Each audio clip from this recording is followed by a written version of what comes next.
reporting live from the courtroom at the 4th District Court.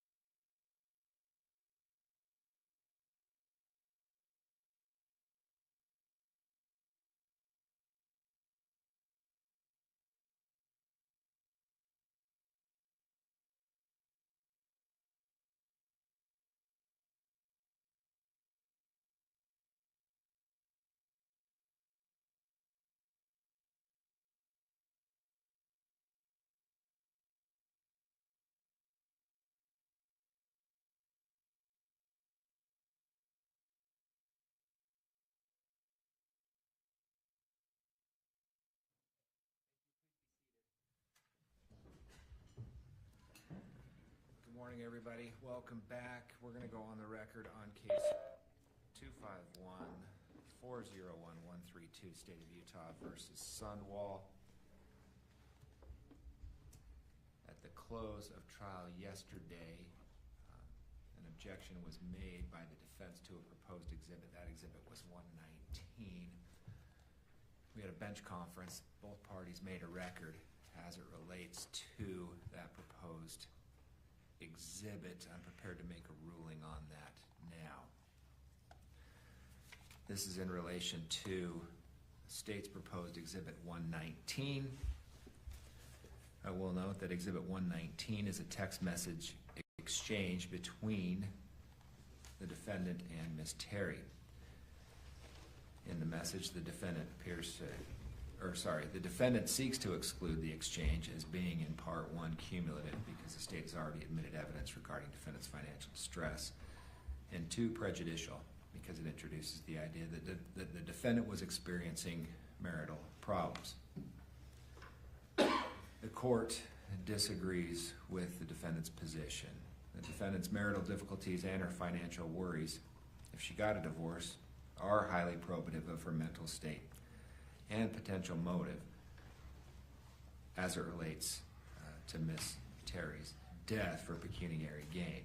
The court therefore denies defendant's motion to exclude exhibit 119, and that will be allowed.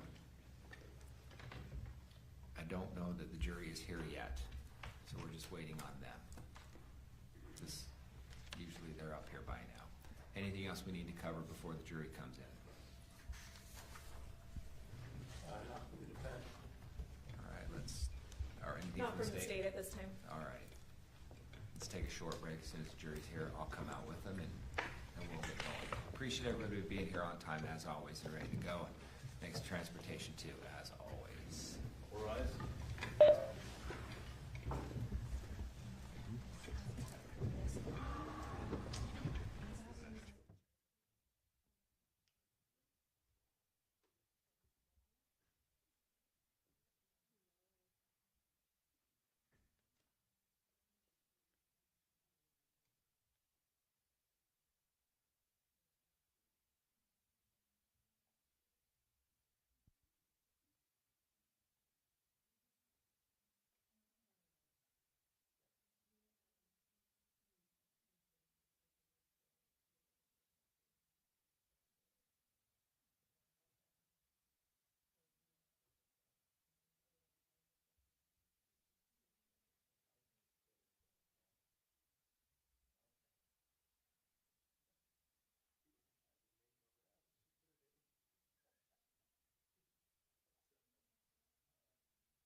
please be seated.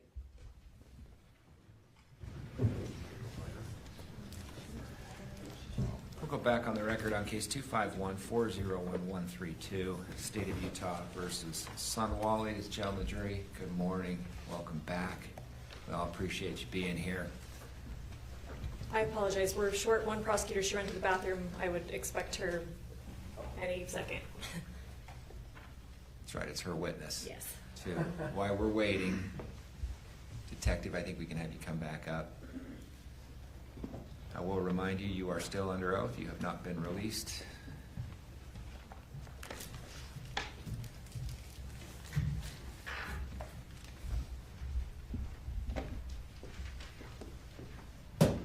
Thanks again for being here.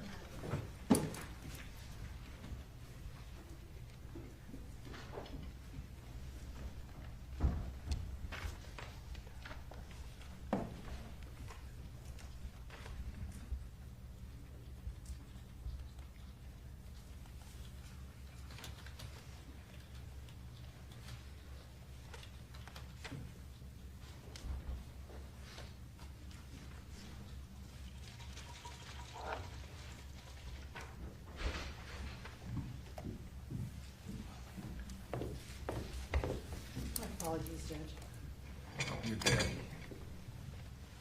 Whenever you're ready. Thank you.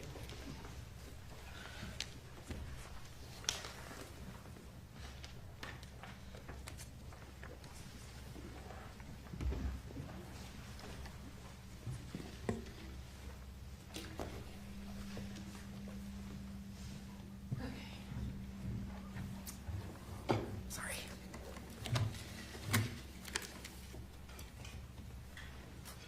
Good morning, Detective. Good morning. All right, I wanted, before we went on with some of those text messages, to revisit a little bit of topics that we talked about yesterday, if that's Okay. all right. First, you had mentioned during the search of the room that you saw medical stuff in the closet. Yes. And you noticed some syringes that you felt hadn't been used. Do you recall that testimony? Yes. Why did you conclude that they were unused? It was a plastic bin, and it was just full of syringes. So she also had a sharps container that was empty. So I just deduced that if they had been used, they would be in the sharps container. And were they in packaging or something else? I don't remember. Were the syringes that you saw the kind with a needle attached? I believe so. My sergeant was the one searching that closet. He showed me the bin of syringes. So I identified them as syringes. He said, "Here's a bin of syringes." And I said, "Okay, just put those back," because we didn't want to take those with us. Okay, and did they look to you, or I think I asked you yesterday if they had the orange tips on I them? believe so. You believe they did? I believe so, yes. Do you recall talking to Megan during your interviews about what was available to Casey in the home as far as insulin and medical supplies? She said that she knew her grandmother was diabetic, and that she had insulin. I don't really recall. I think she said that the grandma had the insulin upstairs. Can I refer you to page 80 of your report?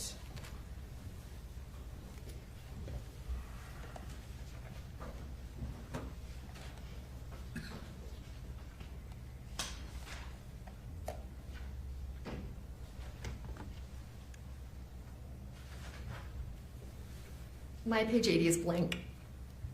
Is this a certain interview? Was it the third interview?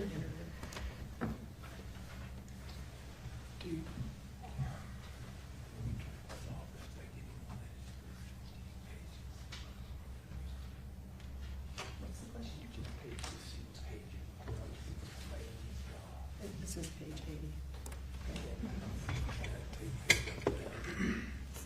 Do you have page 80?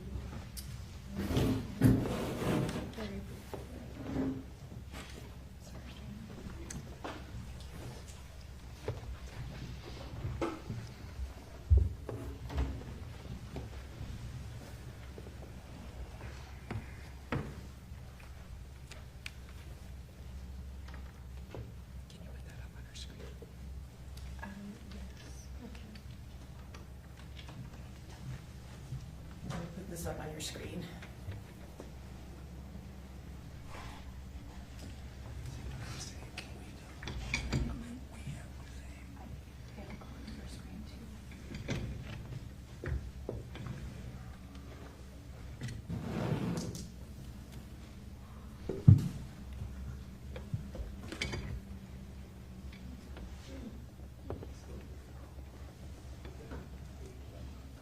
Does that look familiar to you?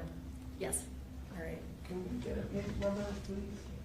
page 80 of 444. Okay, thank you. I'm just trying to make sure we all have the same police report. We Yeah. do, of course, it looks like I have that one. It's Okay. my page 78. Okay, all right, keep scrolling down.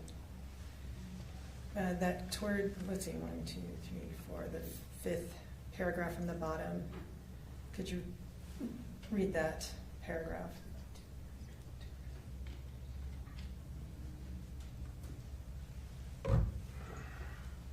The 5th from the bottom? Yes. Beginning, she said that. Oh, okay.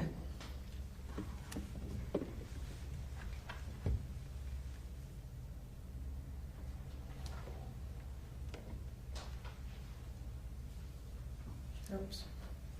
Actually, it's the next one, the 4th from the bottom.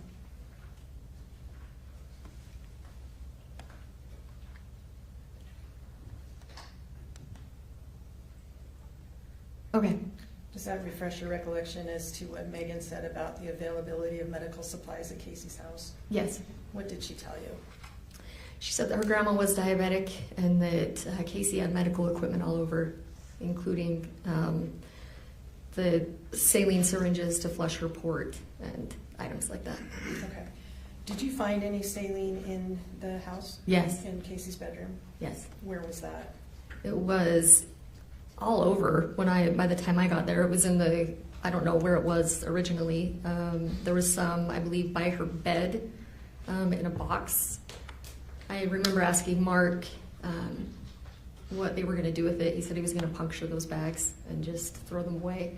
There was also more in the closet with all of the medical supplies. Okay.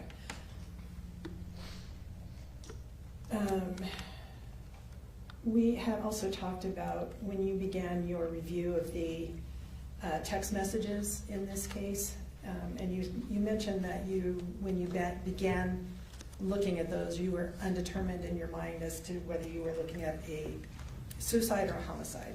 Yes, they actually made it more confusing and added a third option, in my opinion. What was the third option? The assisted suicide. Okay. As you were looking at those, you did find a number of messages between Casey and Meggan that talked about Casey's suicide. Yes. Correct. You also had access to Casey's messages to other people. Yes. Is that accurate? Did you see any messages to other people where she also expressed suicidal intent? No, not that I remember. In your review of the messages between Casey and Meggan, how many messages did Meggan refer Casey to a suicidal hotline or other mental health treatment? 0. How many messages from Meggan told Casey to, look for the joy in life or live her life? 0. Did Meggan ever mention to Casey or tell her that her life was worth living? No. Let's turn to exhibits. I believe we stopped at 115.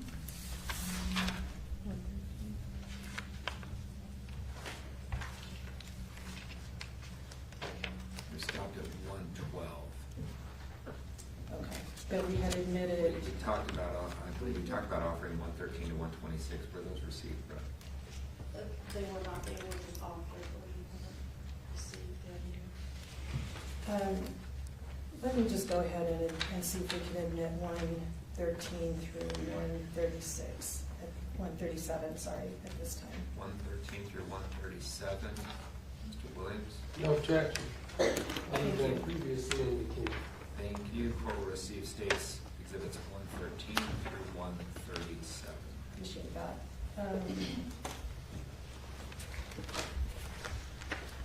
All right, and we had started talking about text messages. I'm not sure if I asked you this. During one of her interviews, do you recall Meggan asking you whether or why she would want to kill her best friend? Yes. She said, what motive would I have to kill my best friend? All right, and in reviewing these text messages between the two, did you find something that seemed to address that question? Yes. What did you find in general? The perceived life insurance policy that Casey held that Meggan thought she was the beneficiary of. All right, let's take a look at Exhibit 115, please.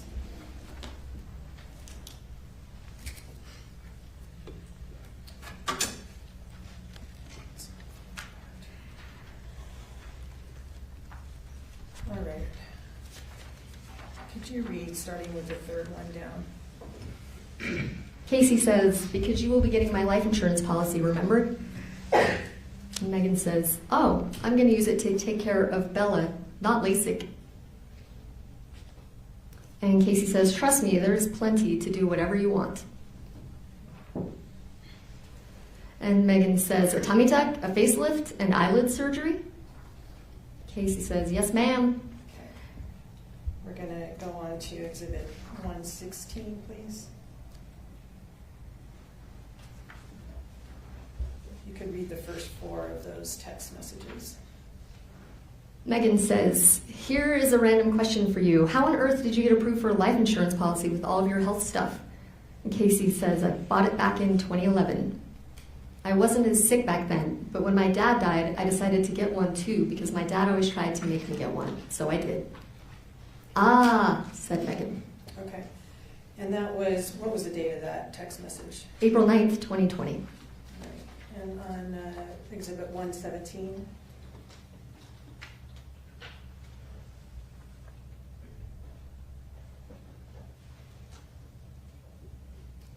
What is the date on this one? This is 7/7/2020. All right. Could you please read the first 2 messages in that exchange? Meggan, Case, level straight with me, please. Do you actually have an insurance policy for your funeral or a plot? It is okay if you don't, I promise. I just need to try to get things figured out and taken care of. And Casey, yes, I do. Why would I lie about something like that? I just wanted it to be a surprise. I'm not going to leave anyone feeling like they are stuck with my shit. If we could scroll down to page 6 then of that exchange. And starting with, I just feel. Casey, I just feel like I have to constantly prove stuff to everyone. Meggan, what? You cannot leave me a life insurance policy for $1 million? That's insane. You don't need to prove anything to me, Case. Nothing at all. Truly, I was just trying to get everything set up for you to have a beautiful funeral. Casey, I know you were. Thank you for helping me. I want to leave it to you. I bought it back in 2011 and have kept it going. When I got divorced, I thought about cashing it out, but then I found out I was sick, and you came into my life and have truthfully been the one person in this world that I wanted to leave it to. You have done more for me than anyone and have shown me what a true friend is. You have welcomed me with open arms into your family, and I wouldn't want to be anywhere else. I know there's no way that I could ever repay you for what you have done and given to me. So if I can leave you with at least this, please let me. Meggan says, Case, I can't even comprehend that. I cannot imagine having that much money. Casey, I don't know if you really know how grateful I am for you. I know for a fact Heavenly Father blessed me with you. I sure love you. Okay, let's take a look at Exhibit 118, please. Sorry, 153.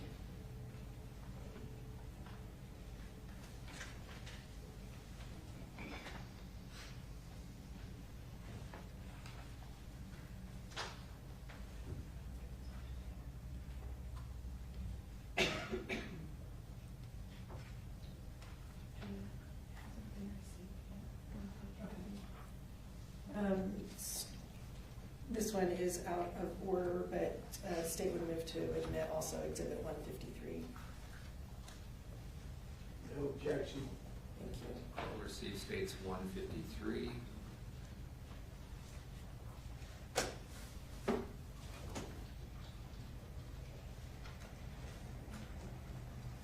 What's the date on this one? Detective? This is January 21st, 2023. All right, and what does this have to say? Casey says, my life insurance does cover suicide because when I signed up for it, it said I had to go at least 2 years without doing that, but it would be covered after that. Right. And then 119, please.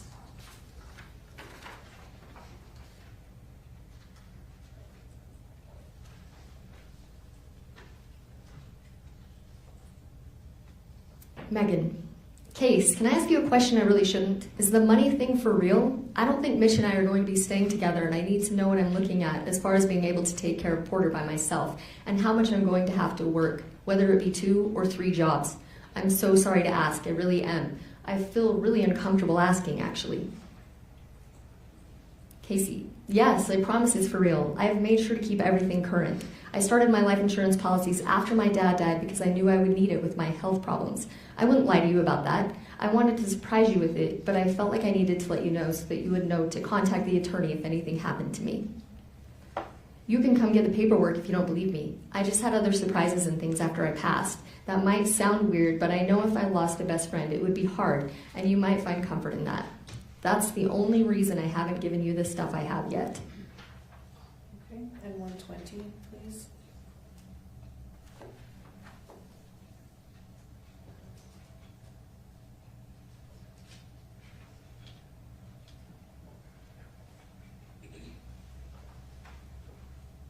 Megan, if you dying would get me out of this mess and darkness I am in now, I would take it.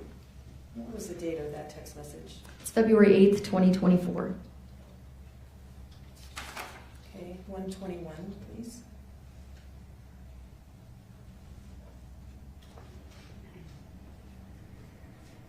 And what is the date on this exchange?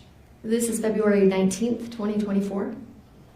And Casey says, I still have over a year paid up on it. I pay 2 years at a time, and I'm not going to let it expire. I will figure out how to get it paid. I'm hoping I'm not still going to be here in a year, but I wouldn't expect you to pay for it. Kylie doesn't know I have a life insurance policy, and she's already said she would pay for it. That's why she asked me if I would be cremated, because it would be cheaper. I would never let it expire and leave that on you. At my doctor's appointment last week, they got my blood work and PET scan results back, and it showed that the cancer was in my breast tissue now as well. So obviously things are speeding up pretty quickly, and I don't think my body's going to last too much longer. we could go to Exhibit 122, please.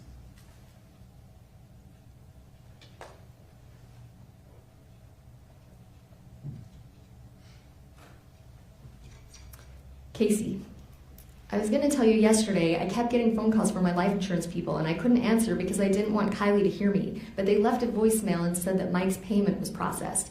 And when they noticed that they realized I had made a payment in November is what she said. So she said I was caught up for a year and a half and wanted to know if I wanted them to refund Mike for this last payment or just keep it on there. And then if I was to pass away, they would just credit it onto my life insurance policy. So apparently I did pay it, and so now I'm covered for 4 years. I may have lied to Kylie and told her I needed it for medical stuff. I can't remember. Anyways, apparently I paid it, so my only worry is if I have them refund Mike, it might mess something else up, and I don't want it to screw up my policy. So should I just call them back and tell them to just leave it paid for the 4 years, and then if anything happens to me, they can just refund it to my life insurance policy?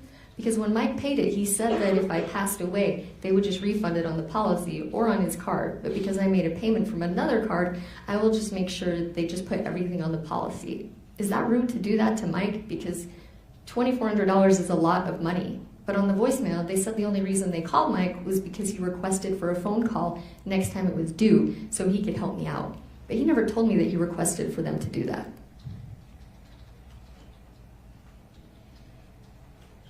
You need to get some sleep. I feel like shit. I've literally been sitting here bawling because I don't feel good, and then I get super grumpy every time my aunt comes in to ask me questions, and I feel like a jerk, but I just need to try and fall asleep so I feel better. Megan, well, hopefully you won't need it for 4 more years. I'll be up that way a little bit later this evening. Want me to come by and help you? Casey, I hope not. I just didn't remember paying it. I remember talking to you about it, and I remember saying I needed to go through all my paperwork and figure out when it was due, and I will get it figured out. And I guess I got it handled, but I forgot. And when they called Mike to ask him about the payment, they didn't realize that I was already paid up on it.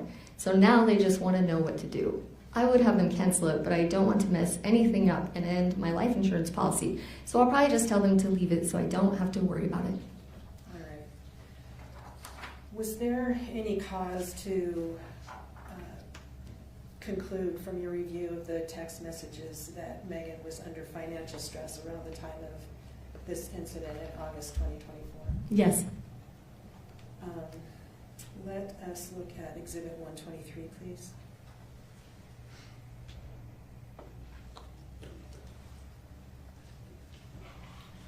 What was the date of this one? This is September 5th, 2023.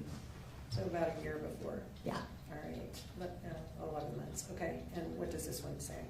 Meggan says, I'm feeling pretty defeated. I just had to throw my entire freezer in the garage away because it got left open and everything got ruined. Hundreds and hundreds and hundreds of dollars of food. Then last night, when I went to get Porter some applesauce, I discovered a leak in our foundation, which leaked into my food storage area and ruined more stuff. Just one thing after another, you know. We'll be eating canned beans for the rest of the year. Casey, I wish I had tons of money that I could just give to you and make your life easier. Honestly, I feel guilty that I haven't passed away because I know that when you get my life insurance policy, your life is going to be so much better. And I know you probably don't even care about the money, but to me, I'm like, I don't want to be here. I don't feel good. And so for me to be able to pass away, that would be a win. And then you getting some money so that you can get out of debt and stay at home with Porter, you have no idea how much I would love to give that to you. And 124.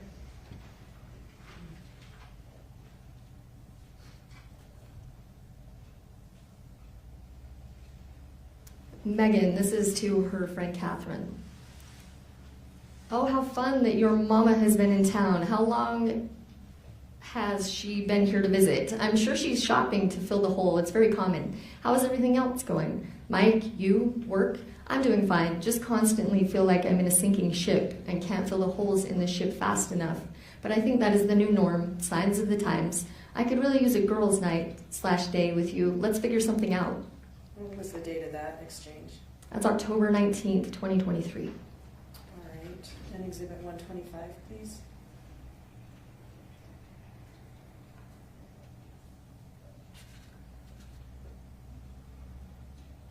This is Meggan to Casey. We've been having fun with our mediation appointment all morning. Just when I think I can't hate her more, child support doubled.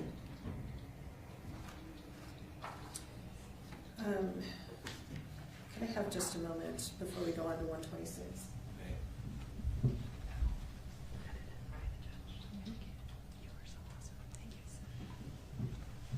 All right, could we look at number 126, please?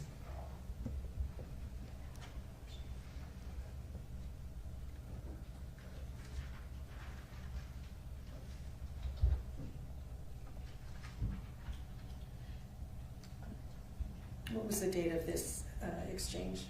This is January 30th, 2024. All right, and what happens? Meggan texts Casey, I'm gonna lie down and turn my phone off for a while. Hang on just a moment. I'm sorry, no, we'll give you the number. 126? I'm going to lie down and turn my phone off for a while, just so, okay, sorry. Never mind.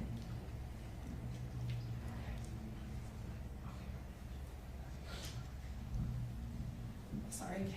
Go ahead, detective. For real this time. Go ahead. I'm gonna lie down and turn my phone off for a while. Just so you know, I am an absolute mess. I lost my job this morning. I'm sick about it. We're gonna lose everything, Case. Our house, Mitch's stupid truck, our lives here. I'm feeling so hopeless and so discouraged. What am I gonna do? I'm so tired of giving my heart and soul and always being hurt so deeply. I can't keep doing it. What am I going to do? I'm so ashamed. I keep losing jobs and people keep hurting me. There must be something terribly wrong with me. I just can't keep doing it. I don't want to help people anymore. I don't want to work with people anymore. Really, really limits my ability to work and provide for my family. It doesn't even matter what happened. It's done. and I'm going to be the cause of us losing everything. Casey says, I feel bad because you've been struggling financially as it is, but don't blame yourself or make you feel like you're ruining everything for your family. I'm really sorry this happened. What did Mitch say? Is he upset? No, he's been very sweet and sensitive. Trade me places. Let me go home and you stay here in this awful place.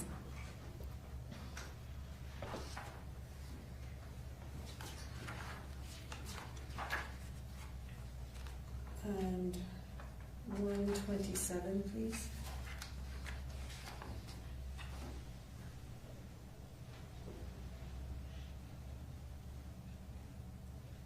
Megan, I was supposed to work tonight, but as I was driving there, I ran over something huge. I don't know what it was, but it ripped off my front bumper, the undercarriage of my car, and cracked a whole bunch of things, causing fluid to pour out. Casey says, are you okay? Megan, I don't know. Casey, did you get hurt? Megan, physically I'm fine. Casey, I'm sorry that happened. I'm glad you didn't get hurt. You've been through so much these last couple of weeks. I'm so sorry, Meg. Can I do anything for you? Megan, I wish there was something you could do, Case. Unless you won the lottery last night, I can't think of anything.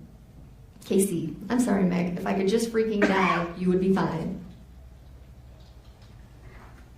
128, please. Oh, I'm sorry, what was the date on that, exhibit 127?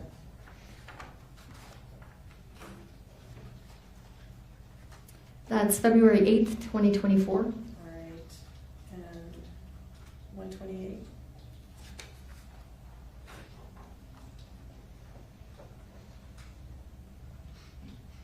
And that was the same day, correct? Yes. Meg, Mitch just told me we were probably going to owe on taxes this year. Good gracious, Case. I'm feeling so damn defeated. I seriously can't keep going, Case. It's like this hopeless darkness. I don't see a way out of it all. Casey, I get that. I'm so sorry. Whatever happened with court and Amber, did Amber win and did child support get increased? I wish I could just pass so you could get out of this mess. I talked to my bishop the other day asking him why I'm not passing because I've had blessings of release and that in my blessings it said I had completed everything I needed to and I could go home. But the way he explained it to me is that we don't get to say. And when we go, because I asked him, like, how is this my fault when I pray and I beg to go home and I might have anxiety, but I don't understand why Heavenly Father would hold that against me. And he said that everybody has a time already of the day that they will pass and that I don't have control and I just have to have faith that Heavenly Father will take me when he thinks it's time. Which I said doesn't make sense because I've had blessings and he has told me I could go home. I've done everything I needed to do. So I don't know what to do anymore. I'm just so freaking lost on the whole thing. Megan, if you dying would get me out of this mess and darkness I am in now, I would take it. Court, child support doubled. It has been kind of a nightmare because I put my foot down about some things which have caused great waves in the air, a real rocking of the boat. And 129?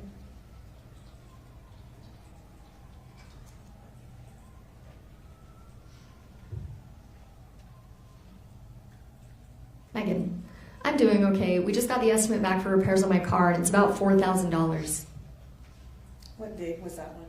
That's February 9th, 2024. And exhibits are out of order again, 156 and 157. Didn't you just do 156? You did 153. Oh, thank you.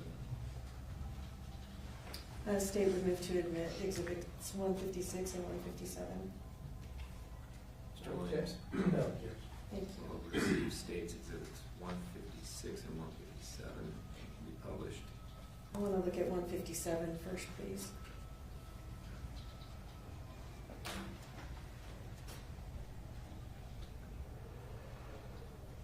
Megan, I know it sounds so dumb, but I saved up for these pants. I really, really wanted at the buckle, and I'm taking them back right now because I can't afford groceries for my family, so it kind of sucks.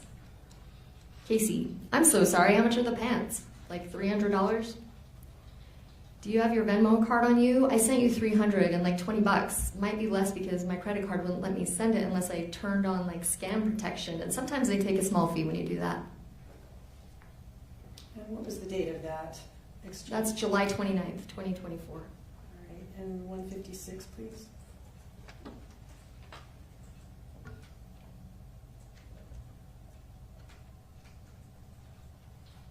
What was the date on this one? This is July 30th, 2024. All right, and that would be just 2 weeks before the incident on Yes. August 12th. All right, and what happened in this one? Megan says, I was like $28 and some change shy at the checkout. So embarrassing. But this super cute little older lady behind me ended up making up the difference.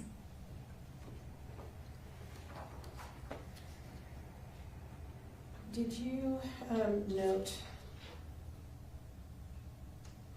messages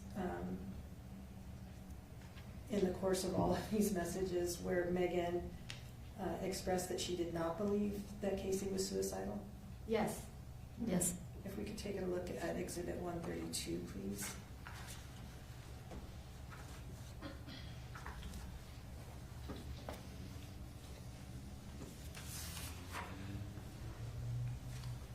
Megan. No, you just asked me to help you today, which you've done several times, and I plan on coming to help you and end up waiting all day to hear from you and never do. It is just frustrating sometimes. I'm not stressed, but I'm sorry you are. I don't think you want to try to off yourself, and I completely understand that.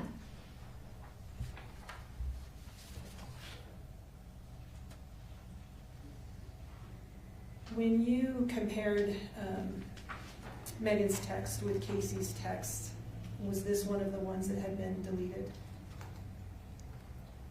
I don't know. Okay. Let's talk about some of the specific offers about how Megan would help Casey and how that led to August 12, 2024. And if we could turn to Exhibit 133, please.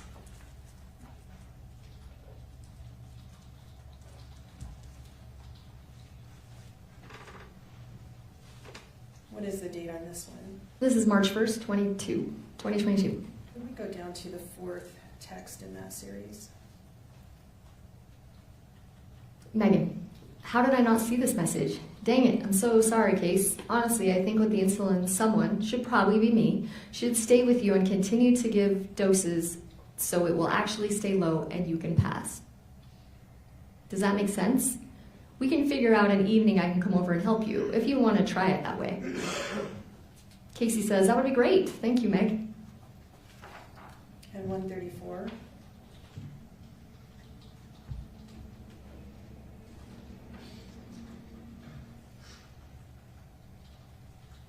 Casey, hey Meg, sorry I'm just getting back to you. The insulin made me so sick, and somehow I'm going to have to figure out how I can get someone to give me more insulin after I pass out, because I'm guessing my liver must kick in, because I always come back around. But I've been so sick since I started taking it, and it's not doing anything for me. I mean, my sugars are low, but I don't understand what else I need to freaking do. I'm guessing if once I pass out, if I could have more insulin, that might do it. What was the date of that text message? September 10th, 2022. How did Megan respond? She said, I can help you do that if you want me to. I'll do whatever you need me to do to help you. And Exhibit 135, please.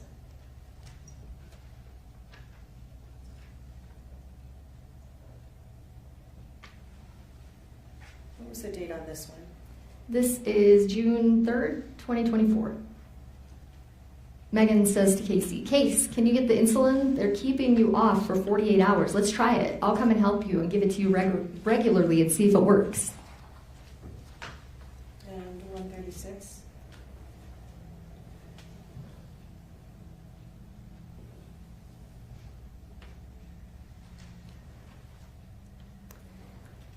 Megan, Case, do you want to give this stuff a try? I'm not trying to pressure you. Just think through things. Sorry. Casey, I ended falling asleep early because my meds showed up at 9. So when you messaged me, I was trying to stay awake. I'm sorry. I didn't realize the meds would work that fast. Anyway, send me a text when you get this, and we will figure out what the plan is on when we're starting.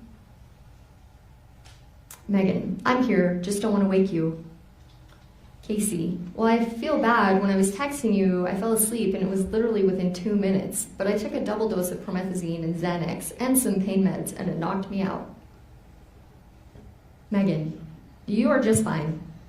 Casey, I hope this doesn't wake you. Just wondering if you decided a day or time to do this. I just want to make sure I get everything ready. Megan, Case, we read that one. Do you want to try the insulin? I'm not trying to pressure you at all. I'm just trying to help you think things through. Casey, I'm not trying to be annoying and bugging you, but I know this has been stressful for you and you feel like I can't make up my mind because I can't. I'm trying to figure out what the best thing to do is, but I understand if you don't want to deal with it because it's stressful and you think I'm not going to do it. I am, and I can just do it myself if you don't want to now. I've asked you like 5 times in the last day what day and time works best for you, and you haven't responded to that question, so I don't know what you're thinking now. So I apologize that I stressed you out because I was so worried about upsetting Masteller and not doing what he wants me to do, or upsetting you, but it's not like I love living like this.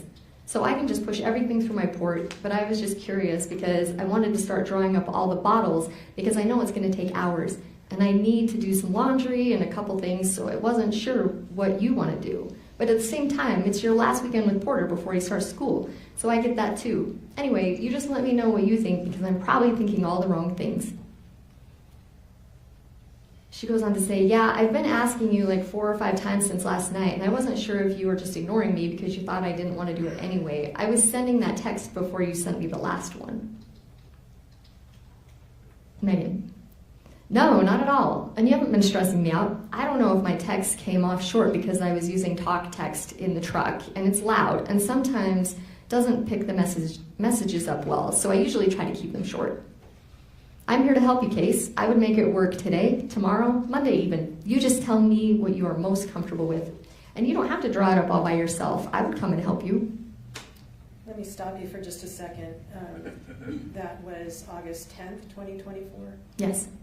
And do you recall or know what day of the week that was? That would have been Saturday the 10th. All right. Okay, go ahead. Casey, okay, if we could do it tomorrow, that would be best for me. You just let me know what time. Megan, that is absolutely fine with me. I will come and help you anytime you want me to. Casey, just whatever time works best with your schedule. Thank you. If you're okay with tomorrow, that would be best. You just tell me the time and we'll do that. But get some sleep and we'll figure things out when you wake up. Megan, and if you change your mind and decide you aren't comfortable trying it, that is absolutely okay. You just let me know where you are at with it mentally and emotionally. Casey, I just need to know if we get change until, if we can change until tomorrow. I spent most of the night drawing up the insulin. Anyway, my grandpa just came down to tell me to get ready because we have family coming over that are in town. So we could either do it later on today or tomorrow. I don't know. I didn't know we had family coming over because I can't go upstairs much with my leg like this. Let me know if you can do later on today or tomorrow. What day was that? This was Sunday the 11th, 2024 of August. It looks like 7:59 a.m. All right. She goes on to say, anyway, I stayed up most of the night because I knew you would be here early, but now I'm thinking we need to wait a little bit since my grandpa's brother and family are coming over.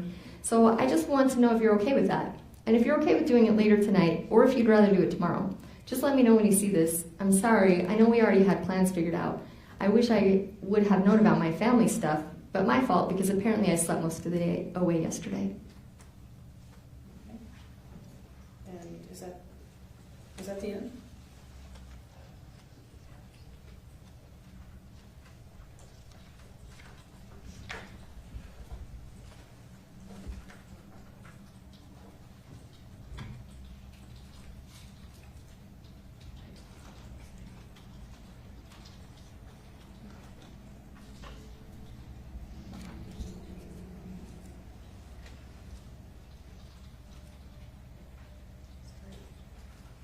Also, when you see this, if you can call me, I wanted to explain kind of how I was doing insulin just so that you can tell me if I'm doing it right or if you want me to stop, and then we'll finish it when you get here. Megan says, hey, we can do it later today. Tomorrow would be a bit more challenging just because of the car situation. Casey. Okay, hopefully they won't stay long. It's Kylie's birthday, so I know we're having dinner or lunch and like birthday cake and stuff for her while they're here, but hopefully they'll be gone by like 2 or 3. Do you just want me to keep you updated? I have everything ready. Now I'm getting irritated because I don't have meds for mast cellars, so I feel horrible. I just want to do this and pray it works.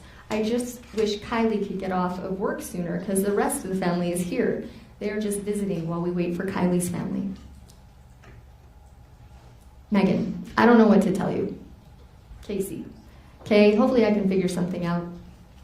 Meggan, I can try to figure something out for tomorrow, but I really don't know how it would work. Casey, I was gonna maybe ask my grandpa if he has doctor's appointments tomorrow or anything going on, and if not, maybe I could bring my car to you tonight. I just want to figure something out because I was hoping to do it early this morning. I don't know why they can't tell me shit beforehand. They never tell me until like the day of. Like if family's coming into town or we're doing a family birthday party. Meggan, they probably figure you'd be around anyway.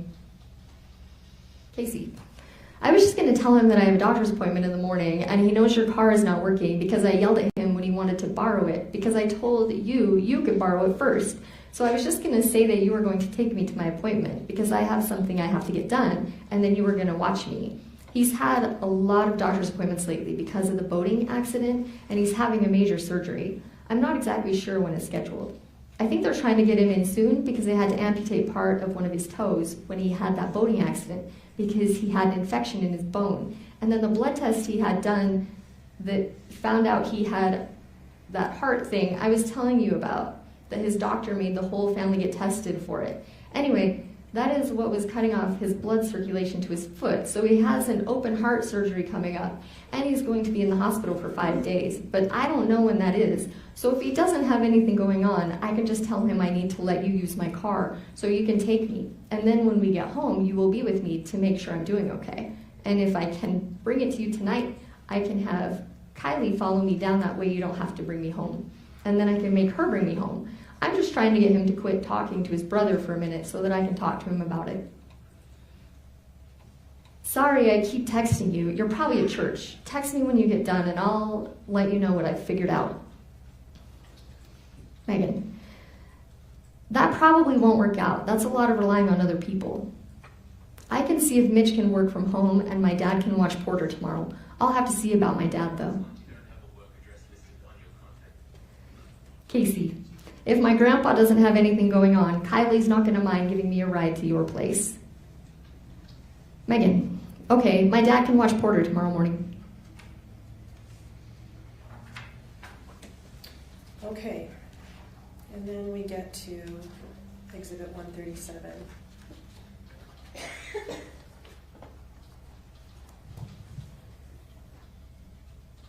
What is the date of this exchange This is August 12, 2024, and the time? 9:45 a.m. Meggan says, I'll be there in just a few minutes. And then she says, do you want to take some promethazine when I get there so that you are asleep when this is happening?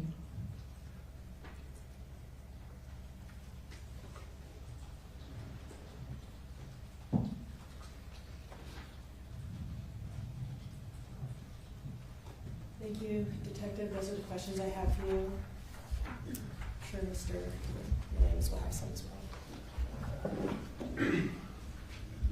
Here to say. Do that. Mr. Williams. Thank you, Your Honor.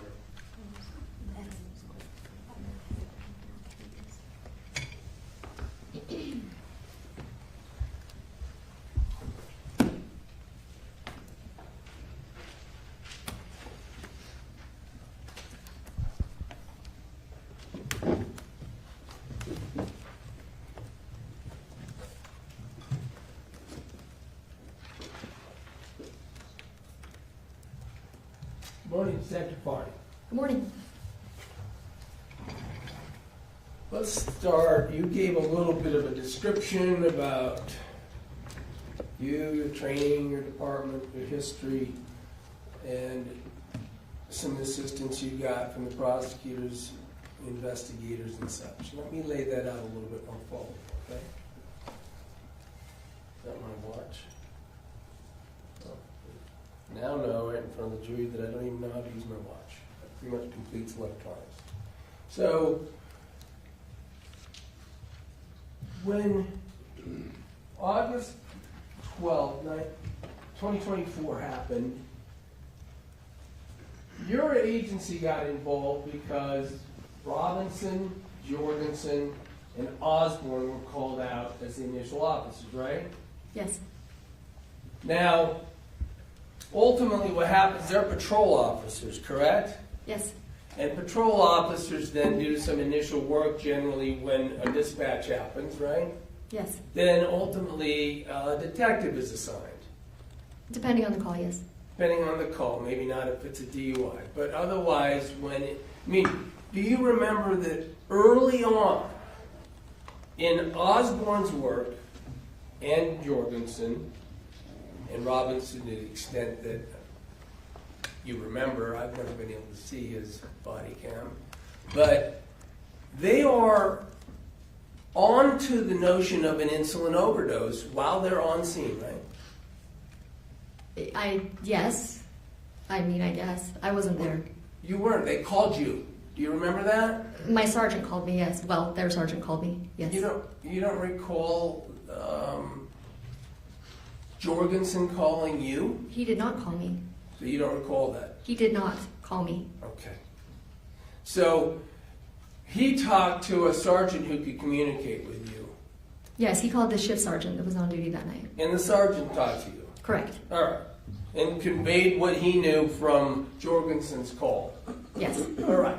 So we've established, through the wrong chain, I suppose it sounds like, that you knew, and I think you said this yesterday, that you had what you thought was like a tabloid type story, right? You got a death, the insulin needles and things like that, right? Yes. And you indicated, because it sounded so tabloid, you didn't even go to the scene, right? Not because it sounded so tabloid. I didn't go because she was still alive. It was not a death investigation. Oh, you don't investigate attempted murders? You don't investigate assaults? I don't investigate assaults. You don't investigate you got the call from the sergeant. She's in the hospital. They're talking about glucometer levels that are 14. Yes, he advised that they had told the Uncle Mark that I would be in touch with him the next day. And I thought you just testified yesterday that you thought this was sensational, and so you didn't go. You gave that as the excuse for not going to the scene, right? Because it wasn't a death No, investigation. I'm just going to ask the questions, and you can say yes or no if that helps us move along a Sure. little quicker. Great. So, didn't you say yesterday that you didn't go to the scene because you thought it was a sensational story and you would just go the next day? I did think it was sensational, yes. All right. Point is, you're the detective. You didn't go to the scene that day. Correct.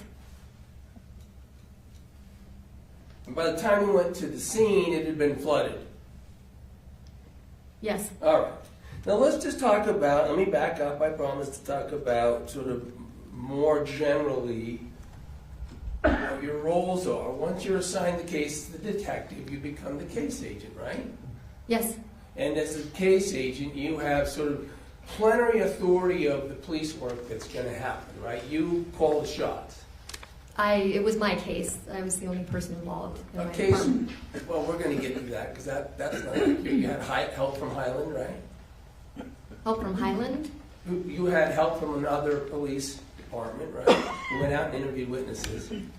I had help from the Utah County Attorney's Office Investigation Bureau, if that's what you Okay. mean. We're going to get to that. But you can use officers in your department to ask to do things, right? No, I You can't. can't. You can't even just ask for assistance. You can't say. I did ask for assistance to search her room, if that's what you mean. Yeah, I saw 5 in there, 4 to 5 people in there, right? Yes, but we have very limited officers. We don't have a lot. So we just work with what we have. Work with what you have. Correct. Is that? And if there were mistakes made or shortcomings, then that's just because you just don't really have the resources? I don't agree with that. I don't know what you're trying to say. Well, you had already mentioned, we're going to get to them all, but for instance, this outrageous work with the phantom box evidence. You admitted that you would rather do that differently, right? object to the characterization as it being outrageous. Mr. Williams? Well, we'll get there. And then I suppose the jury can decide that. Let me strike that for now and go back to this help that you did have. Whatever shortfalls or shortcomings or lack of training or anything else, you did have the assistance of the prosecutors, investigators from the very start, right?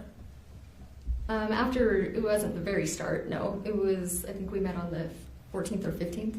It'd be the 15th. Okay, you got me. You didn't even do anything until the day after the 14th, right? The 14th is the first time you did anything on the case. No, that's not correct. What did you do on the 13th? On the 13th, I met with Casey's family, and I wrote the warrant for her blood. That's right. You hadn't talked to the county attorneys yet on the 13th, right? Not the investigative bureau, no. So that's the interview we're going to get to, but that you had all three of the people you were interviewing in the same room together at the same time, right? Absolutely, I did.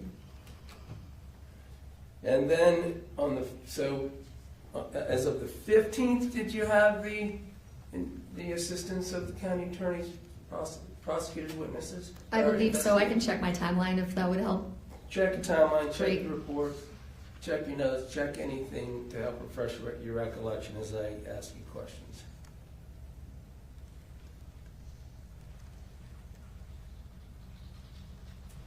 It was the 15th that I All met right. with them. I think you testified yesterday that you met actually with your chief, right? I didn't meet with my chief, no. I asked him to contact their chief. So you went over there and you met with Special Agent Hales, right? Yes, You met with Special Agent Sightsinger, right? yes. And you said someone else, Sergeant who? Sergeant Tishner. Tishner. So 3 prosecuting investigators met with you to help you with your investigation, right? Yes, Object to the term prosecuting investigators, that's not accurate and is not consistent with the prior testimony. I'll sustain that. You can ask it a different way. The investigators that work for the county attorney's office, right? yes, No way why this is hard, but you went over to get help, right? Yep. Okay. And so you had that help, right? yes, You had them available throughout this investigation, correct? I had Sergeant Hales available throughout the investigation, yes. So you heard Sightsinger testify that he worked with you, talked with you, worked with the phone, and had phone calls. That didn't happen? With the phone, yes. Okay. So you had Sightsinger's help too. Yes, with the phone. And you could have asked Sightsinger, you certainly felt like you could ask Sightsinger to do things throughout your investigation, right? That wasn't my impression.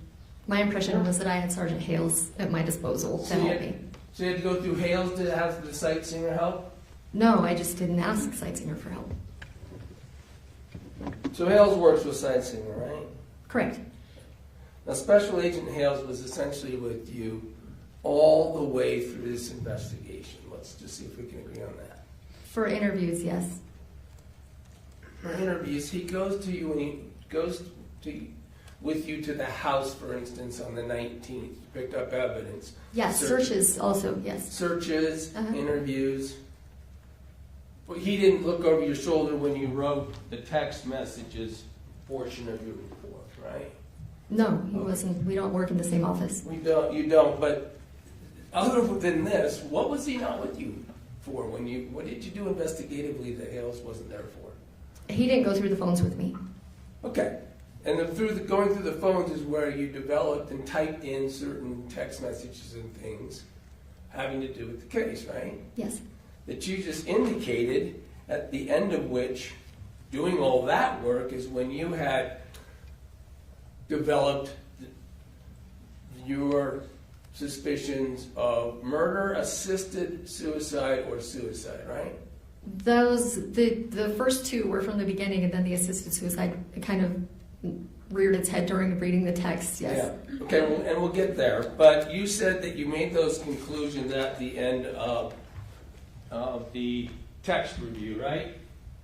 No, during the text review, not at the end. Okay, so during the text review, it's coming to light what was going on, and you finished the text review in November, right? I don't know when I finished the text review.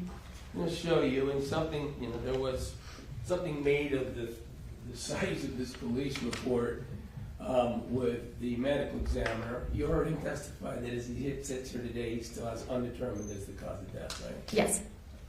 May I approach the witness? You may. I'm going to show you a party report. You see page 91 is the first page. Yes. You see, turn to the last page, is that 282?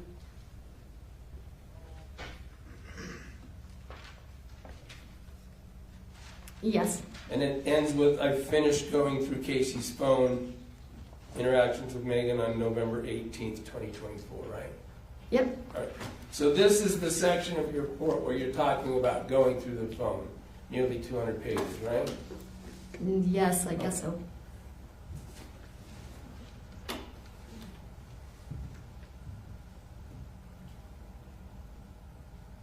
With this assistance available to you, did you understand how long Special Agent Hale's been a police officer? I didn't ask him that, no. You don't know that? No. You think it's over 20 years? I would guess. And he was available to correct you on mistakes you made if you made them right? I mean, I didn't have him review everything I did. I don't know how he would know I made a mistake. Like if you looked over your shoulder and you were filling the evidence form out wrong when you were at Mark's house on the 19th? Oh, yeah, we, different police officers do things different ways, if that's what you mean. Yeah, and he was there to make suggestions to you, right? He could make suggestions. I welcome suggestions. Sure. You made them right. He oversaw what you did, right? No. No. Just there all the time, what, so it could be on camera? There all the time, meaning what? I don't understand what you're saying. He's there for all three Meggan interviews, right? Yes. They're coming in. The jury's going to hear him. He practically ran the interviews. You don't agree with that? No, he did. He's there for the walkthrough on the 19th with the searches, right? Yes. He's there when you pick up those, all the way even to when you picked up those syringes in December, last December. He goes with you, right? Yes. You get him on the phone when you interview Kylie about that, right? Yes. You get him on the phone when you interview Mark about that, right? Yes. He goes over with you to pick them up out of the fridge, right? Yep. Okay.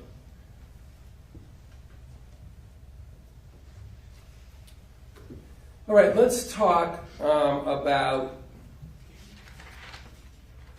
the things. Let's talk about the text messages for a minute.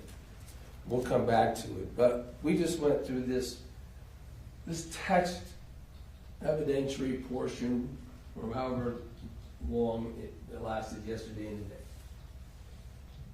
Those are just picked out. Who picked out those texts to present to the jury? I did not.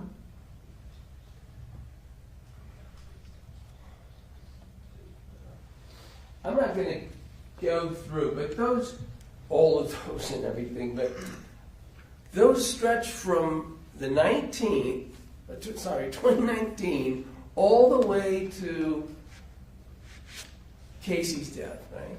Yes. Years of discussion. Yes. And they start right off with, "Are you alive?" I think you said. On the 19th, the first text is, "Are you alive?" right? Yes. So that, I mean, can we infer together that things had been talked about on this subject even before then? Yes. I mean, for years, these subjects had been talked about between Meggan and Casey, right? Yes. It became clear to you that this was what Casey did with Meggan in terms of interacting with her as a friend. Talk about being miserable, right? Yes, Talk about being in terrible pain, right? yes, Talk about wanting to die, right? yes, Suicide is throughout all of these 28,000 messages, right? yep, It's suggestive that there were events, even when they lived together, where an attempted suicide had occurred, right? I believe so. It didn't work last night. Maybe Yes, they used the more of those sorts of insulin in the things. fridge, yes. I mean, when they lived together even. And so, now, all that time, I think established that it was even prior to that there was discussion about an insurance policy, or at least in 2020, right? Yes, And in that period of time, they lived together, correct?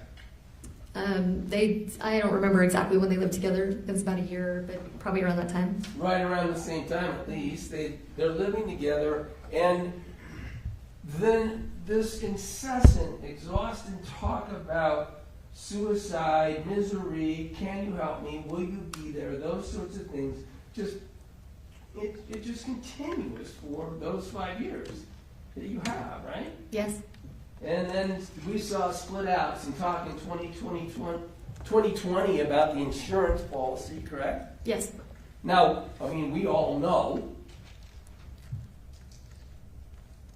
that Casey didn't die in 2020, right? correct, We all know that Casey didn't die in 2021, right? right, 22, same answer. For all of those years, there was no murder or assisted suicide, right?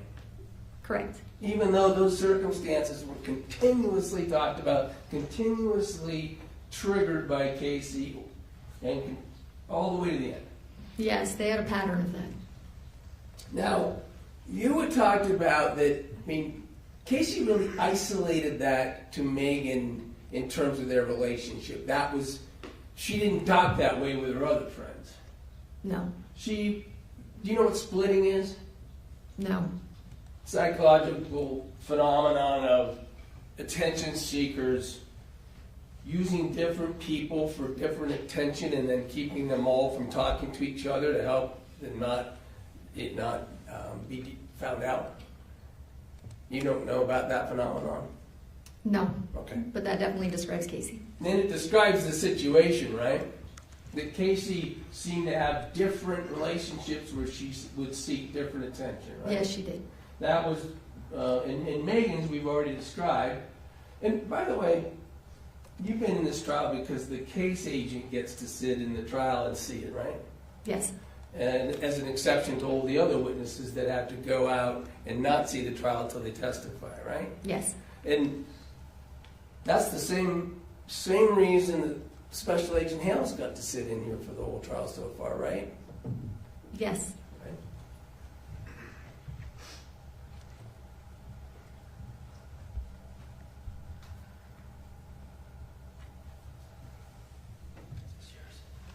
yes. You feel like I do, you need one.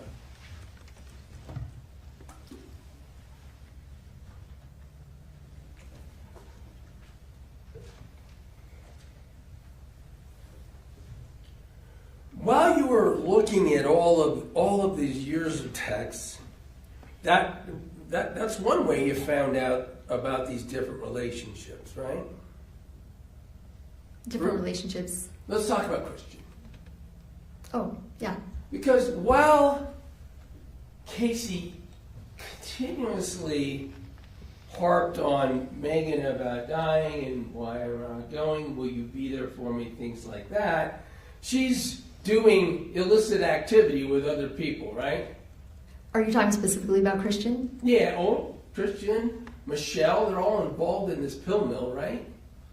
Christian, I mean, I would like to talk about him independently. I don't know. I don't want to group a bunch of people together. But Well, yes, Christian. I mean, we get through. If you want to name them You individually, I don't want to just say, yes, all these people were doing all these things. I don't know. Want to generalize. Christian and Michelle, Ty, and other undetermined individuals are Yes. buying and selling pills, right? Yes, trading and Trading yes. pills. Yes. I mean, it's just incessant, right? I guess so. I guess so. You commented on it as you saw it sometimes when you were going through this phone, right? They did it consistently, if that's what you mean. You commented on some of it, right? Probably. Do you know just the times you commented on the drug activity of Christian and Michelle and Ty and everything, you commented on it 65 times in your text section of your report? Is that any reason to disagree with that number? I don't know what you mean. Commented on that while Casey is doing this with Meggan. Oh, so I would say meanwhile she's texting, yes. Meanwhile, I agree with that, yes. Meanwhile, she's involved in her drug activity. Yes. All right, so she's able to work these different angles all at the same time, right? Yes. And we saw how effective she is. For instance, you heard Mark testify about the cancer, right? Yes. You heard Mark testify about hospice. Yes. The man who lived with her, she was able to make believe she was in hospice, right? The hospice I'm not sure about. Maybe You didn't hear him testify? I don't think he thought she was currently on hospice. Really? All right. No, he knew that she had had her knee replaced and that physical therapists were coming. You don't remember his answer to believing that she was on hospice during the period that she was living with him at the end. You don't No, remember that? I don't remember that. And one of the ways, by the way, I want to add this in while we're on this subject of Meggan and Casey and suicide and misery and all of that relationship. Lots of references by Casey to things that were spiritual, right? Yes. And the blessings, we've already heard about that, right? Yes. There's other stuff about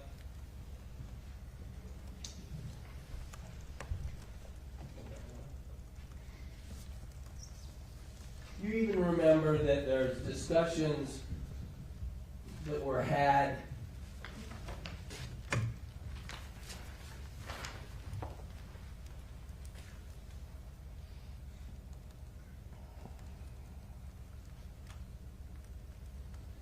in 2024 about going through a suicide, Casey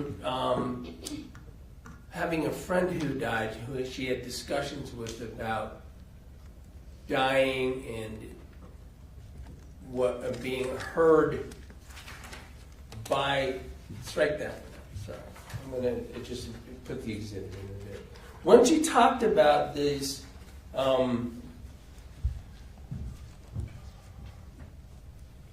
this spiritual aspect, they also talked about keeping things secret, right?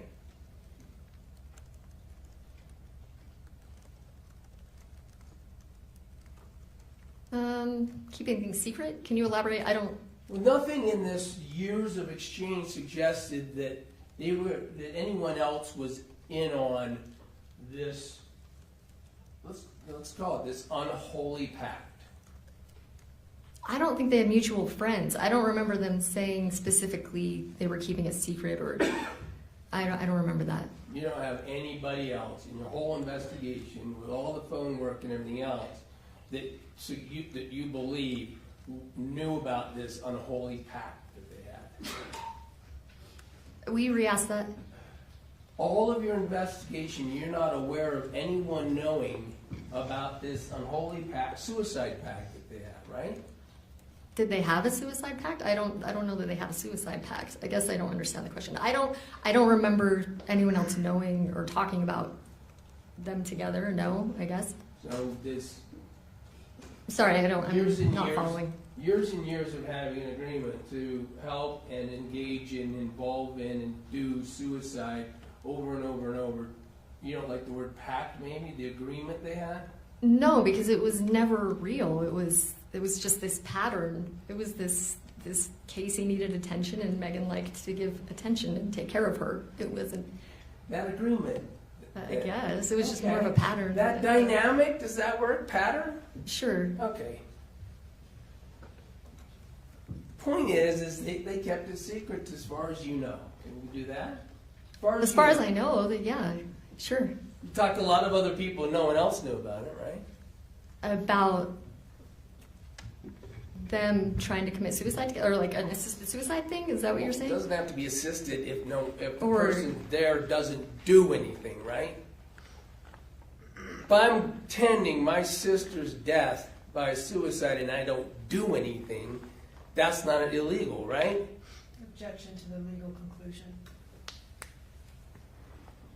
She brought up assisted suicide in terms of her investigation. She's a police officer. She investigates crime.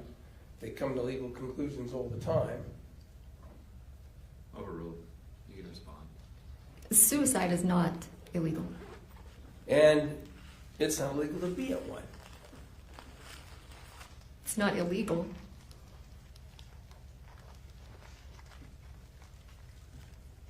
By the way, again, all through these years, we have these texts where, among other things, Casey is truly expressing to Meggan that it will give her comfort just to be there when she passes, right? Yes. And Meggan, we saw a response. I mean, there's nothing in... Strike that. She responds to that, always is, whatever you need, I'll be there, Casey, I'm here for you, all sorts of things like that, right? Yes. Right up till the end, right? Yes. Do the script.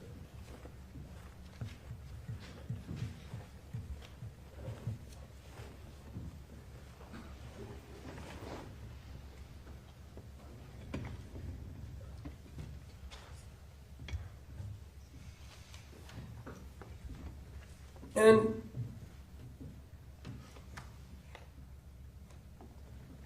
that's why when you and Hales interviewed Meggan the last time, 2 weeks after,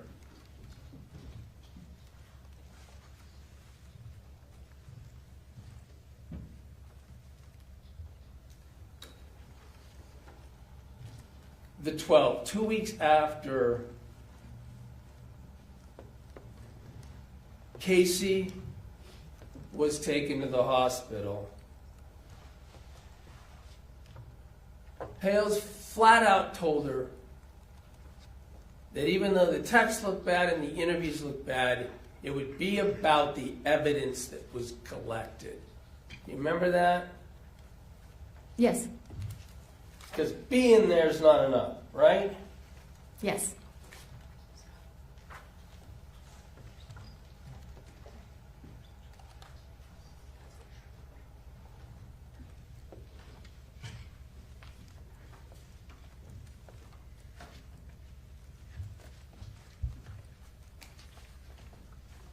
You have transcript of 3 witnesses. And that's the interview when Meggan was confronted. It's, I better reference it now, Exhibit 167. The government didn't play any of that for the jury, but that's the third interview on August 29th, okay? Now, by the way, this is where she let you into the house. Mitch was there. Third time you talked to her, right? Yes. And that's why in that interview, she was specifically confronted about whether she gave any insulin to Casey, right? Yes. And denied it. Yes. She was she was again confronted whether specifically she put anything in her port, right? Yes. And whether or not she gave anything subcutaneously in the skin, right? Yes. And she said no, right? Right. She was there at this point she'd been confronted. Everyone's talking about an insulin overdose death, right? Yes. Sorry, the sneezing. Huh? Sorry, you keep sneezing. It's distracting. Oh, if you sneeze, do My you have, bad. Sorry. do you have some tissues up there or something? No, I apologize. No, that's okay.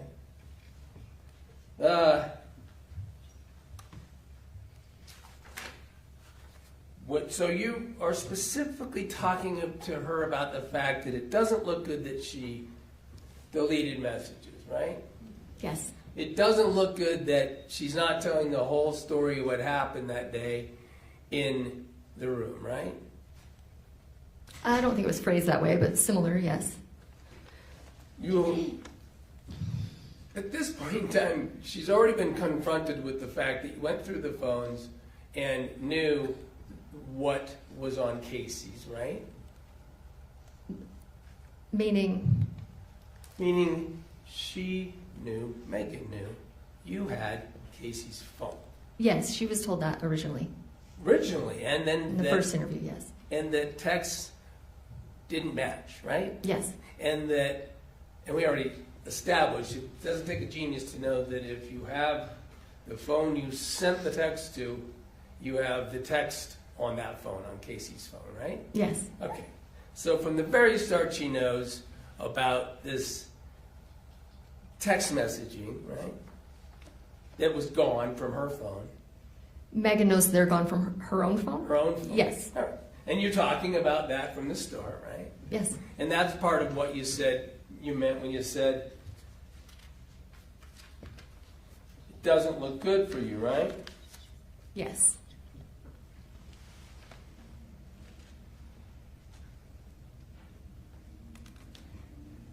At that point, she hadn't told you about the use of the glucometer, right? No.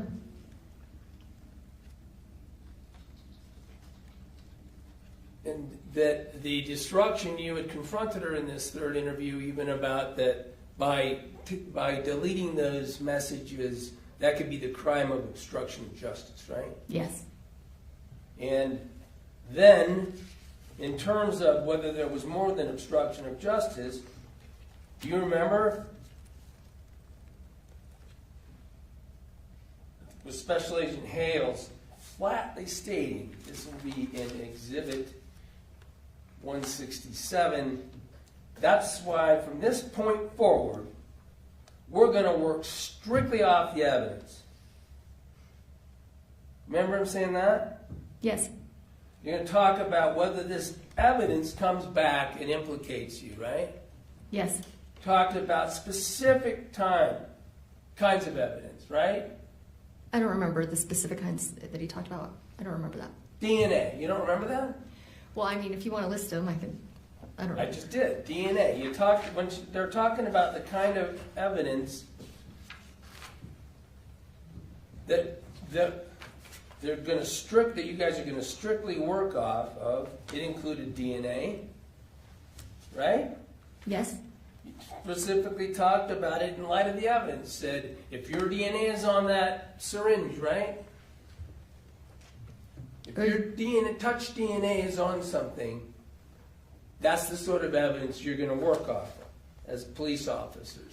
Yes. I don't think he meant exclusively, but he did say that. No, all kinds, right? I mean, you're going to search for everything. Evidence to prove what you were suspecting that didn't look good. It includes touch DNA, address that with her, right? Yes. She said, I didn't touch any. You gave an example of a vial, an insulin vial, right? Yes. And did you touch any syringes or anything? You asked her that, remember? I don't remember, but it sounds familiar, so yes. We were asked questions yesterday about the interview, States 167, the third interview of Meggan on the 29th. Yes, I can reference it in my report if that would help. I can look If at you that. want help with the report, as a matter of fact, I can give you the transcript if that would help. Do you want That's one? okay. I can just turn to it really quick. You want one? I'm not saying that's not true. I would assume we said that. So, Well, I want to be. Oh, this is not. That's not. Oh.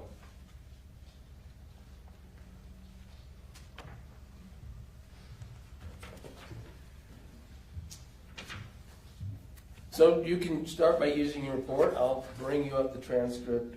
Okay. We don't have a clean copy, or I can use the transcript that is highlighted by Marissa. May I approach the witness stand? I'm going to show you a transcript Okay. of the interview you did with Meggan on the 3rd. Thank you. 29th, the 3rd interview. That was so happy. I know. I didn't even have a clue for her. But we sent it over in the transcripts folder. If you want me to take a minute so you can pull it up.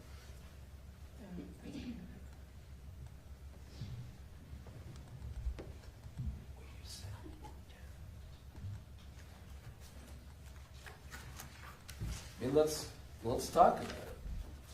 Let's do it by subject. One of the things that you were talking to Meggan about was,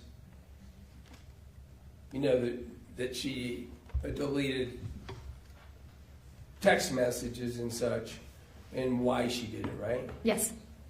And she consistently referenced because she felt like she might look bad given what Kylie's accusation was, right?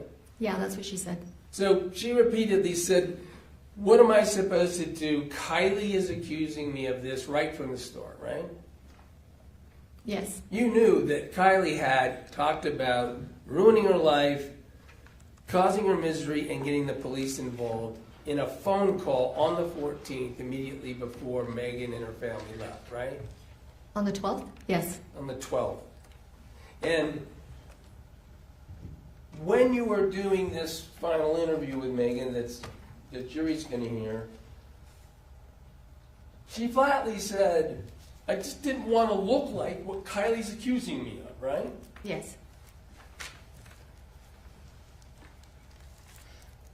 She said it was in response to this very statement that Kylie said, I'm going to destroy you, and referenced the phone call of the 12th, right? Yes. She, later in the interview, referenced because it was included the accusation of poisoning her sister, right? That's, what are you saying? Sorry, what's... Again, she specifically referenced the accusation that Kylie was going to make that she poisoned Casey, right? Meggan said that? Right? Yes, Meggan said that in your interview. Is it in the transcript? Go to page 24. Okay.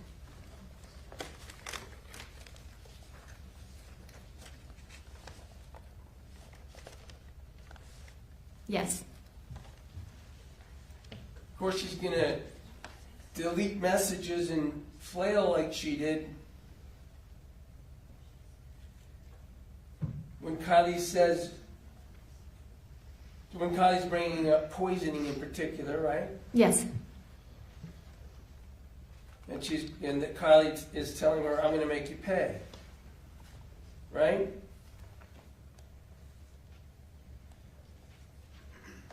That's the same sentence.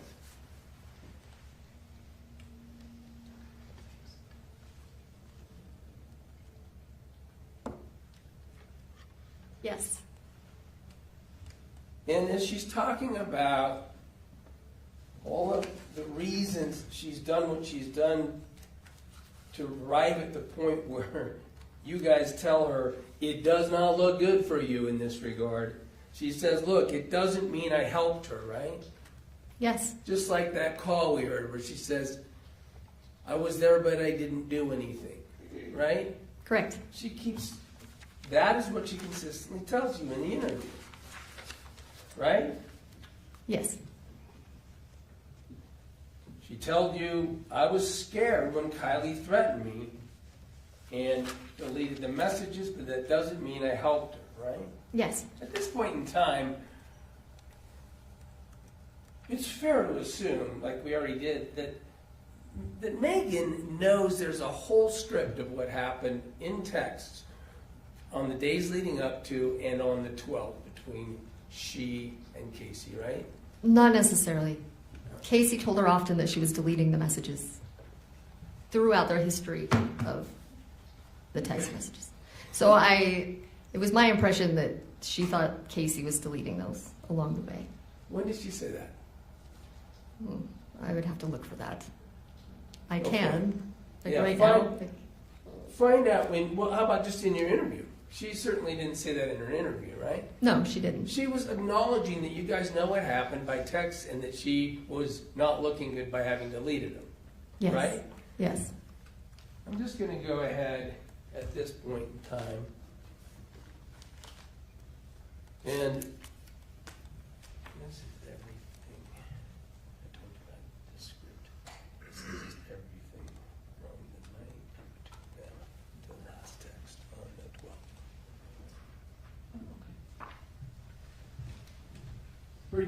For ease, and not yours necessarily, I guess, maybe the jury's.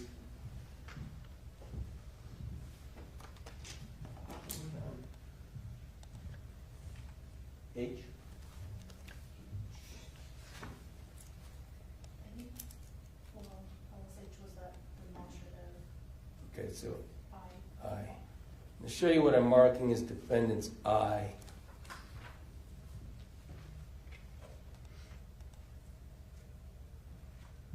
Yeah, Brooks Witness. You may. Thank you. Do you want this, or are we still using it? So, does that look like the text between Meggan and Casey from August 9th all the way through the last text?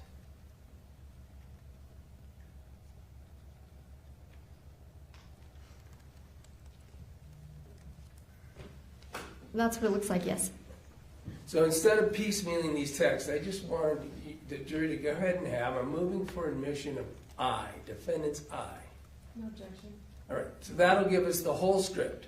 Court will receive. Oh, I'm sorry. Exhibit I. Thank you. That'll give us the script. For everything they said to each other, setting up the events of the suicide, supposed suicide, maybe fake suicide, whatever it is that you described, are the options of what happened that night. All right, so then I want to come back to that because after she says, yeah, it doesn't look good when you confront her with the text messaging and the interviews and such, after she describes why she did that, because she was scared by Kylie's accusations, you specifically talk about, as we already discussed, proof with her. Do you remember that? Yes. And that's what was meant by the reference to, we'll see where it goes. You don't look good. Well, we'll see where the evidence goes, right? Yes. All right, now I'm going to go back through here, if you don't remember, and talk about the kinds of evidence. Because, I mean, look at 42. Page 42 of your interview. Okay. At the very bottom, the subject's being talked about. Remember, Hales, that goes to the very blunt question I asked you, and you said no. That is about whether you helped, right? You said no, you didn't help. Yes. That's great, isn't it? But if we have evidence to prove otherwise, we have a problem. That's what she was told, right? Yes. And you remember he said, then turn the page. And if there's not, I will ride off into the sunset. Right? That's what Sergeant Hale said, yes. Right in your presence. Yes. All right. Let's talk about the evidence then. Do you not recall the discussion that the sorts of evidence would include touch DNA? Yes. And that's why she said, I didn't touch anything that day, right? I didn't touch any insulin bottle. Yes. Talked about fingerprints, right? Yes. Same thing. That fingerprints were the sort of evidence that you and Hales were talking to her about as proof? Yes. Medical evidence? Remember bringing up Toxicology? toxicology? Yes.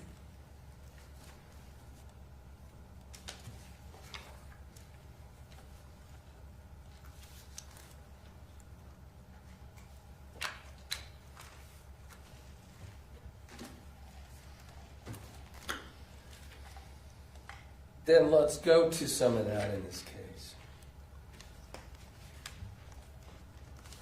Because evidence was of that sort was sought, right? The toxicology and the fingerprints and the DNA, yes. The proof that Hales said he'd ride off in the sunset if it didn't exist, right? That's what he said. Let's go about how both the investigation and the evidence in that regard then. The Jorgensen, Osborne, and Robinson are on scene, and they're able to get evidence, right? Yes. That's one of the things, that syringe, Yes. we'll call it syringe 2. Mhm. Well, item 2, Yeah. is that fair? They're able to take pictures. Yes. They did some searching, right? Yes. They did some searching, even we saw of the turquoise box that's at issue. Yes. Again, for documents, right? They were looking for the DNR, yes. Yeah, I mean, now, by the way, this Casey that we are learning all about in this trial certainly could have showed Meggan a document that she later destroyed, right? Meggan said she had never seen one. But she could have showed her the insurance document. It looks like she did. Absolutely. She could have showed her all sorts of things that no longer existed, right? This person was I mean, I guess. consummate liar and manipulator. Can we agree on that? Yes. Absolutely. So they get some evidence, and book some of the evidence in. Let's talk about the screenshot. I think I have it here. Of this one in the closet.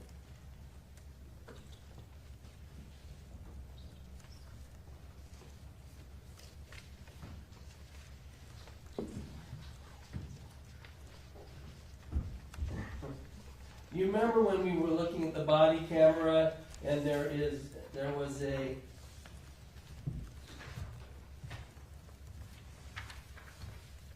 depiction of what was in the left-hand corner of Casey's closet? You remember that? Yes. Now, by the way, Talking about Jorgensen's or Osborne's?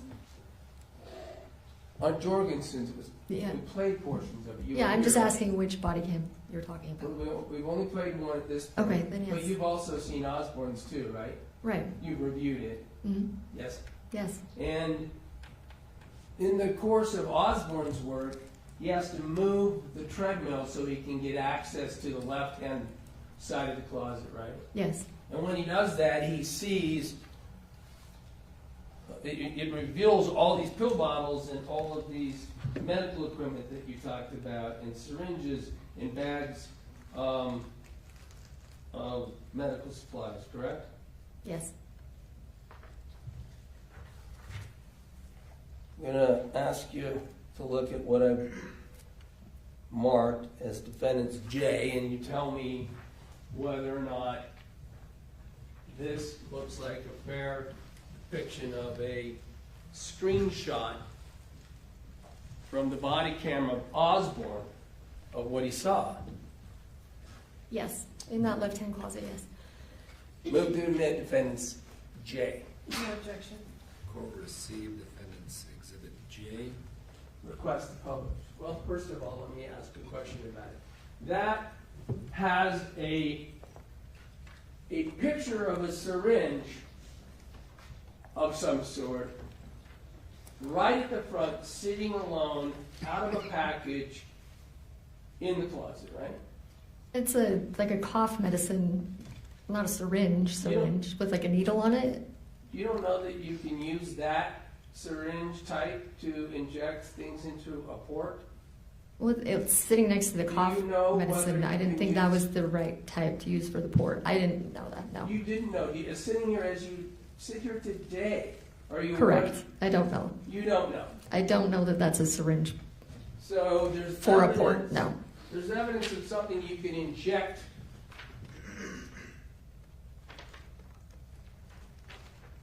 You can inject a syringe-type object sitting open on the shelf in Casey's bedroom. You'd already seen the text that said she was drawing things up, right? Drawing up. No, I hadn't seen that when no. Well, you didn't see this. This exhibit. This was from Osborne. Fair enough. You did not collect the syringe object that is in defendant's J. Is that fair to say? Yes, that is fair. It got thrown away. Right? If Mark threw it away, then yes. Well, you guys threw, look, even Osborne and Jorgensen threw all kinds of stuff away. You've They seen were their body cleaning up the cameras. room from the paramedics. They weren't just throwing random things away. You weren't there. From what I saw in the video, You don't know what went into these trash bags that they went up and had Mark throw in the trash, right? no, I don't. And then you guys went in, when you went in on that surge a couple days later, that room was tossed. Right? I mean, stuff was all over the place. There were a couple bins on the bed. They had been searching for the DNR. Did you see that syringe object that's in defendant's J? No, I didn't search that closet. Did anybody else? You're the case agent. Are you interested in what evidence might have been in the room that day? Yeah, of course. So it's not in evidence. That No, syringe it is is not in not. evidence. No, And you don't even know what it could be used for except for cough syrup. Is that right? correct. Okay.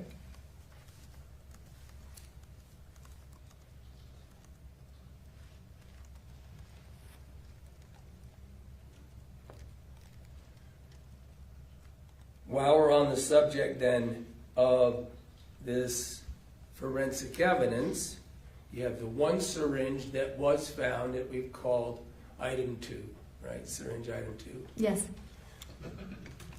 Now, ultimately, after you searched with what you say with the warrant, yet another syringe was found by Mark in that room, right? Yes.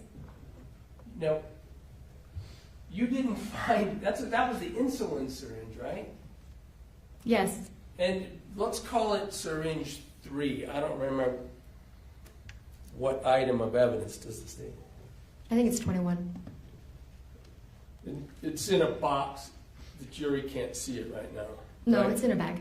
It's in a bag, and that clear. one's separate. That one's on its own in the bag. And Yes. and that's because that never got tested for anything, right? Correct.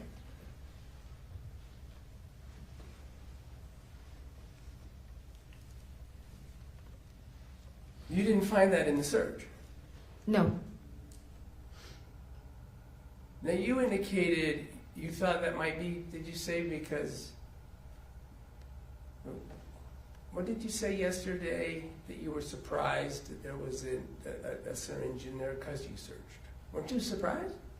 No, because the closet was full of medical equipment. You don't know it came from the closet. Mark said it came from the closet. He said he found it near the closet, right? No, he pointed to the closet and said he found it in the closet. That's my recollection, is that he found it in the closet. We'll play the video at some point. By the time that Mark had found that, a number of days later, that room had had all sorts of activity in it, right? Since Mark was pulling up the carpet, yes, he took everything out of that room. Before that, I mean, things in that room could have been kicked around, moved around, displaced just by the 5 EMT people that were in there, right? Yes. And then there was whatever happened when the family went in the next day. Whatever they did could have moved evidence around, right? Yes. And then the activity of cleaning up the room during which Mark found the syringe, all sorts of activity could have moved that syringe around, right? Yes, and that was after we searched it, so. Yeah. Mhm. You're not saying you weren't searching that room for, I mean, a syringe would be evidence, right? There were a lot of syringes in that closet. A syringe on the floor, a diabetic syringe that Mark says is a diabetic syringe that is obviously a diabetic syringe in an insulin overdose case. Would you find that interesting? I'm telling you, there were a lot in that closet, so we couldn't. I want to take a second. Okay.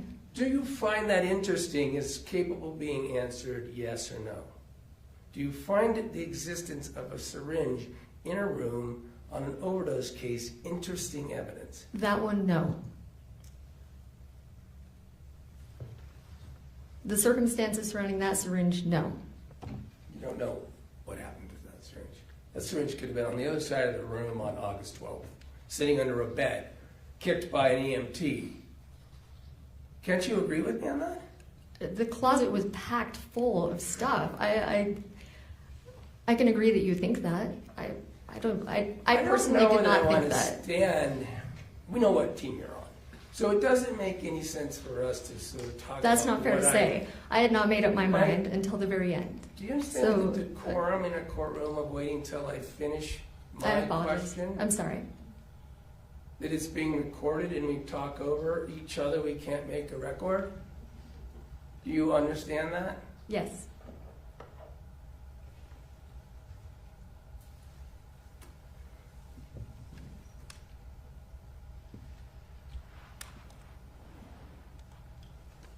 On the subject of evidence, you were there on the 14th with Mark.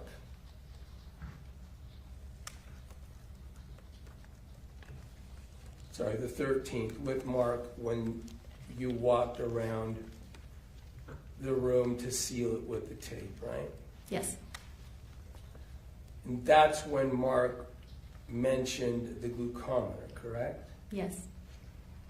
And you didn't take it into evidence at that time, right? No. Now, can we agree that in an insulin overdose death, a glucometer would be an interesting piece of evidence? Yes. Then when you went in with the warrant and did the search, you collected the monitor, right? Yes. Then it looks like approximately the 19th, you gave it back to Mark. Yes. In the meantime, didn't analyze it, right? No.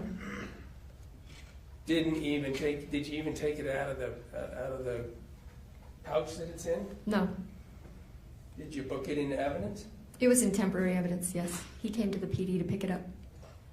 Temporary evidence. It was in a place that you already intended to give it back to him? No. It was still in the temporary evidence locker for me to book. Oh, I see. So you hadn't booked it yet. Correct. And then you gave it back to Mark, right? Yes. And then you ultimately didn't retrieve it till early January. Is that correct? January 9th, I believe.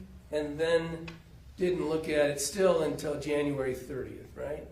I don't remember.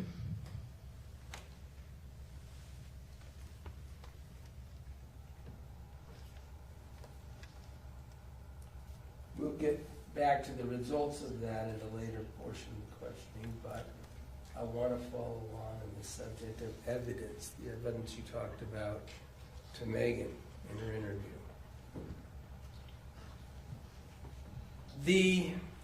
On the 18th, by the way, let me talk about the search for a second on the 14th, because you brought up something. You only searched the room. On the 14th, you only searched Casey's room, right? Correct. And you said it was because you only wrote a warrant for the room? Yes. Why? This whole house could have been traipsed around by Casey, right? Yes, You knew already that it's full of insulin, right? yes, You knew already there's insulin users all through the house, right? yes, You knew already that there were syringes used for insulin that could be throughout the house, right? yes, But you only wrote a warrant for the room. yes. And let's just talk about warrants, because warrants aren't the only way that you can legally go search something, right? No, You can just ask, right? not in that situation, no. Just describe it. I'm going to do something I don't do much with police officers. I'm going to ask an open-ended question. Describe why the heck you can't ask for consent to go look in the bathroom. For instance, let's just start with that. I did ask consent to look in the bathroom later. I couldn't ask for Casey's room for consent. She paid rent. We learned And she later. was alive, so I needed a warrant. So you think, but I'm not talking about the warrant.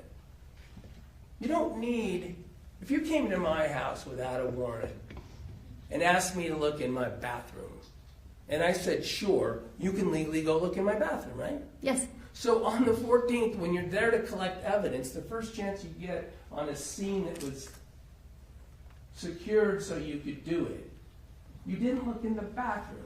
Isn't that right? that is correct. And you could have asked Mark if you could look in the bathroom, right? I could have. And you didn't. I did not.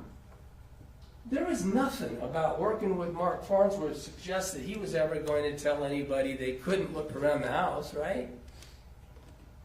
I can't answer for him, but no, he's very nice. I'm not. Answer for yourself. There's nothing that you thought as a police officer that was for 1 second going to be denied when you asked to look anywhere in that house. You know you could have looked anywhere if you asked Mark. I don't know that. You don't know that? You don't think Mark would have said yes? Maybe. I don't know. I didn't ask. No. Okay. So you didn't ask to go search the premises of what at that point you were investigating as a possible homicide. Yes. All right.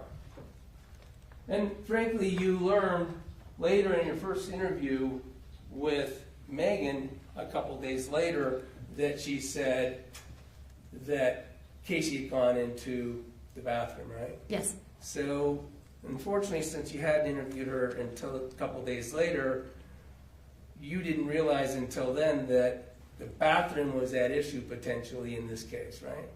Correct. And you don't have any idea then what was in the bathroom, what was touched, what might have been done, whether there were fingerprints, even what was in the trash, right?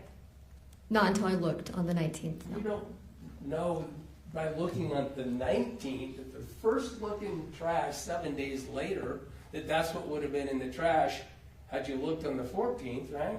Correct. I mean, let's face it, the whole house had been cleaned up, picked up, trash taken out in between those two times, in between the 14th and when you looked in it on the 19th, right? I don't know. Why? I don't know when they take out their trash. Because you can't ask them? He said that they usually take the trash out on Wednesday, but he didn't know if they'd taken it out, is my recollection. You didn't talk to him about taking out the trash in the bathroom. You just don't know what happened in the trash can at the bathroom between the 12th and the 19th, do you? No, I And don't. you never tried to look. Fair to say? No, we did look on the 19th. Is that what you're saying? That I didn't look before the 19th? Right. Yeah, that's correct. Didn't look in Kyle's room ever, did you? That was Mark's room at the time. No, I did not. Never asked to. No.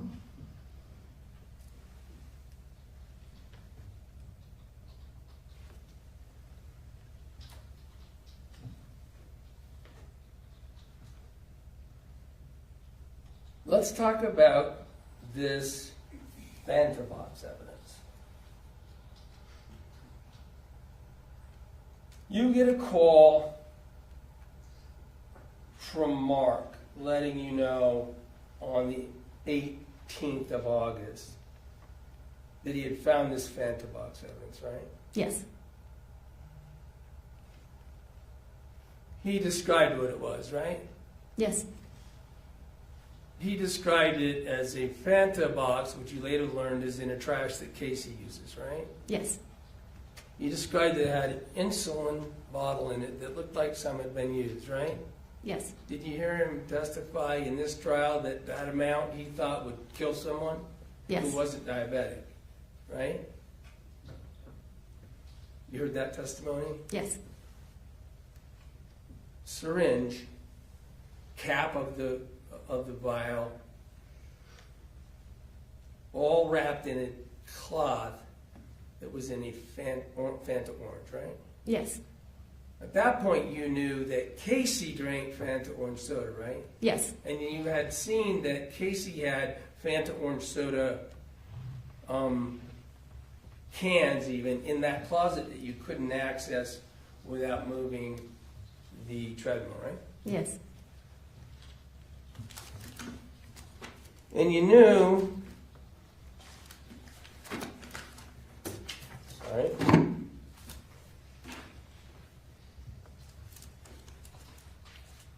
that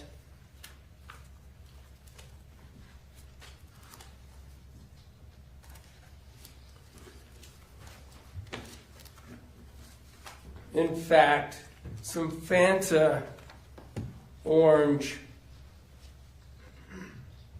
Zero was purchased for Casey. Well, you didn't know at the time. You now know that Fanta Orange Zero was purchased for Casey by her Aunt Kay 6 days before the 12th. Yes. So you didn't know that. You didn't know about the timing of the Fanta purchase, but you knew about this, and you knew, I mean, it certainly, insulin vial, syringe, the box with the insulin, these sorts of items would be extraordinarily important forensically for the investigation. Can we agree? Yes. Here's Mark telling you this evidence exists that he found, right? Yep. And you don't send crime scene out, right? We don't have crime scene. You have access to the CSI. You can call them. Okay. You don't do that? You don't. No. Your department doesn't use crime scene investigation? No, we don't utilize the crime scene investigation. Did you hear Osborne and or Jorgensen on their body cameras talking about calling someone out even on the 12th once they learned insulin was involved? Calling out crime scene? Calling out No. somebody. You're saying that your department does not have the ability to use crime scene investigation services. I'm sure we do. I've never done that, no. Well, I At know the time, I didn't think about it. You had never done this sort of investigation. Right, I didn't think about it at the time. But let's just talk about basic police work. Hearing that, you've already established, I think, that that would be pretty important evidence, right? Yes, You've already established evidence can give fingerprints, right? yes, DNA, touch DNA, right? yes, And in fact, it turns out, notwithstanding what was done here, some of that evidence came out of what Mark found, right? There were DNA results. yes. There's never any fingerprint results on any of the testing, right? No, You didn't tell Mark to let you come get it, let's put it that way. We'll leave CSI, no CSI attempt. You didn't say yourself go try to document what it looked like, right? no, You had him take a picture, yes, meaning he had to remove the content, set them up, and put them on, and take a picture. You didn't just tell him what kind of picture, how to take it, or anything else, right? no, It ended up to be a photograph. I think we saw it in evidence that we can get it in straight down with the items spread out, right? yes, So clearly he was touching them, and you had to move them around and take a picture of this evidence. I asked him to take a picture, yes. But you didn't tell him how. No, You didn't tell him to use gloves. no, And then you just told him to put it in the bag, right? yes, It turns out that he didn't put the rag in the bag, right? correct. Now, maybe you don't know this. Maybe you do. A rag would be a pretty good piece of evidence to be able to get DNA off. Can we agree with that? Okay. Do you get trained? Yes, I said yes. Well, you said okay. I'm sorry, yes. Can we agree that a rag would be a very good piece of evidence to get DNA off of, pursuant to the training that whatever it is or isn't, you testified to about when you took the stand for the prosecution? Yes. The training is at least enough to know that a Fanta box, flat, smooth, waxy surface would be a very good surface to get fingerprints from. Can we agree? Yes. You didn't ask him to keep the Fanta box. No. Didn't ask him to keep the rag. No. And not only that, when you went over to pick it up, and you put it in a Ziploc bag, right? Yes. He walked you out and showed you that all that evidence was still there. Did you see that clip? Yes.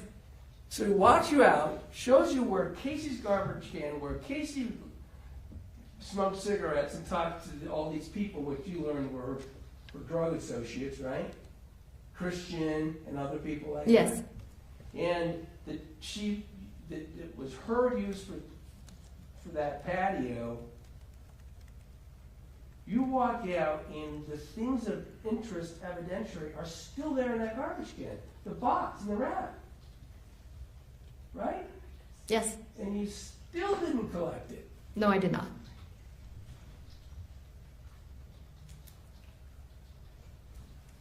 I mean, because look, all the evidence suggests that the person who was involved with the Fanta box, the syringe, the vial, and the stuff in there was Casey. The evidence suggests it was Casey that would have been involved with that evidence, right? Don't you think that that's the conclusion to be drawn from what you've learned in this case? The evidence was put in there by Casey? Yeah. No. Well, wait, let's talk about it then. It's where she would put her stuff, right? Right? Yeah. She drank Orange Zero. Yes. It was bought within 5 days before by Kay, a box of it. Yes.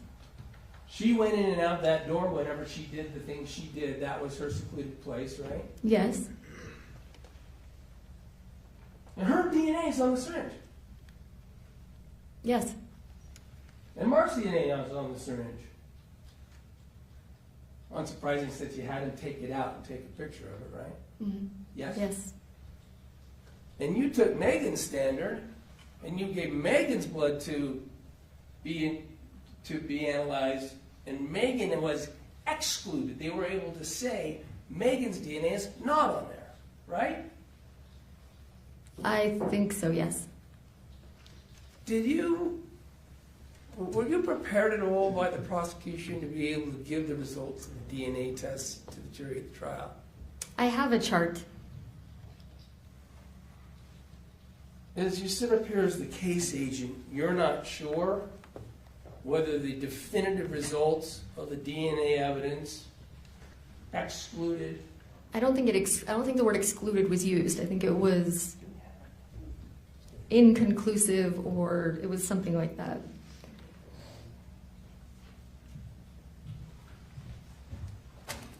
Counsel, let's put a pin in this just for a moment. We've been going 2 hours. Oh, okay. Sorry. Let's take our I morning lose break. track. We'll come back and finish this up. So let's take our morning break right now. We've been going for a bit. Ladies and gentlemen of the jury, you are admonished by the court that it is your duty not to converse among yourselves or to converse with any other person on any subject of the trial. It is your duty not to form or express an opinion thereon until the case is finally submitted to you. This includes no individual research on the parties, attorneys, or claims. All rise for the jury.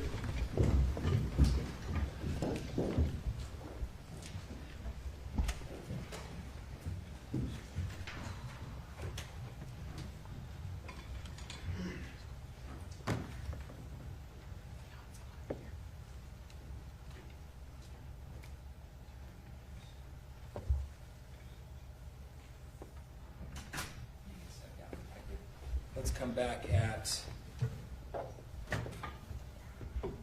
few minutes after 11. A few minutes after 11, and we'll keep going. Thank you. All rise.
Be seated.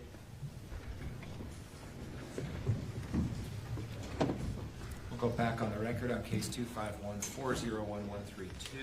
State versus Sundwall. Mr. Williams? Thank you.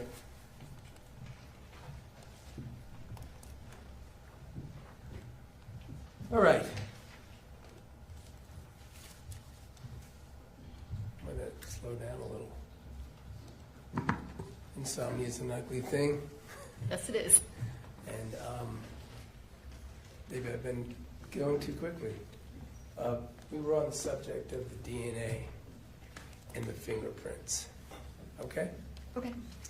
And you had indicated, and I understand, you're no DNA expert, right? Right.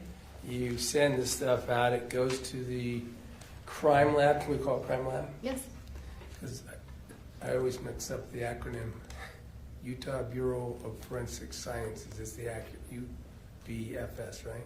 Sure. Yes. You don't know either. It's the crime lab for Utah. Mm-hmm. You had indicated that you had talked to somebody there about fingerprint evidence, right? Yes. And that an opinion had been given to you that a syringe might be a poor item to get fingerprints from. Is that right? Yes. Now, ultimately, then, for one item, you didn't submit it for fingerprints, right? One syringe. Which syringe? We had number 2 was submitted eventually, and the Fantabox syringe was submitted. Originally, sorry. You go up- Originally, yes, just the Fantabox syringe. Because one of the challenges, I'm sorry, for me at least, is that item 20 is all of the Fantabox stuff, right? Yes. Because it was in the bag that Mark had put it in, right? Yes. So when you submitted item 20 to the crime lab for forensic analysis, all those things went as one item, right? Yes. So they had to split them out when they were assessing and analyzing them and give each one their own lab number. Yes. And so when you first submitted things to the crime lab for fingerprint analysis, you only submitted item 20, right? Yes. The Fantabox items. Yes. So that syringe went for fingerprints because it was in the baggie with all of the other stuff. Yes. And that stuff you wanted to have submitted for fingerprints, for instance, the vial, right? Yes. The vial, the opinion was, could be a good source of fingerprint evidence, right? Yes. I think you indicated even when you showed jury of that vial in the bag that it looked like there was some black powder that they used for fingerprint, right? On the box, yes. On the box, that was on the box. Oh, in the box too, right? Yes. And the submission of the box was because the box, the instructions on how to use insulin that come out of the box, right? Yes. And the vial, the syringe, and the cap off of the vial were the items submitted with item 20, right? Yes. I'm going to show you defendant's K. K is the fingerprints of 20.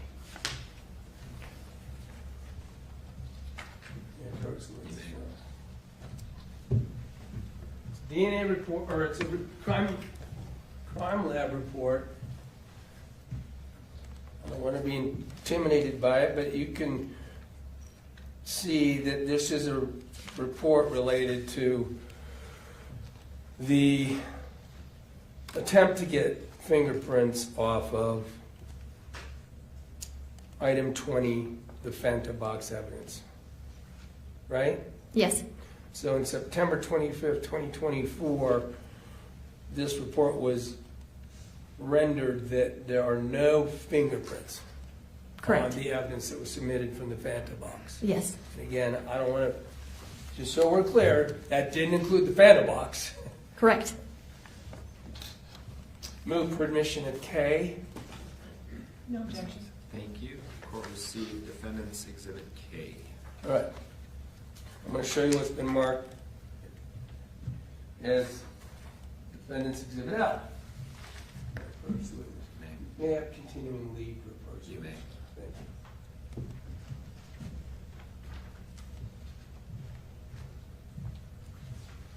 you. Another report, right? Yes.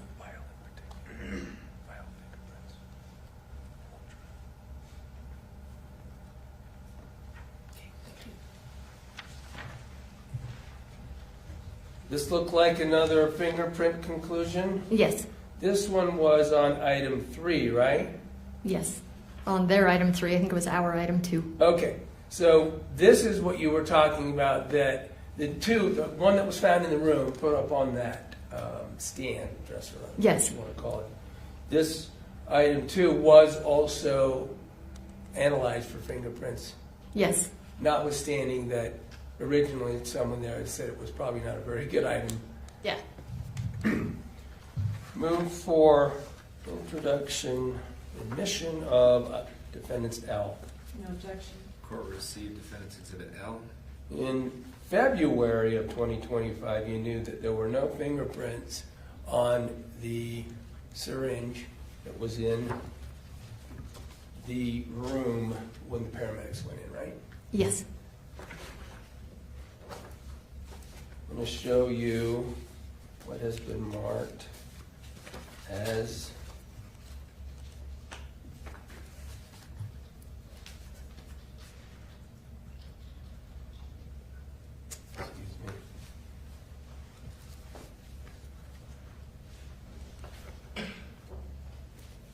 M.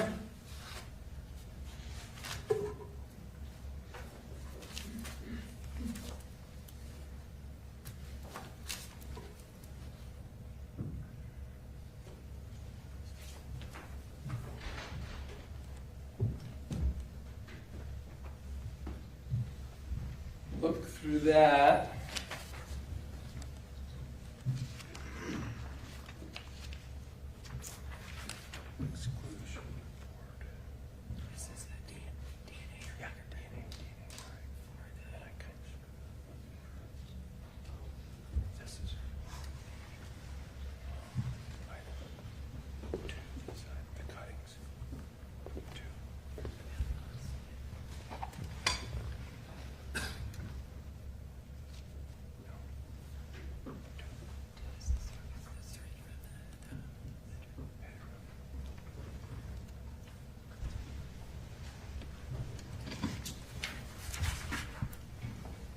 I said that was item M, right, or defendant's M, correct?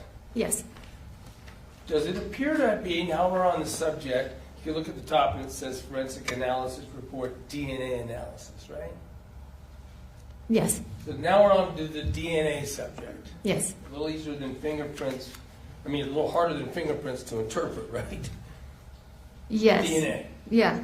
Now, you don't know how to do DNA, you don't know how they do it, you're not a DNA expert, but you are the police officer who can get a report back and learn what the results are, right? Yes.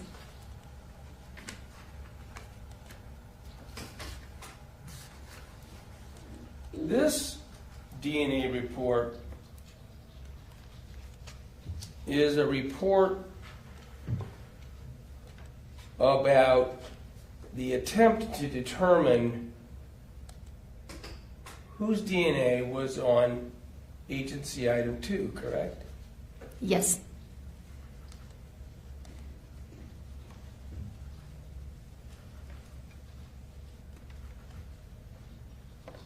What they do for clarity of this report, what they do there is they don't actually, to test for DNA, the first thing that's done is the agency, the crime lab, swabs with a Q-tip or a piece of cloth the item that they're trying to find DNA on, right?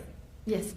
And so when we see on this cuttings of swabs of syringe, let me move for the admission of M. No objection. Court received defendant's exhibit M. What they do is they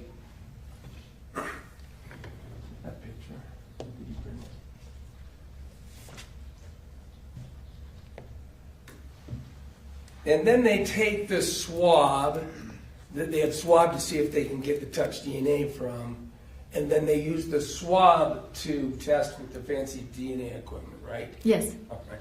So when we see cuttings of swab of syringe on here, that means the DNA from item 2, right? Agency Yes. item 2. Item 2 is in that bedroom, right? Yes. And I'm gonna ask you if you've seen this.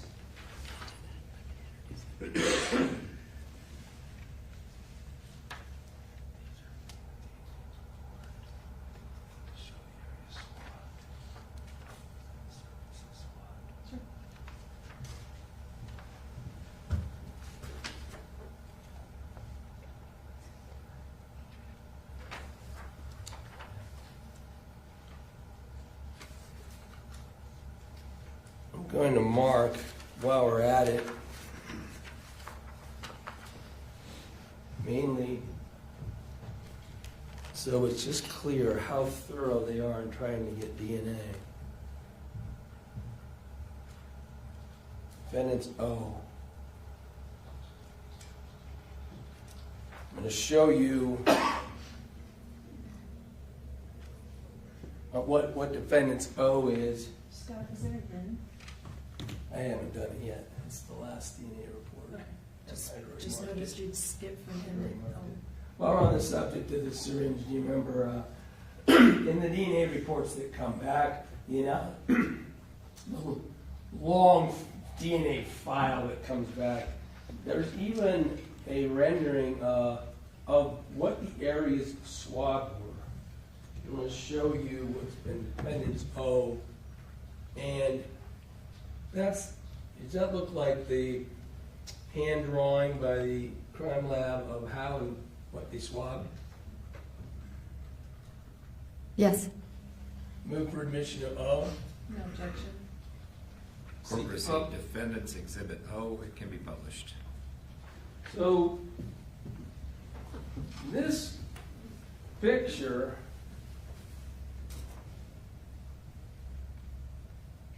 shows the attempt to get DNA from the barrel of the syringe, right?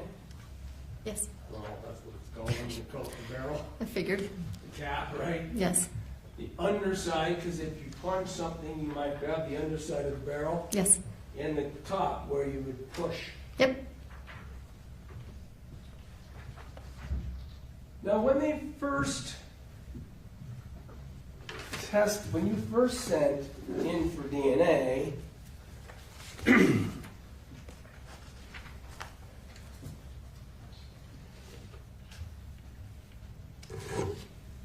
you were just trying to see if there is any DNA on the items, right? Yes. Now, I've done this a little out of order, and I'm sorry. I'm going to show you N. That report, N, is the DNA report that says that they found DNA, right?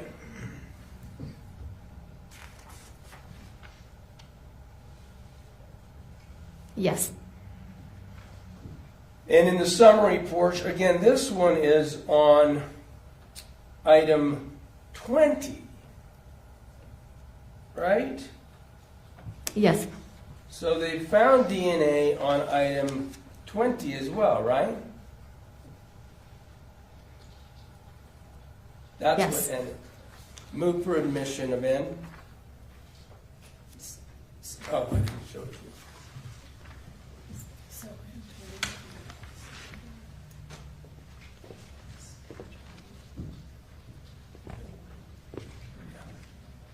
Yeah, I'll put it right now. I was just going to walk through the items because of that very point. no objection. Thank you. Court received defendant's N.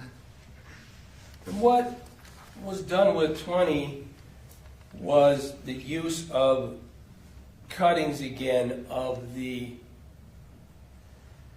syringe found in the Fanta box, right? And some other things. Yes. Start with the first thing. One thing they did was they looked for DNA on the swabs of the syringe, right? Yes. They looked for DNA on the swabs of the glass vial. right? Yes. And then when it says cutting a DNA spot card from Casey Terry, let's lay that out. What they need is they need to find out whose DNA it is. They need an example of a person's DNA to compare in the analysis, right? Yes. And so that's a standard, right? That's called the DNA standard profile. Yes. They've got the profile of Casey Terry because that's easy to get. You had that evidence.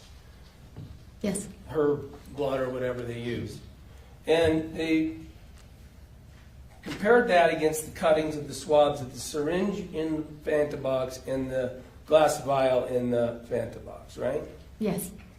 They ultimately didn't test the orange cap in the Fanta box, right? Yes. Nor the plastic bag with cardboard box and folded paper. Yes. Now that plastic bag is the Ziploc that Mark had put it in, right? I'm not sure. Item 20 went with a plastic bag full of the stuff Mark put in it, right? I thought I repackaged it from there. I don't know what the plastic bag would be. You know, there wasn't a plastic bag found by Mark, right? No. And then the cardboard box is the vial box, right? Yes. And the folded paper is probably those instructions. Yes. They didn't test those. No. They test the syringe and the vial for DNA, and they find DNA, right? Yes. And they find Casey's DNA on there, right? Yes. They don't find in their investigation any DNA for Meggan, right? No. Right. So no Meggan DNA is found on either syringe. Well, maybe we hadn't finished going through what would have been M, I think.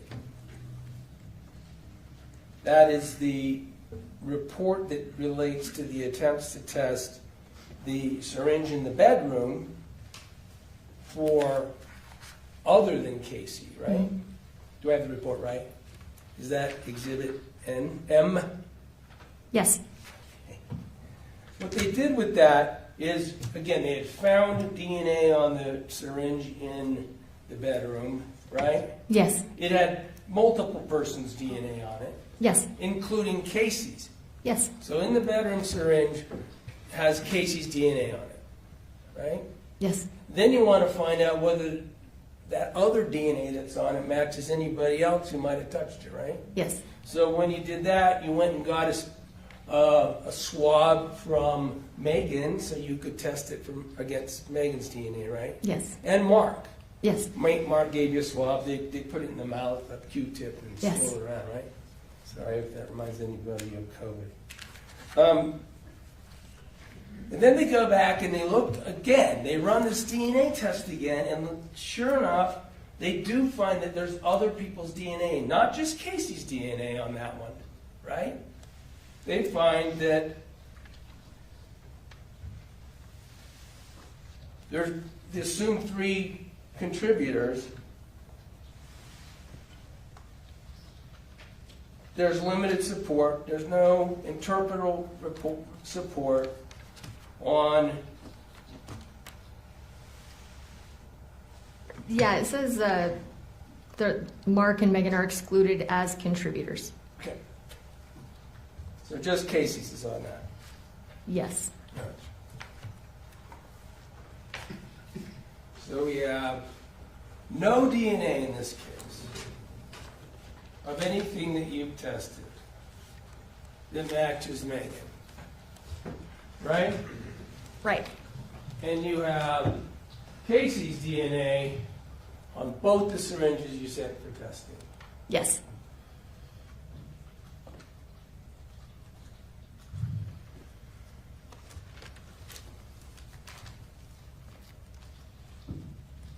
I want to talk a little bit because we had addressed the subject of medical evidence.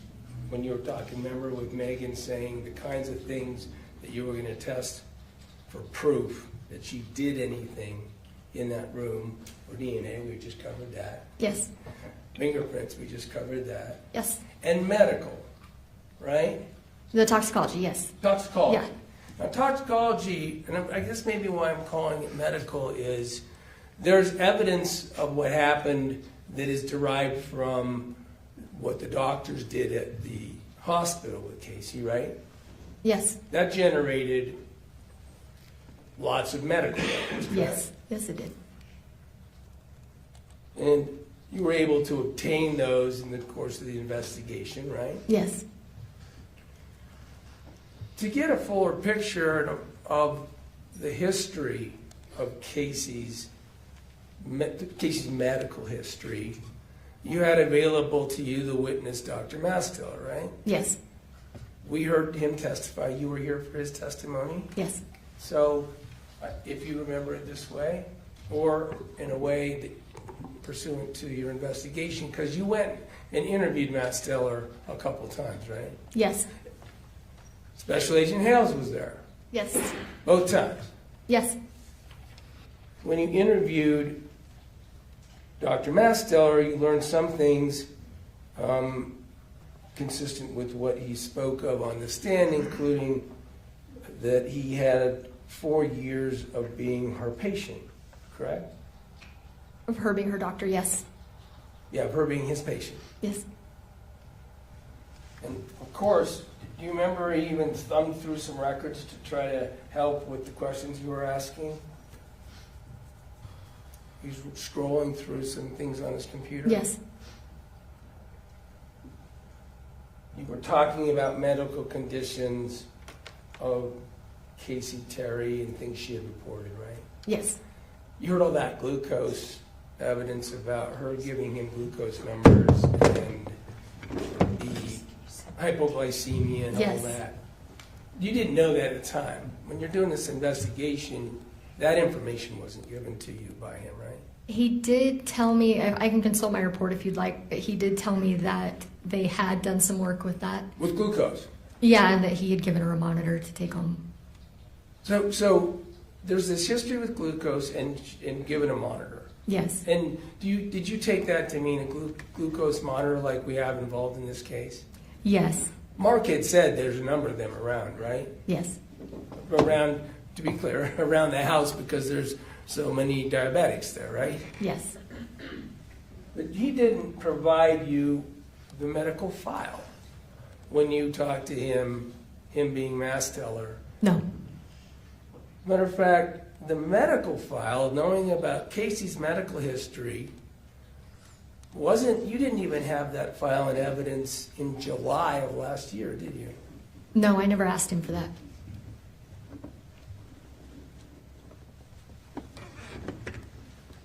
I think you did talk to him about the fact that Casey had presented with mental health issues. Yes, And given your investigation, no surprise, probably there, right? no,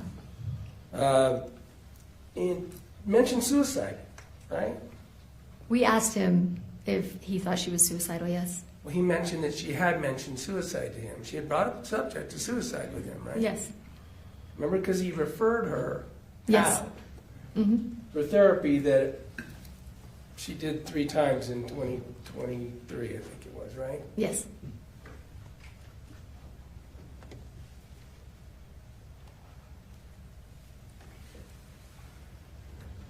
So you hadn't asked for any records about the history of Casey's involvement in her medical file from Masteller. Did you seek any medical records from Epic? no, Dr. Epic? Dr. Epic was what, her kidney doctor, I think? yes, Had you sought any records from her knee surgeon? we did get records from him, but that was, I mean, that's after Megan's charged, is my point, right? I don't remember. Meggan was charged and arrested on March 20th, 2025, right? Yes, I don't remember when I interviewed Dr. West. Okay. So That was just condition of the subpoena, that we would get the medical records. And at the time she was arrested by you, that means charged, right? She was also charged that day Yes, with the present criminal allegations. yes. You hadn't even gotten the fingerprints result for the syringe too, right? No, You hadn't even gotten the DNA results from syringe 2. I don't think so. So as we started this, when Meggan exclaimed that she had certainly said and done things that made it, as you guys said, look really bad for her, the proof in the form of forensic evidence had not even been completed by the time you arrested her. Agreed? Digital forensic evidence started that day, so I wouldn't agree with that. Let's talk about that. You had all this data about all of the texting back and forth, right? That's what you mean by the digital forensics. Are you talking about when we interviewed her or when we arrested her? You arrested her. We had that, yes. You had in November completed this exhaustive review of all of the communications and the things that were spoken of and the topics that the prosecutor just addressed with you. You had completed that in November, right? I don't know that it was complete. I mean, if it says Casey's phone was done, that doesn't mean I was done with Meggan's. I'm not sure when I was done. Okay. You have looked at Casey's phone interactions. You had finished going through Casey's phone interactions with Meggan November 18th, 2024, right? Yes,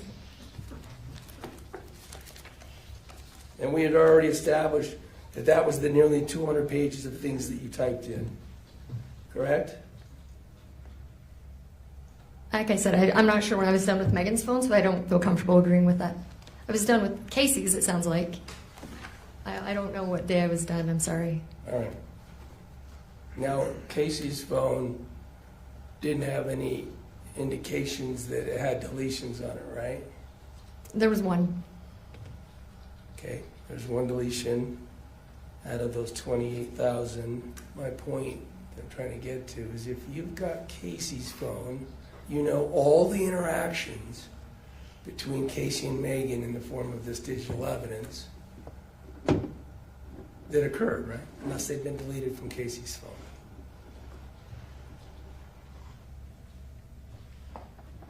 I'm not comfortable. I mean, yeah, I mean, when I was done with the investigation, I was done, but you're trying to pin me to a day, and I don't.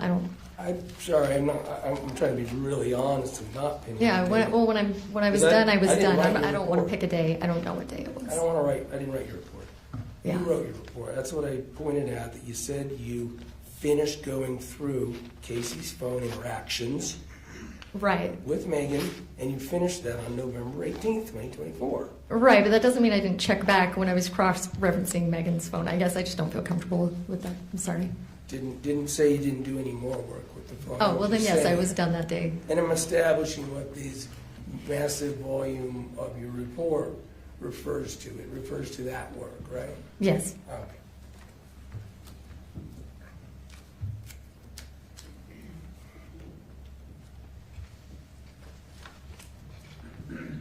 All right, let's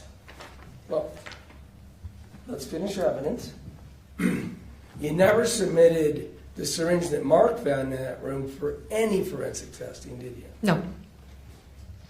And I was gonna skip over, I almost missed some other evidence. We had learned about this event last December where more syringe evidence was found, right? Yes. Right, let's unpack that a little bit. That syringe evidence was 3 empty syringes, right? Yes. And one that was preloaded with insulin, right? Yes. And what you learned was those existed in Kyle's room, what Mark thought a couple months after Casey's death. After Kyle's death. He found them a couple months after Kyle's death That in the doesn't- desk. You think he found them a couple months after Kyle's death? That's what he Yeah. said, after Kyle's death, is my recollection. Okay, well, we can play that. So you're saying, then they would have been in there when Casey and Meggan were together on the 12th. Yes, So that you didn't search Kyle's room ever, right? no, it was Mark's room at the time. All right. And the date of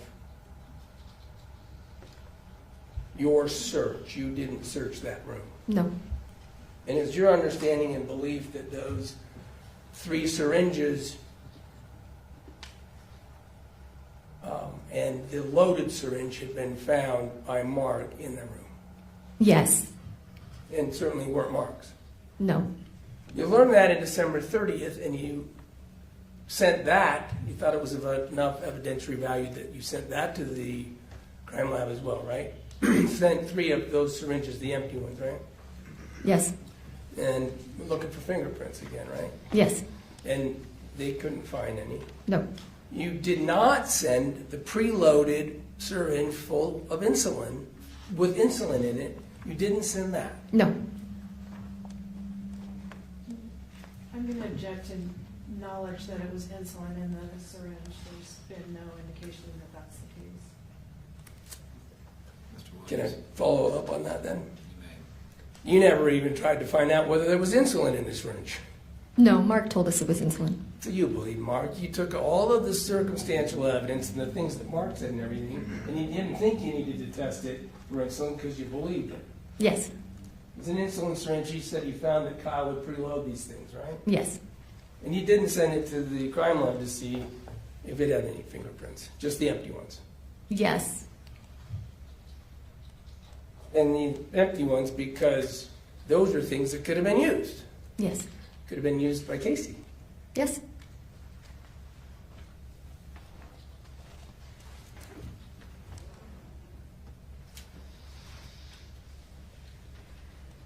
Let me go to the subject.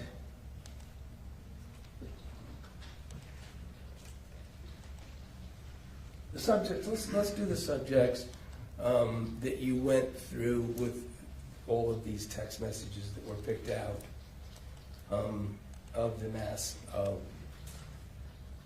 texting, okay? okay, Let's talk about the subject of insurance, I guess life insurance, okay? okay, That subject, I think we covered this a little bit, but that subject is pervasive between the two of them from the start of your text messaging investigation, right? yes, And you saw that you learned in your investigation that Casey, also would talk to other people about that subject, right? yes, Like, we introduced even a text where she was talking, Mark talked about the fact that Casey would talk about the insurance with Mark. yes, That Mark finally concluded that she would indicate to lots of people that she had life insurance policy and what they were the beneficiary, right? yes, Including Kylie, right? yes,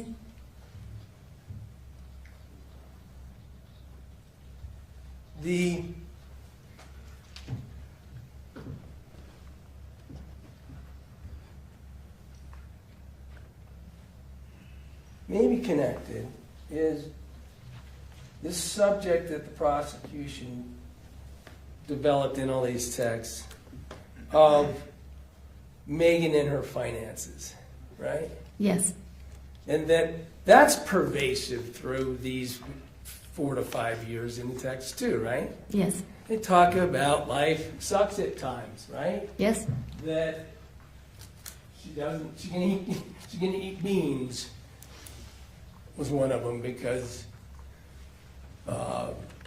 money was running low, right? yes, But some of those texts about, let's talk tires and car problems, right? yes,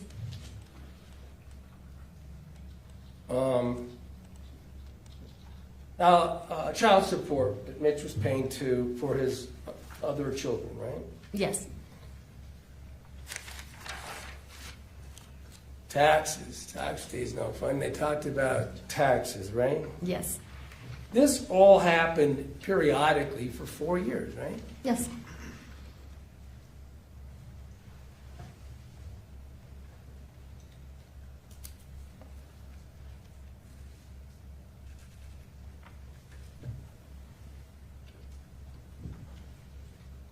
In terms of, you mean you testified to, and I think you testified directly to the fact that you thought that was relevant because of financial stress and what you believe in the government is charged, it needs to prove beyond a reasonable doubt, that a motive of Meggan acting has to be proven that it was, she acted and it was for financial gain, right? Yes. So that's, as a feature of the case, you have to investigate that, right? Yes. You understand that it has to be proven beyond a reasonable doubt, right? Yes. Your conclusions that you reached about it, at least as a police officer, are only from all this text messaging. Right? Yes. You didn't use your ability to subpoena to look into her bank records, right? No. You didn't go speak to any employers at the time she was arrested in March, which is what, 7 or 8 months after the death, to learn about her work and what she was getting paid, right? I did get records from her employer. About the history. At that point in time that you arrested her, she had a job, right? Yes. She had started before the August 12th, right? Yes. She had 2 jobs, didn't she? Yes. She also worked nights sometimes, as well as her full-time job teaching as a nurse, right? Are those the 2 jobs you're referring to? Is that what you learned? Yes. But that's at the time of arrest. That's what I'm talking about. Yes. Right? And you hadn't ultimately investigated with any kind of forensic abilities that you have, like a subpoena, what her financial situation was, other than these periodic henny penny the sky is falling references in text to Casey. You didn't get any records.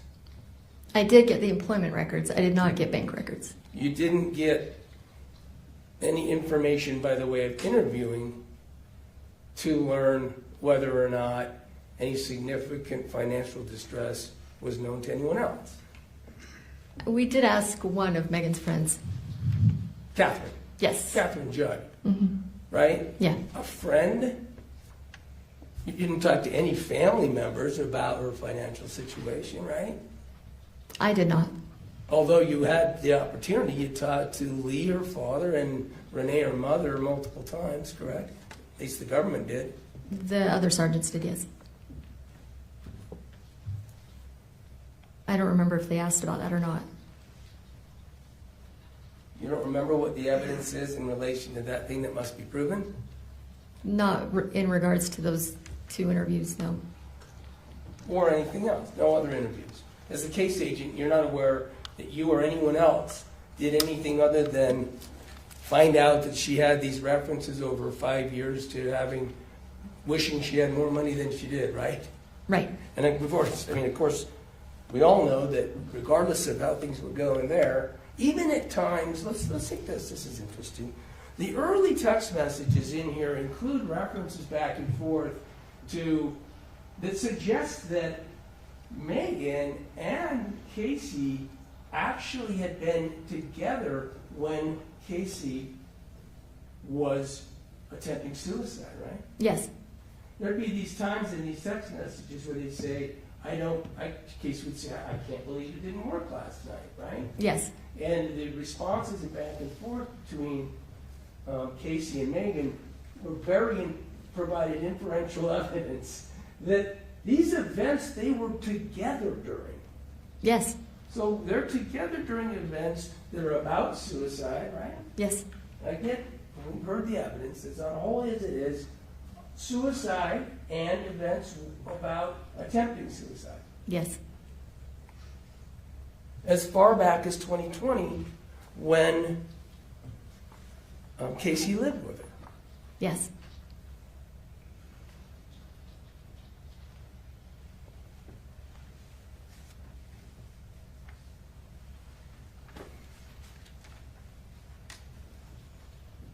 And so, let's talk a little bit while we're on that. I'm sorry, I do tend to get tangential. I apologize. I get on a subject and I want to finish it if it leads to something else. Let's talk about this circumstance of Casey moving out. The evidence that you know of. That Casey moving out of Meggan's house back in roughly 2020, right?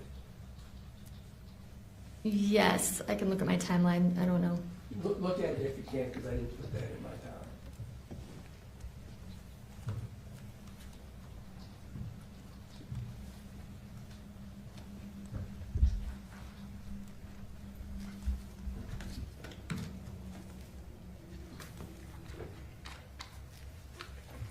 I have that she moved in May of 2020 and out in March of 2021.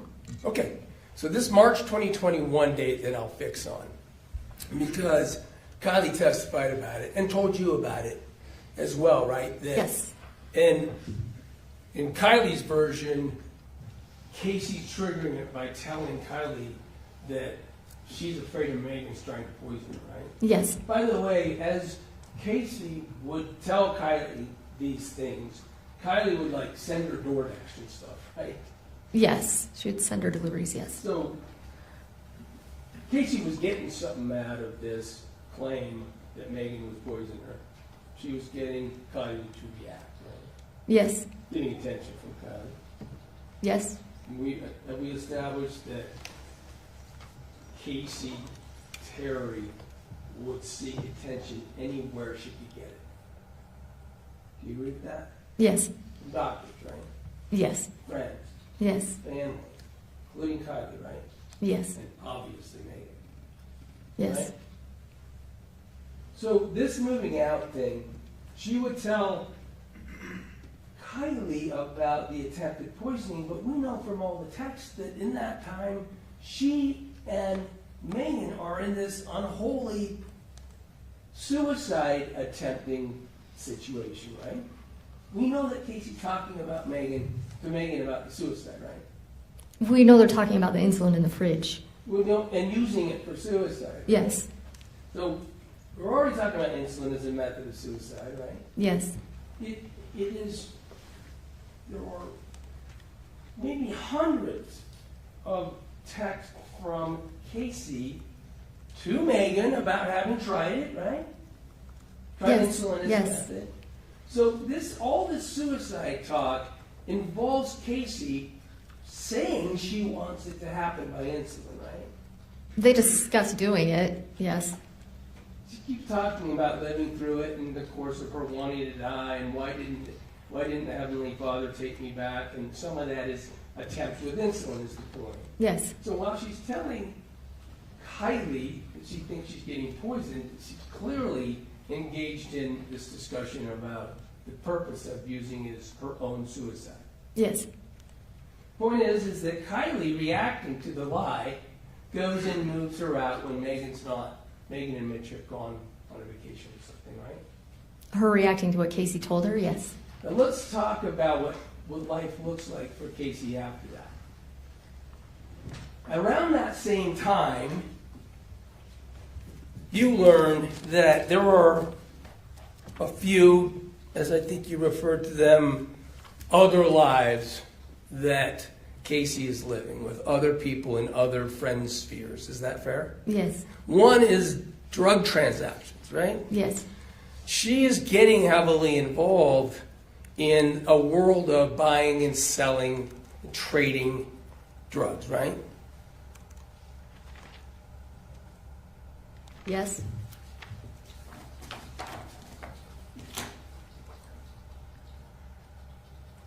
And here is somehow getting away with telling everybody she has cancer, right? Yes, We already know, all the way to the end, she has somehow managed to live a life and communicate in a way that she has succeeded in these cells of communications to making them believe it. Fair to say? yes, The other thing she was succeeding on is this life of drug addiction and buying and selling and trading pills, right? yes, Now, she had been in drug treatment before this period of time, right? yes, So she is, and the pills that she's involved with are her prescription medications, correct? yes, Also getting those benzos that she's not prescribed, yes, that the doctor wouldn't give her because he's given her so much pain pills, Dr. Maslow, right? yes, Christian is a name that is prominent, that she is a friend with and who is also doing that with her, correct?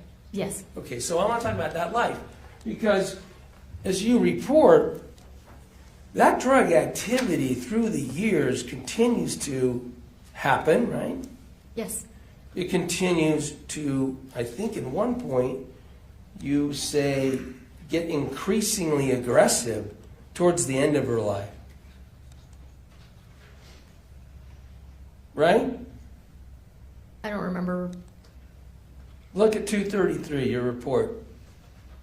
I don't want to drag you through all of these tabs, so let me just select one. You look at page 233 of this report that I put in front of you, that massive stack of paper. The text messages that you typed in. On 233, you're describing something that is going on in July 8th, almost just a month before Casey's death, right? Yes, I see that now. At the bottom. Yes, Because as you go through here and you're reading these texts, and you frequently are commenting on them and your investigation. Is that fair to say? yes, So what you would say is, while Casey is talking to Meggan about suicide, for instance, she's out with Michelle trying to buy pills from Ty and other people, right? That's not this one, but that's an example of the sort of commentary you would give in your report. yes, So right here, this is an example, right? yes, Part of what she's texting, a little higher up on the page, to refresh your recollection, is the subject of praying. She's texting this with Meggan. She's praying for death, right? yes, More of this and praying this aspect of their agreement, pact, whatever we're going to call it, that is against their religion, right? yes, That's also where she says, hey, don't worry, I'm deleting these messages, right? yes, And again, to keep it secret, confidential. They have a confederacy, right? That's a conclusion you can draw from these 5 years, can't you? They didn't advertise what they were talking about? Yes, And then you're noting at the bottom, in the meantime, while talking to Meggan about praying for death, she is once again buying drugs from Ty and Christian, right? yes, And this is where you characterize that this drug activity, and let me stop, we have established, haven't we, that prior to this July, that drug activity was prevalent almost daily, right? I don't know about daily. I don't know A about that. lot. A lot. Oh, It was mostly when she ran out of her pills. well, the Christian would ask for some. You remember there's one where he's talking to her about snorting Xanax off of her dresser, and she had to pull the blinds? I don't remember that one. All right. At any rate, there's even talk in these texts that she has with her drug circle that they would go and literally meet at the pharmacy. Do you remember that? Vaguely. I mean, there was a lot of drug activity. And so, notwithstanding all this drug activity that's going on, you actually characterize it in the month before she dies Casey is getting increasingly aggressive about getting pills, right? Yes. She's frustrated that drug dealers are taking too much time, right? Yes. She wants it done right the second. She talks about that frustration, right? Yes. Okay, and I was trying to be fair. Those are your words saying her drug activity with that cell of people is getting increasingly aggressive. Right? Yes. Month before she died. Yes. Drug activity that is described all throughout these texts by Casey Terry is illegal, right? Yes. It is also illegal to use someone else's money to buy it if you, for instance, launder it through a Venmo account. That's a crime. Do you know that? Bank fraud? Are you asking me if that's what happened here, or what is the Well, we're going question? to establish that, but what I'm asking if you agree that these are things that anyone would know are criminal. Yes. Her criminal activity regarding her drug sale is getting increasingly aggressive, right? Her getting the drugs or wanting the drugs was getting aggressive, yes. We want to stop now. Yeah. We can break for lunch. Thank you, counsel. Ladies and gentlemen of the jury, we're going to break for lunch. Appreciate your attention and your efforts so far. Before you go, you are admonished by the court that it is your duty not to converse among yourselves or to converse with any other person on any subject of the trial, and it is your duty not to form or express an opinion thereon until the case is finally submitted to you. This includes no individual research on the parties, attorneys, or claims. I'd like to have you back at 1 o'clock. Have a good lunch. All rise for the jury.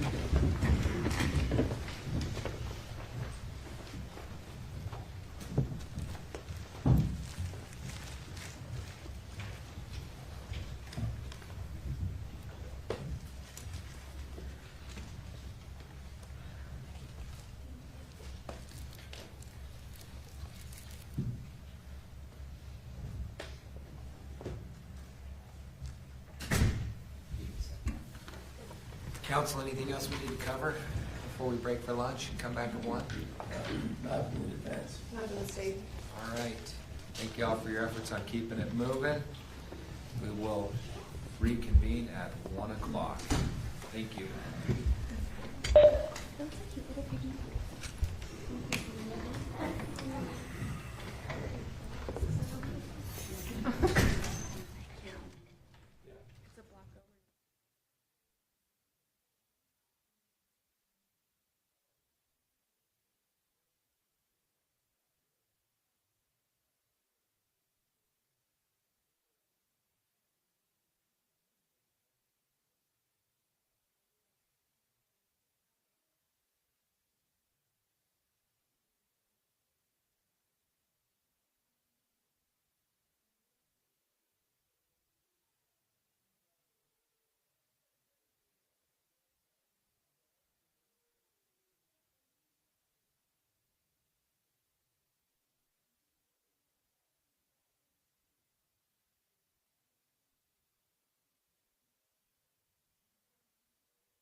I honestly am gonna try to be. No, fine, we were just there in.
be seated.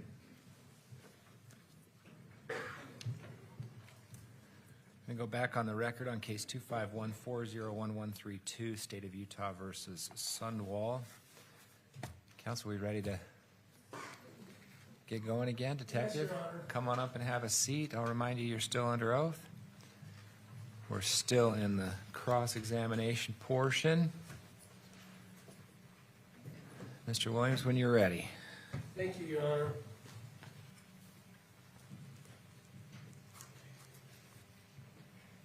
Right. Let's start again. I'll try to go where we left off. I was addressing this notion of these different cells of Casey's life during these 4+ years that we're talking about, okay? Okay. And obviously, one cell is this unholy discussion about suicide and insulin and everything else. That's the Meggan cell, right? Okay. And then she had certainly her family cell. Let's just talk about Kylie alone for a sec, okay? Okay. So you know from your investigation that she frequently lied, if not to everybody, to many people, about Kylie being mean to her, Yes. abusive of her, I don't know about abusive. emotional abuse, I think. I mean, mean. Okay, she'd say that Kylie was mean. She would say she didn't like Kylie, Yes. and Kylie didn't like her. I don't remember her saying that. You don't remember that? Casey, do you know her ex-husband, Casey? Yes. Remember interviewing Casey? Yes. Do you remember that Casey, when you interviewed him, would say that Casey with an EE, or Casey, would complain about the family and say that Kylie was mean to her? That Kylie was mean to her, yes. And that she hated Kylie, or she disliked Kylie. Yes. All right. And then, so there's another cell. There's somewhere she's playing her ex-husband, Casey Tanner. She's communicating with him about her life, right? Yes. And telling him untruths, false things, right? Yes. Casey's quite a character, isn't he? Yes. He'd say he didn't believe her, but he'd give her the money anyway. He married her so she could have insurance at one point in time, right? For a Yes. short period of time. Oh, by the way, she had said something about having a child in the text that she communicated to Meggan that died. Do you remember that? No, I remember Meggan telling us that in an interview. I didn't see any text about that. You didn't? Did you? I don't remember. Maybe there are some. Okay. By the way, if she told anybody that she had a child that died, that was false, right? Yes. And so we have that cell. And now I want to go back to this friend cell that we were talking about for a minute that had to do with her drug activity, okay? Okay. And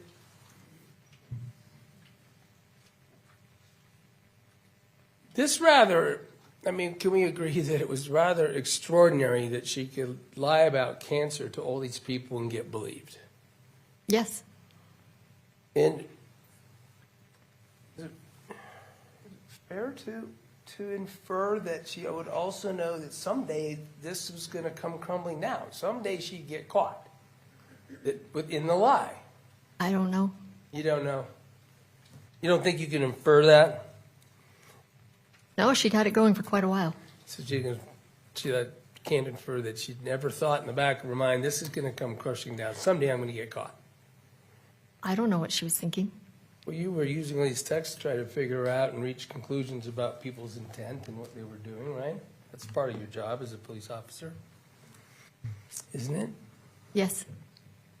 Move on. Then one thing that Casey was able to really facilitate, and with all these lies and stuff, was getting out of Meggan's house, right? Yes. Because can we agree with the inference that she's more likely to get caught in lies if she's living with Meggan? Get caught in what lies? The same lies she's Drugs? Get caught in her drug activity? get caught by whom? By Meggan or her husband, who she's living with? I guess so. And other activities she's lying about doing? I mean, I don't know that Meggan was checking on her all the time to catch her and things. I don't really have an answer for that. I don't know. So these daily texts back and forth. Yeah, I don't Just know. strike that. One thing she did enjoy by getting out of Megan's house is this isolated place that she got to live in the later years at Mark's house, right? Isolated? Well, that room's isolated. Mark's never even been in there. Did you hear that? Hardly. Oh, he's been in there. Really? You didn't hear him say that he really never went in Casey's room when He- she lived there? Yeah, he said he didn't go in there often, but I mean, he's been in there. Yeah, I mean, they all live downstairs together, she and Mark. You're- So, I mean, I don't know the isolated. I guess I don't understand the question. I'm asking you about, as an investigator and everything, about whether or not it was clear that she was able to be in a position where she could come and go without really anyone knowing what was happening, right? Yeah, Engage in having things brought to the house or whatever, medical supplies, and still fooling Mark about whether she had cancer, right? yes. She's living with him, and I don't know, did we get to the point where you agreed that you heard that Mark claimed to believe that she was on hospice? In the past, he had, yes. Clearly about chemo treatments? Yes. She could do all that because no one was really paying attention to her living situation at that residence, right? I don't know. Well, she engaged in a robust drug transaction history with plenty of friends, including having them bring her pills, right? Yes, She went and met them out on the patio and did it. yes, She did this for years. yes, As you said, it was escalating. yes. Don't you think that it helped her situation in doing all that to be in that living circumstance of a room downstairs with its own entry? I really That's don't where she was know. doing it. I mean, Mark knew her friends were coming and going, so it's, I mean, he didn't know what they were doing, but he saw them come and go. When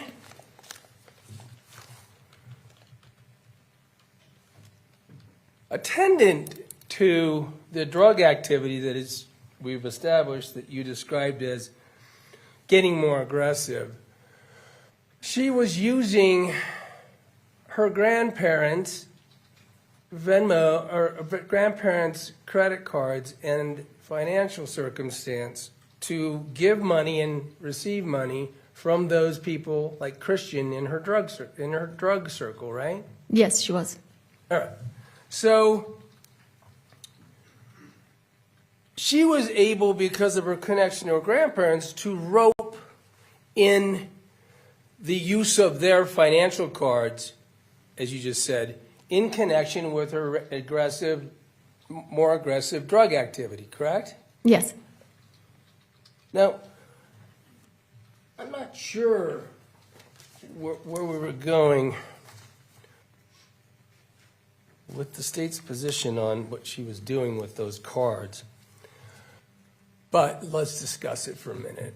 I mean, do you remember that call that we played in open court where you're interviewing Meggan and you get the call from Mark? Yes. So that was, the first interview with Meggan was the 19th? When was it? 15th. 15th, sorry. 16th. So within a couple days, you're interviewing Meggan, and that's that call where Mark is calling about saying, hey, it looks like there's financial stuff going on with my grandparents. Yes. Right?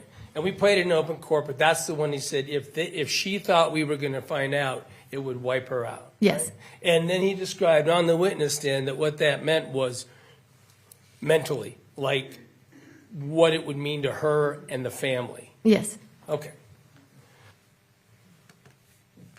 And he even said he needed to tell you that because a recent meeting in their house was, he thought, very well could have been overheard, and Casey would have known that they were looking into it, right? Yes. And he specifically said, because it would wipe her out, well, I don't know if he said it in that call.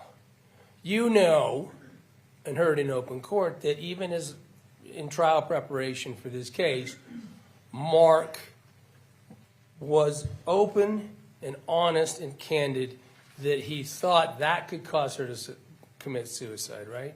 Object to the characterization of the credibility of the witness. Sure, I understand the objection. Overruled. I'll allow it. You heard Mark. You heard in. I did. I don't remember him saying that specifically, but I that heard him up here, yes. He continued in trial preparation to tell the state of Utah, not only about the theft stuff, but that that it could have, I think the words are, could have given Casey a motive to commit suicide. Remember that? In the trial prep? Yeah, in trial, he admitted he told the prosecutors that weeks Okay. ago. If that's what he said, I honestly don't remember. I apologize.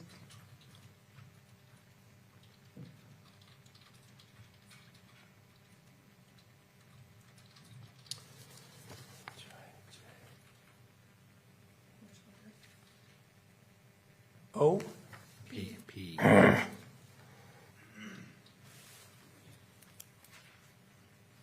We'll get fined for every time we get that wrong. I'm going to show you defendant's exhibit P, okay? You recognize what that is?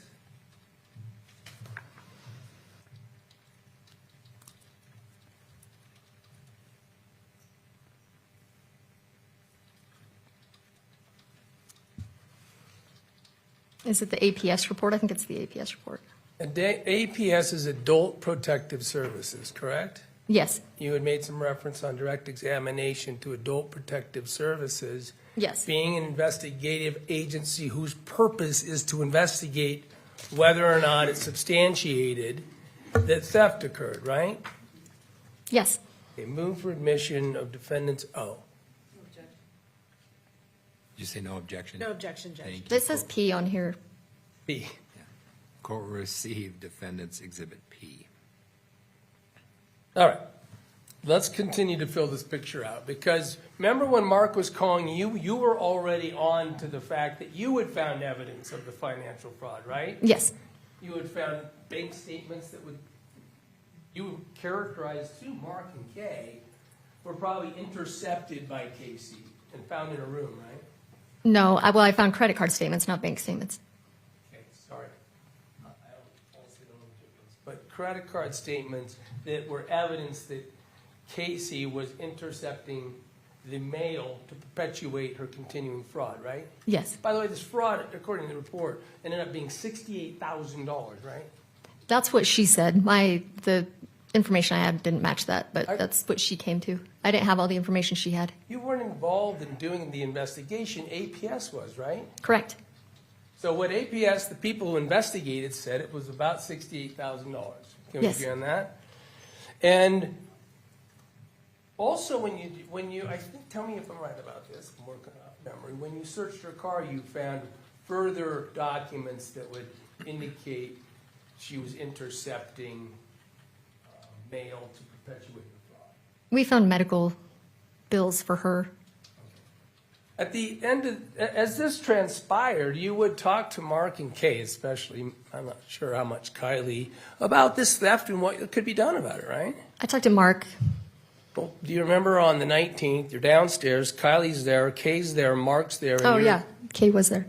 You're explaining to them that they should use your police investigation report when they try to see if the banks could recover some money for them. Yes, he needed a case number. So, I mean, you wouldn't have done that unless you thought that the theft was real, right?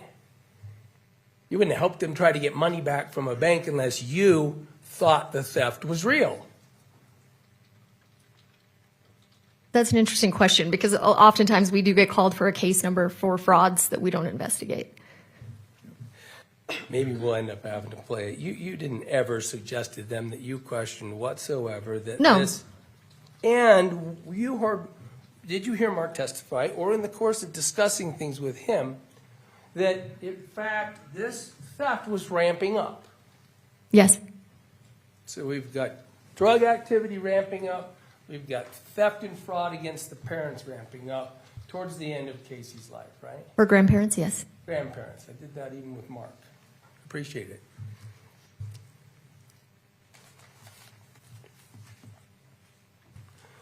And, as we, I think, just established, they would be connected in terms of the bank records because the theft activity was in many ways connected to the drug activity. Venmo accounts and things like that. Yes. The Cabela's card. Yes. That's the statement you found in the car, right?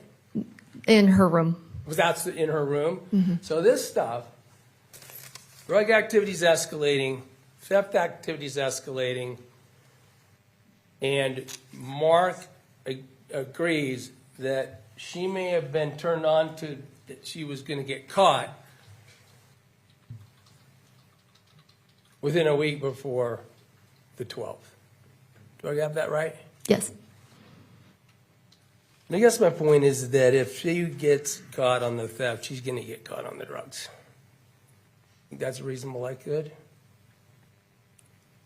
Can you follow Charges were through Venmo. I don't know that she would have had to say what they were for. me? You interviewed Michelle eventually because she was part of it, because she's getting the money from Venmo too, right? I think so. It wouldn't have taken a lot of police work to connect the theft activity to the drug activity. You talk about it in your report. I thought you were saying Mark would make that conclusion. Oh, I'm sorry, no cops. This person is about to get caught, maybe, and maybe knew it according to Mark, committing drug offenses and theft offenses against her grandparents that had gone over time, all of which was escalating up to the point of August 12th. Can we agree on that? Yes.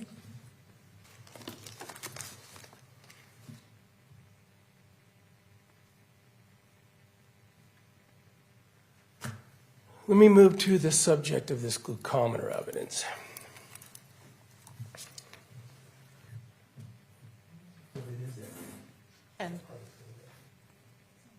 It's 10, it's on there. It's on there? It's on there. It's small.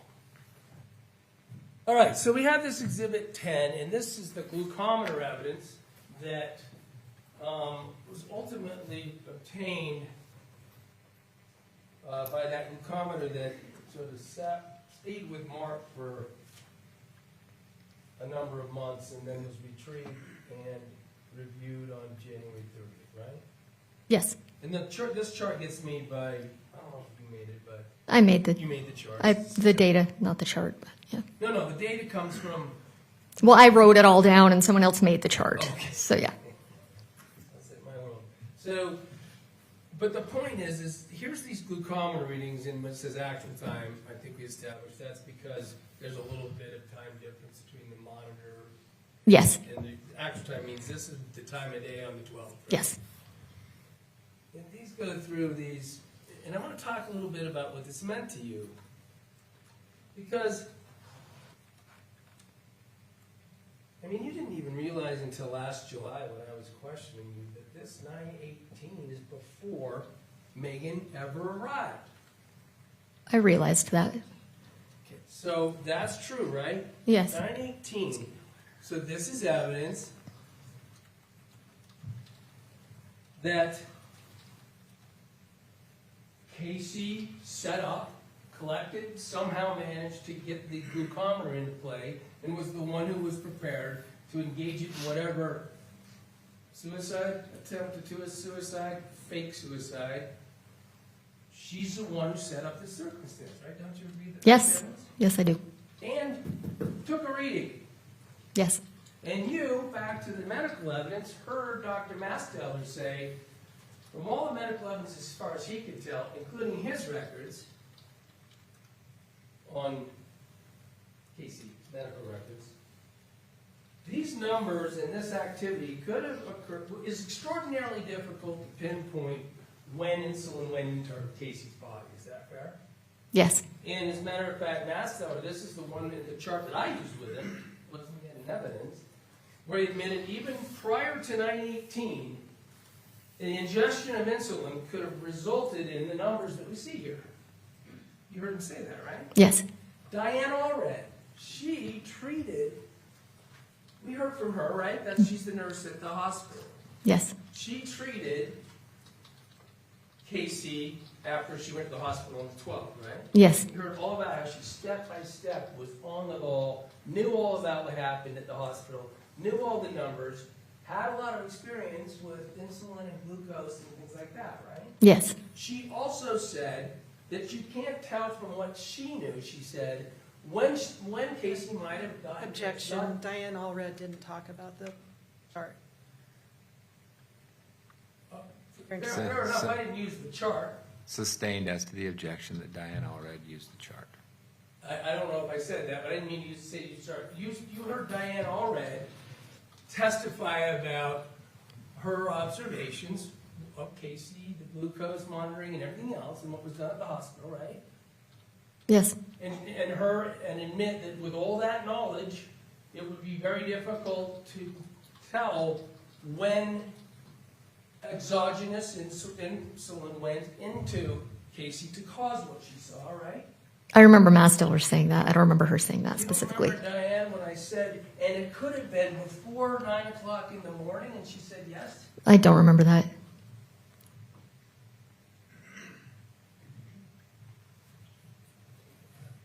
All right, so we have this glucometer.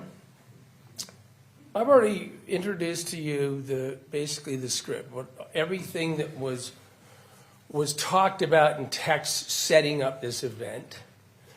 And we have... You mean this I? Yep, it is an Yes. investigative, you're the investigator, you're the detective, clearly showing that Casey is setting up the circumstance of using the glucometer. Yes. Only reason to use the glucometer is if you're going to test blood for sugar. Yep. Casey would have known that. You know that from the history of being in the family. Yes. She was issued her own glucometer by Mastiller. We learned that, right? Yes. Okay. So Casey's got that set up before Meggan ever gets there, right? Yes. Now, Casey had searched about and talked about preloading syringes in those text messages, which I'm calling the script, the plan for what's going to happen when Meggan gets there, right? Yes. So she's talking about kind of setting up a scene in that regard, right? Setting up preloaded syringes. Yes. She even talks about syringes she could use with her port, right? Yes. She never talks about a glucometer, does she? No. When Meggan gets there, it's fair to assume that she is now being introduced to the setting where Casey has a glucometer, has already tested her blood, and has indicated to her that she's going to engage in ingesting insulin. Yes.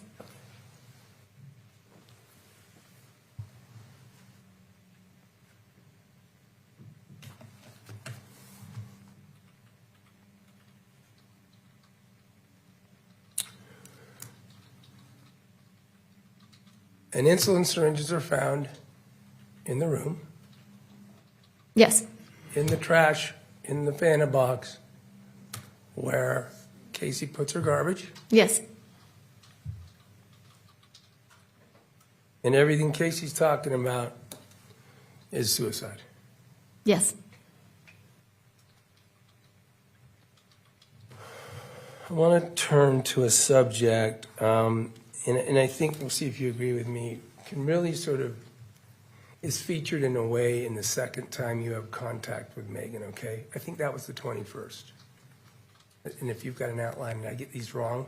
I think it's the 21st. I think you're right. I can look. Let's talk about this turquoise box. Because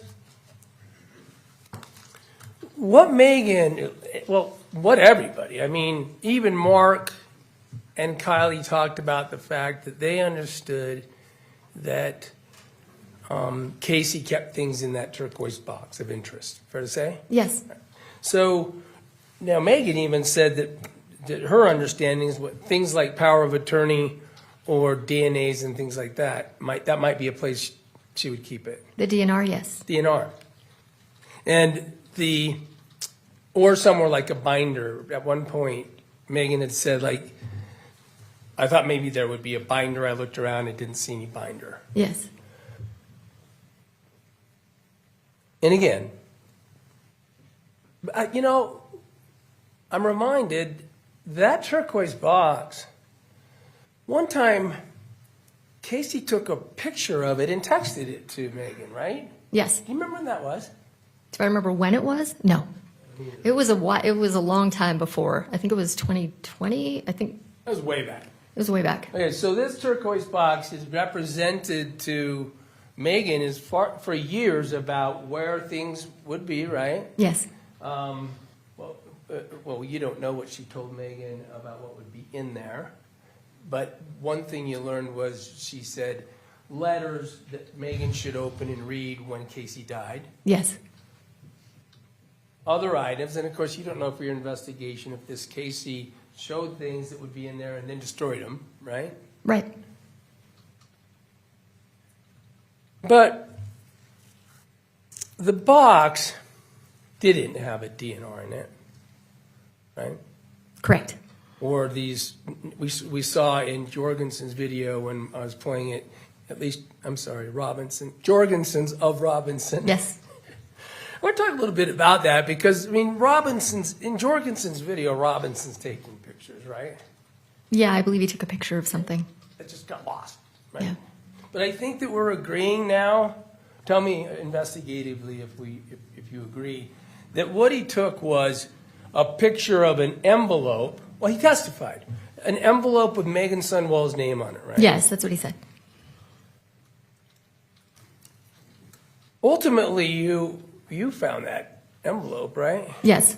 But you didn't find anything in it when you found it, right? Correct. It was empty. That turquoise box was gone through between Casey being taken out of that room and you searching on the 14th, right? Wait, tell me the question again. Sorry. On the 12th, she goes to the hospital. Yes. And we've already established that at some point on the 13th, you sealed it off with Mark. That was when Yes. the glucometer was shown. Yes. And you put the tape Yes. on the tape on the door to seal a crime scene, right? Yes. Except for if Mark needed to go in and get some. Right. Seems like a pretty upstanding guy. I'm not going to go whatever with him. But so you had him slit the tape and then you had to put back together. But the point is that when you go back in the next day, on the 14th, to do your search, right? Yes. It doesn't look anything like it did when Osborne, Jorgensen, and Robinson left. No, there were two totes on the bed. Well, the turquoise box is on the bed. Yeah, that's what the turquoise box and a tote were on the bed. Now, you were here, and we saw the video where Osborne takes the turquoise box and puts it on the floor in front of the Yes. closet, right? Yes. But when you come in the room on the 14th, it's up on the bed. Yes. Is it open? We'll see it in a minute from your body camera. And then there's these totes and stuff up there. Yes. And you go through and do your best to determine what in all that paperwork and what in all that stuff would be of interest to you. Yes. Right? And Yes. And ultimately, I asked you to scan it all in last July, and you did, right? Yes. But in between,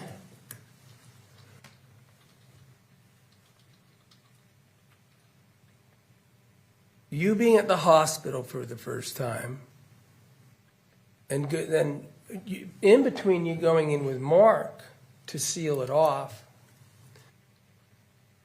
and your 14th search, 814 search, family members had gone through that box, right? Yes. And family members had gone through that box specifically in reference to items that might be for Meggan, right? They were looking for the DNR, was my understanding. Well, we're going to then get to the interview you did, because what happened is you learned in the interview with Mark Kay and Kylie, thank you. Did you get my exhibit numbers right for me too? In that interview, They actually huddled over a text from Casey to Kylie. Do you remember that? I think I was out of the room for that. Bingo. They did it when you were out of the room. You didn't even know at the time that they were huddling and looking at a text. And it was a text that Kylie was showing to her other family members, right? Yes, A text that she said Casey had sent her. yes, And Casey was telling Kylie not to give certain things like my letters to Casey. Don't give them to her, right? yes. Okay, so we now To know. Meggan? Excuse me? He To means Meggan. Meggan. Yeah. Yes. All right, let's try water. Can I get a water? Let's play it. We'll get you some. Thanks. Sorry. You need water. Yeah. Thanks. This is not a water-friendly building.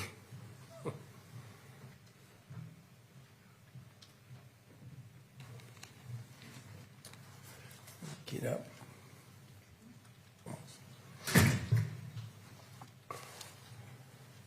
You're gonna go straight.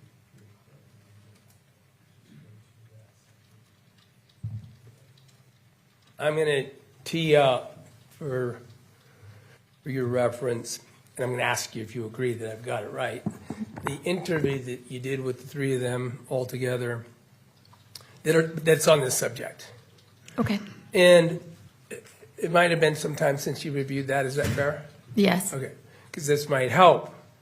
But as we're doing that, I'll still ask you some questions. You do remember the point is that they are talking about supposedly Casey's desire for them to take documents and not give them to Meggan, right? I remember her saying something about not giving Meggan something. And they're doing that because now we've got Casey. This Casey is texting her sister to do something. Now, she had told and even sent a picture to Meggan that she had things for Meggan to look at after Casey died. Yes. Just for the witness, and we'll just put it on and pause it so she can identify.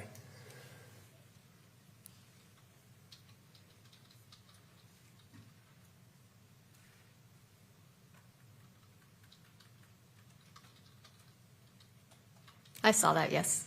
You saw it well enough. This is the camera in the interview room that you used, right? Yes. That's Mark on the left, Kylie in the middle, and Kay on the right, correct? Yes. This is the first formal interview. Is that fair to call it? First formal interview? Yeah, it's the first time I met them, yes. Is it the first time you met him? Mm-hmm. Okay. Because you had been at the hospital, but you were just trying to get the blood. No, this was the morning after the 12th. This was the morning of the 13th. Okay, so this is sort of the first thing you did. Yes. And I want to just play this to show on the subject of doing things in that box and keeping them away from Meggan.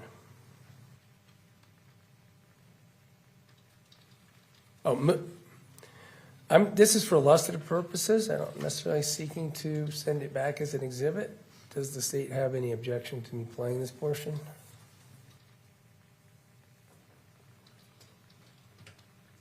Ms. Thomas? Yeah, sorry, Judge. No, we don't have any objection. All right, we can play it. And play it in the published form. Yes. Thank you very much, Your Honor.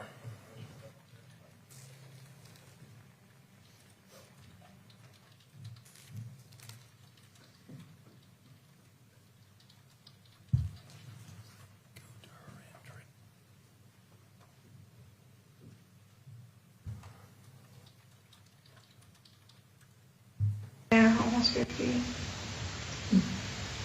Okay. Let me go see if my sergeant's been watching this, because he Can you might have pause some it real questions. quick? Might not be. We started right at almost 50. She's looking at her phone to look for text evidence, right? You recall that? It looks like it, yes. Do you remember it? I mean, I can No, back it up. I don't if remember. you want. You heard her say about 50? Anyway, you did have her look, let's do it this way, you did have her look for evidence in the form of Casey texts to her, right? Yes. And then you left the room, so you didn't see this part.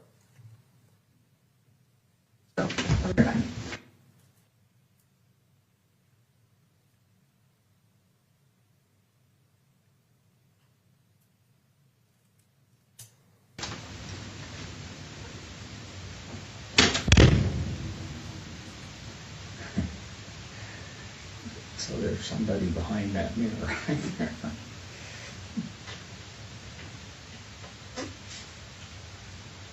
Tell it to Linda.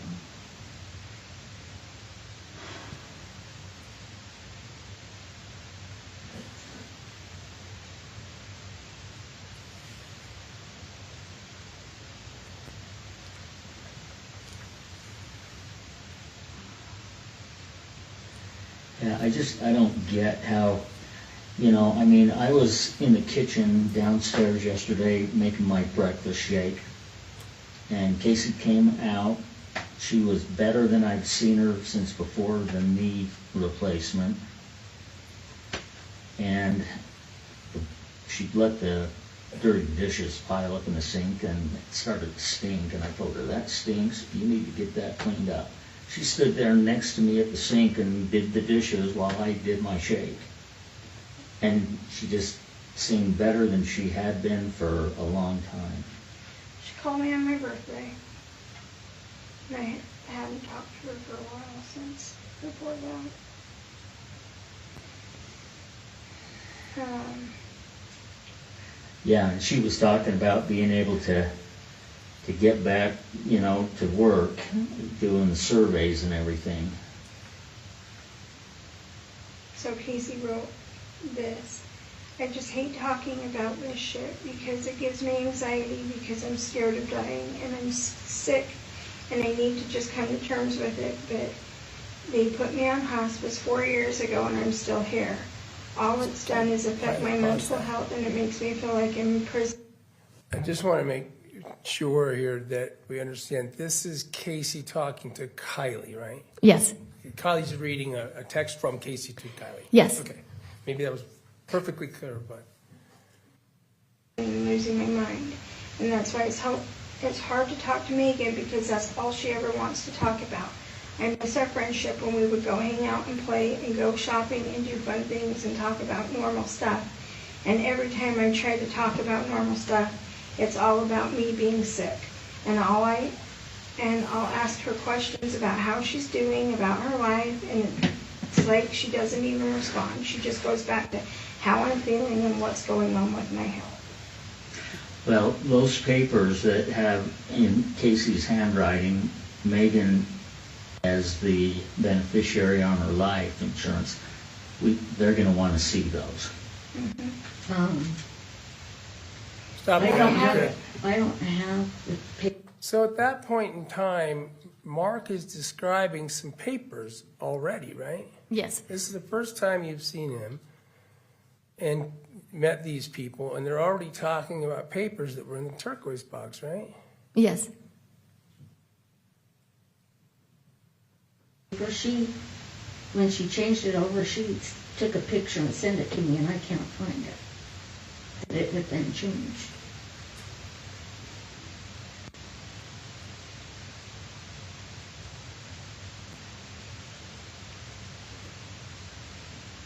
Meggan kept wanting to come over and she's like, I don't know what to do. And then she said, Meggan then texted me and I didn't say anything back. And she said, if you want to respond with, hey, sorry, couldn't text you earlier. Let's see. I was super busy at work, and then just say I have no idea where Casey's plans are for her funeral. I don't know if she ever went and changed it to be cremated. I just don't want you to tell her that I've been lying to her, or you can just let it be and not respond. Okay, stop there. Who was that? Was that from me? That's Casey telling Kylie not to tell Meggan about lies, right? About what? About lies, that she's been lying to her? Yes. All right. That's from Casey. Oh, And she says, just so you know. Okay, but she won't. I said, if she won't stop texting me, then I will respond that we talked about it and I know your wishes and that we will take care of it when the time comes. But she wants to be a part of the funeral too, which I'm okay with. She just doesn't get any money or letters that I wrote to her. So don't say you'll take care of it.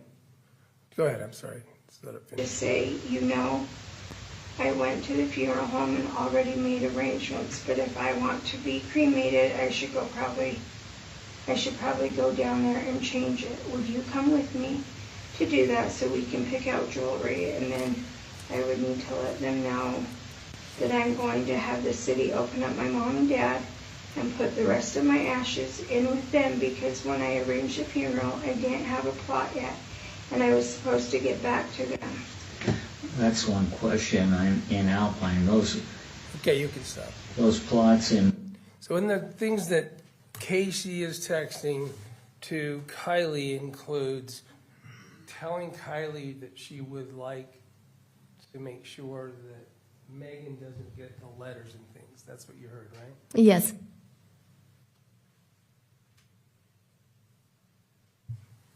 And your understanding from the text and everything else were letters that would be in the turquoise box, right? Yes. Let's switch over and go to this.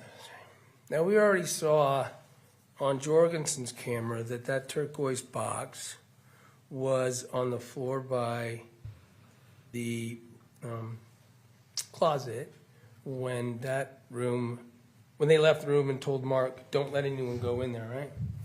Yes. And as you've already acknowledged, when you search it on the 14th and walk in there, I mean, people have been in there, Yes. including in the turquoise box. Yes, I assume so. It was on the bed. And the letters and the envelope addressed to Meggan is empty. Yes. Matter of fact, and when on the second time you talked to Meggan, she came over to the police station, right? She came to the attorney's, I'm the sorry, Utah the County U.S. Attorney's Attorney's Office. Office. She went into a room where you could record. Yes.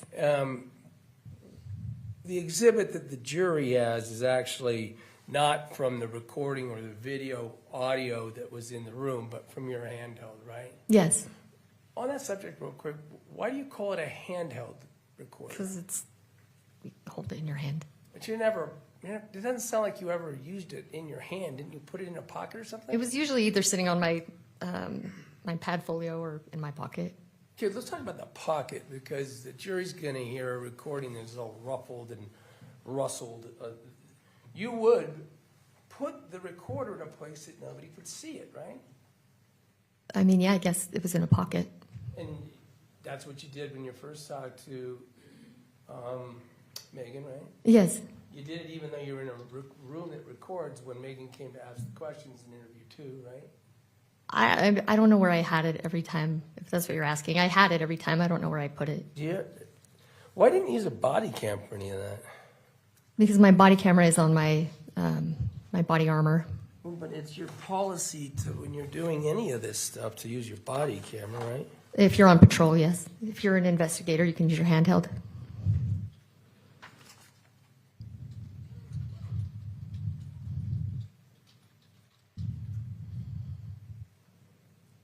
I mean, your own policy in Lone Peak Police Department, portable audio video recorders, policy number 449, you're aware of it, right? Yes.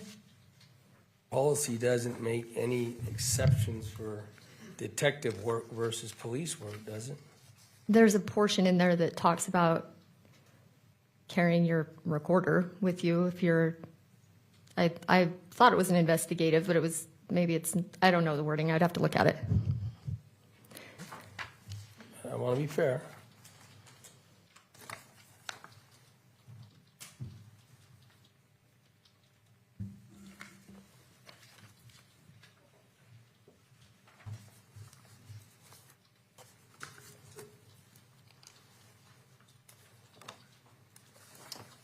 Q?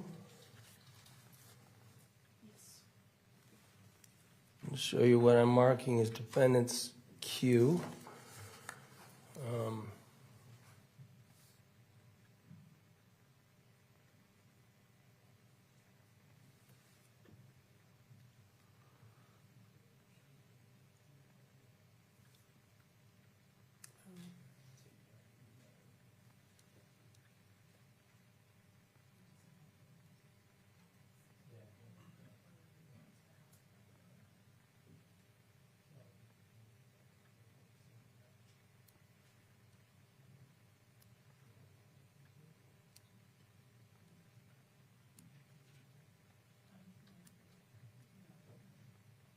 Yeah, no, that's something.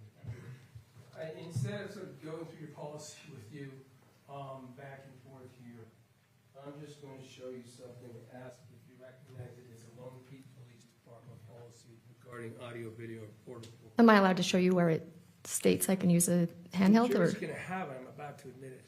Oh, yeah, okay. Does that look right? I know they're not going to see the top part because the prosecutors emailed it to me and it has their email addresses. So before it goes back to the jury, we're going to redact those. But below that is the related policies, correct? Yep. Move for admission of Q. Court received defendant's Q. All right, let's just get back on track if we can with Meggan coming over. And when she comes over, she's saying, and the jury's going to hear it, they've got the recording, she's saying, hey, she's upset, right? Because she thinks that Kylie and the family are keeping things from her. Is that fair? Yes. She's asking if you guys can intercede, whether you could help. Yes. And what she wants is the things that she feels Kylie or Casey said she wanted her to have, right? Yes. Things from the turquoise box. Yes. Letters. Yes. That's what you say, and you use the plural. You say, we found envelopes, but they didn't have any letters in them. Do you remember that? Yeah, there were multiple empty envelopes in there, just one addressed to Meggan. Okay. Well, with her name on it. With her one envelope with her name on it, we saw all that through Robinson, right? Mm-hmm. Yes? Yes.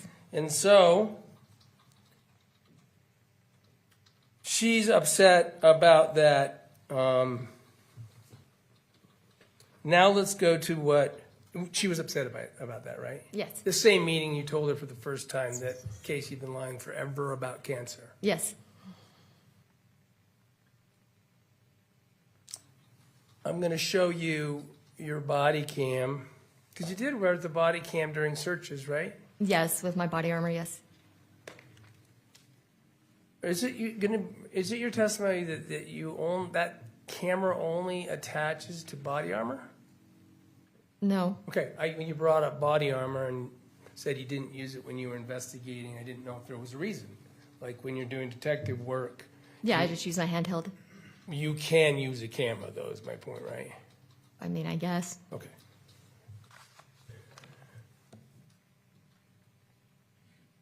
Yeah. I'm going to just to the witness right now, see if you recognize this as your own body camera walking into the room on the 14th to search.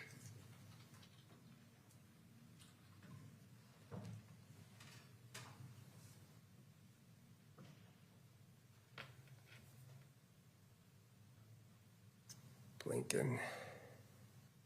Now these numbers at the bottom, and just to make sure we understand, these numbers at the bottom are upside down because you wore your body camera upside down, right? Yeah, it falls off easily, so when you put it back on, yes, that's upside down. But that was true of all the body camera you submitted, right? Yes. Right.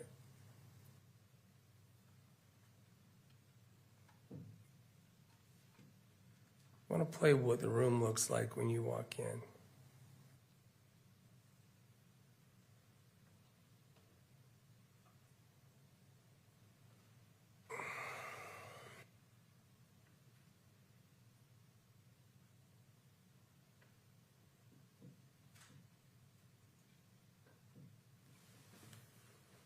All right.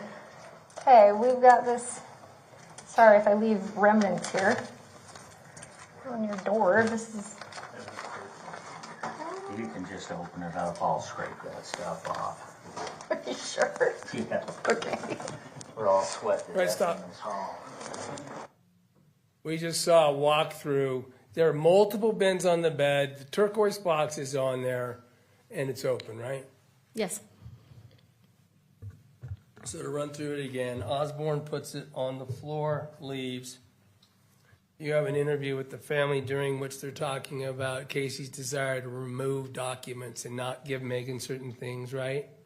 Yes. You know that they've been there in the intervening period.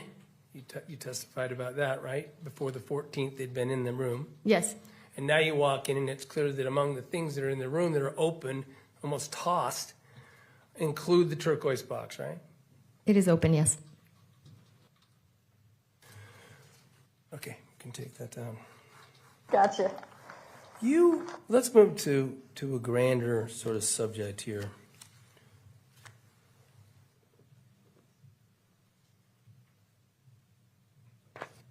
You kind of started it, describing the investigation as suicide, or what you call assisted suicide. It's called aiding suicide, right?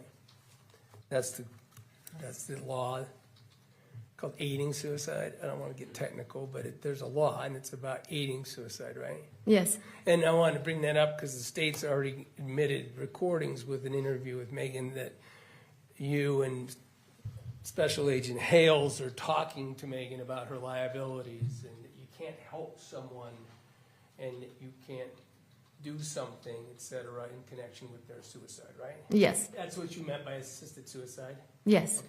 So is it fair to say that in describing it, you would be interchangeable between aiding suicide and assisting suicide, meaning the same thing when you bring those up? Yes. Okay. And you've already established that you know as a peace officer that there's no law that requires somebody to stop someone from committing suicide. Correct. Okay. So you're investigating, you said, in this case, in relation to, let's say, suicide for a minute. It's clear right through this trial that the state is putting on, and you are available to put on all sorts of evidence that suggests that Casey wouldn't be committing suicide, right? Can you ask that again? Evidence about Casey that she wasn't attempting suicide.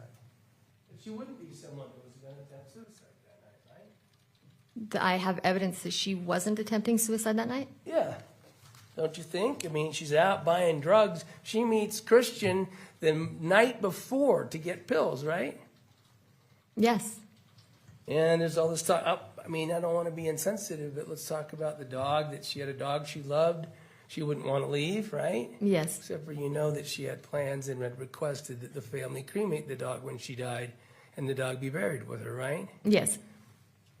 So either way, she's going to be somewhere with her dog. That's what she flat said, right? It cremated so I can be with my dog. Yes. Matter of fact, they did that, right? They cremated and buried it with her. Yes, they did.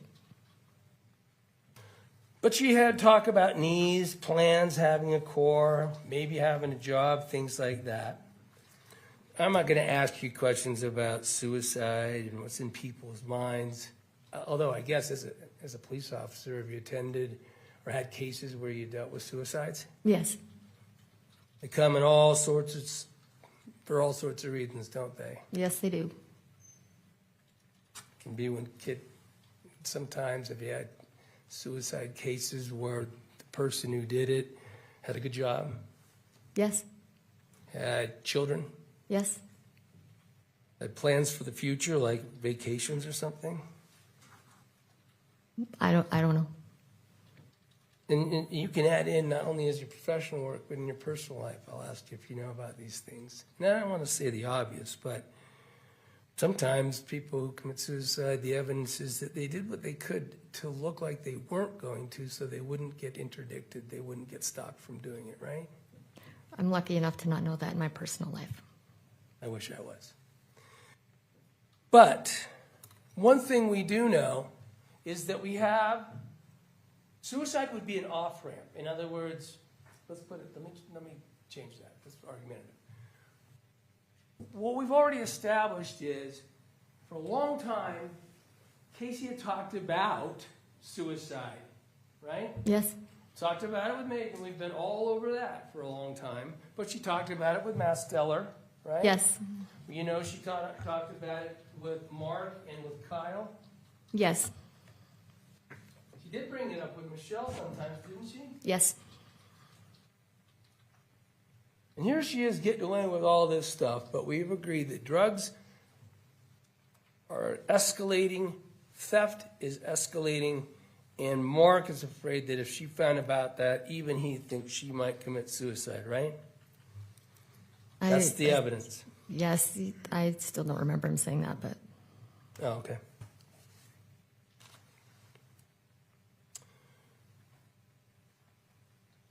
Well, let's talk about fake suicide. All this evidence, all this unholy pact that Meggan and Casey had through all these years, certainly Casey never said, hey, I'm going to fake it, right? No. Certainly Casey never said, hey, I bailed on it. I was going to, well, I tried, but I bailed on it, right? No, I think she would say she fell asleep and stuff, but not bailed, no. But I mean, she never said she intentionally stopped dying or terminated in a suicide that she was attempting, right? I don't think so. But I mean, it's Casey, right? I don't think Casey is a liar in relation to every single person she sees, every single person she talks to, right? Yes, most people knew a different Casey. Yeah, the one that she decided to give him, right? Yes.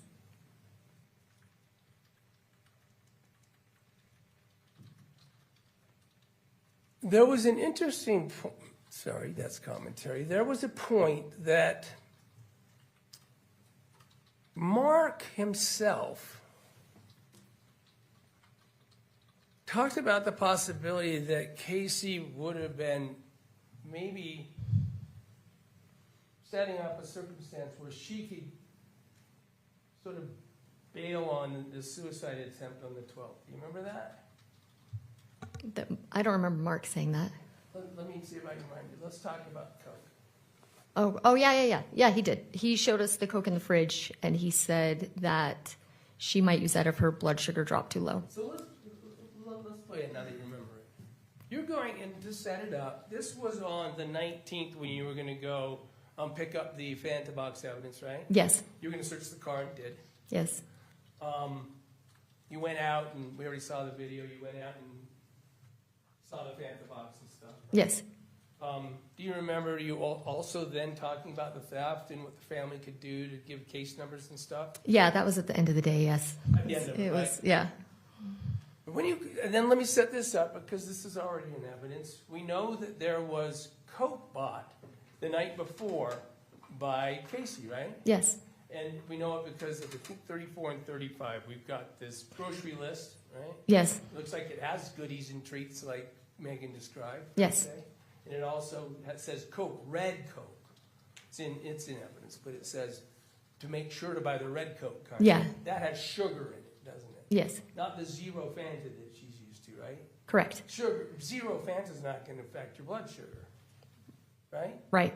You need red Coke if you want to, for instance, reverse the trend of your glucose level or something sugary. Wouldn't it be Coke, right? Yes. Yes, the commercials all suggest it will jolt you out of something, but sugar-wise, that was, you go right in there, and Mark's talking about the fact that the fridge had Coke in it.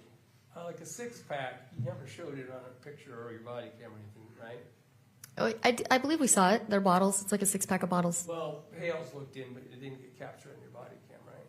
We don't know what it looked like, but did you ever see it? I thought I did, yes. I thought it was bottles. I thought it was a 6-pack of bottles. It was a 6-pack of bottles, and at that time, Mark doesn't know that there's a grocery list and that she bought it. And as a matter of fact, there's a text from Casey in the script that it discusses it, where Casey tells Meggan before she's even coming over that morning, hey, I got you Coke. Yes. All right. There's Coke in there, and here's the interest to Mark. Mark notes that the Coke, one of the Cokes is pulled out of the plastic that holds the six-pack together, right? No, I don't remember that. I thought it was a cardboard box with 6 bottles in it. So maybe my memory is off. No, it's fair. I don't get to know. You didn't take any pictures of it or anything. But let's play the portion of your body cam. And lastly, the significance that Mark thought when he saw that was that, first of all, if Casey wanted to reverse the trend on her blood glucose, she could go drink the Coke, right? That's what he said, yes. And he said he thinks it's interesting that one is pulled out, but because Casey might be jittery or under the influence or in hypoglycemic and feel like she might not be able to pull it out of the plastic if she's going to use it to reverse her glucose, right? Yeah, I guess I missed that part. Well, let's play it.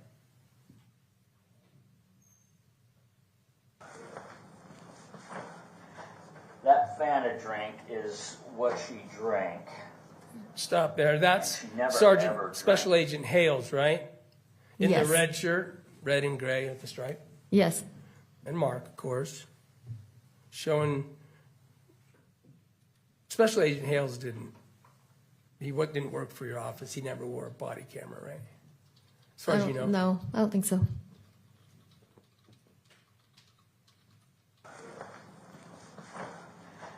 That Fanta drink is what she drank, and she never ever drank regular Coke.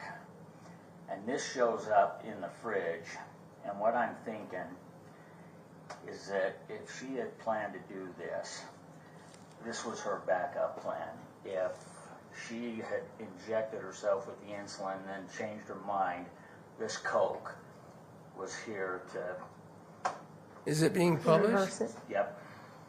So that's My just fault. my guess, because she All never right, bought stop. Pause regular it. Coke.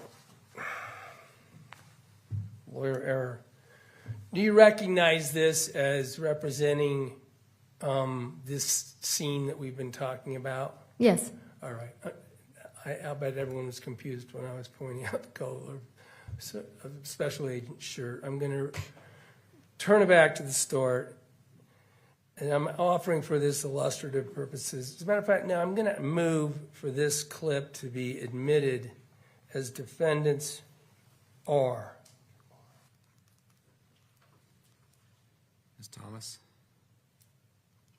Judge, Mark testified. They had the opportunity to ask Mark about it. At this point, what he thought it was for is speculative. Your Honor, she's talking about an investigation that includes possible suicide, possible assisted suicide, showing that she has evidence that it would be part of a fake suicide that this clip goes to. It's all part of the investigative activity, therefore it's not hearsay because it's not offered for the truth of the matter asserted. And in terms of Mark, I could recall him. That doesn't seem to me to make sense, but if that's what the state wants. My objection isn't hearsay, sorry if I wasn't clear. It's that Mark is speculating in that particular video about what that Coke may or may not mean. And in fact, we've had evidence already introduced that the Coke was there for Meggan. Well, they can argue that, but this is evidence available to an officer who said she's investigating the various things that might have happened in connection with the 12. For that purpose, I'll overrule the objection. You can play it and I'll receive it. And that was Q. R. That was R. And seek to publish it. May.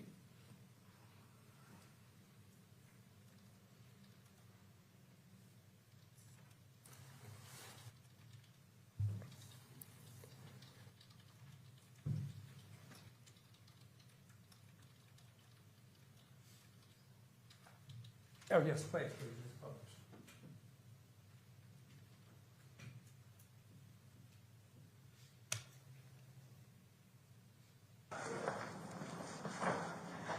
That Fanta drink is what she drank, and she never ever drank regular Coke.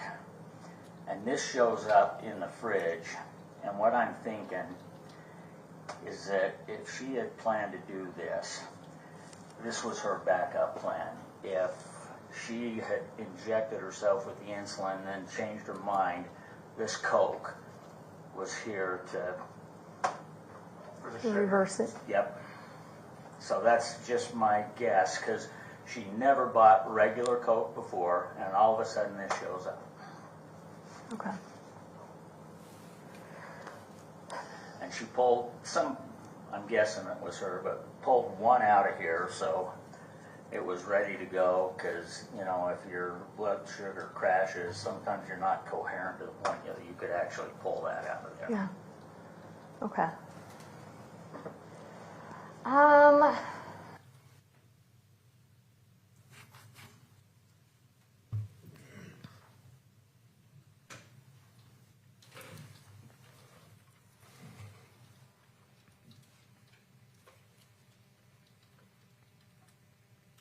The government, went through, I don't know how many, it seems like, I'm not going through all the text, but as they admitted, something like 100 text exchange. I don't want to go through and put those all in their context.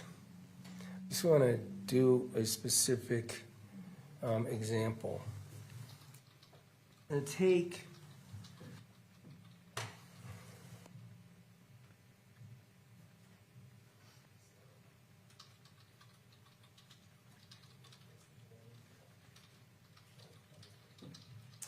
I'm going to take State's Exhibit, I don't have it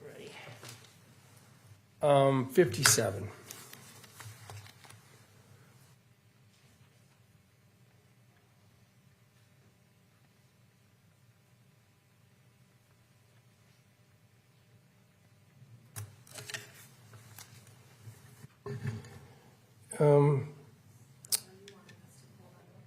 I am now, thanks. I was just about to ask. If you could pull up State's Exhibit 57, it's just a text chain.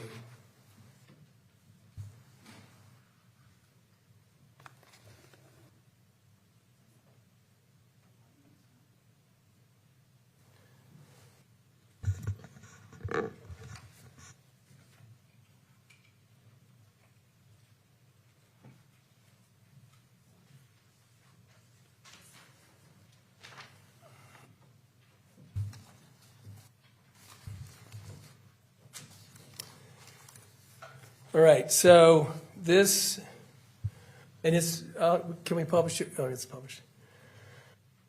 This is one of the texts that they pulled up from April 8th, 2024, right? Yes. Starts with, I have had the strongest feeling, ... goes on, right? Yes. Then can we scroll through it slowly?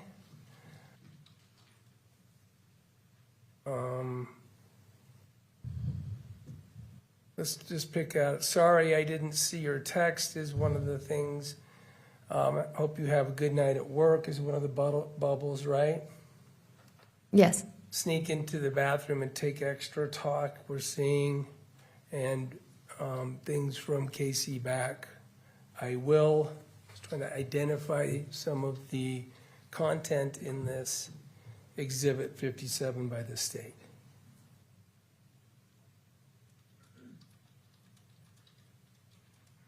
Scrolling all the way, let's just do a couple more pages. That's page 2, it looks like, over in the bottom right. We're going to go through, hope this is your time. Casey gets some rest, sweets, about the time to go, time to die, right? Are you asking me? Yes. Blessings, here's one with, she's talking about the blessings. This is your time, go home. This was selected, right? Yes. Going down to the very last one.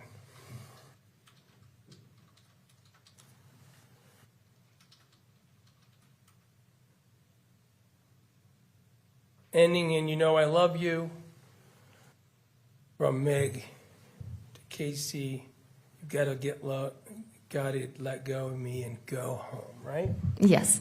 Now, I want to now address you to something else. If we could take that down and show from the podium to only the witness and the state.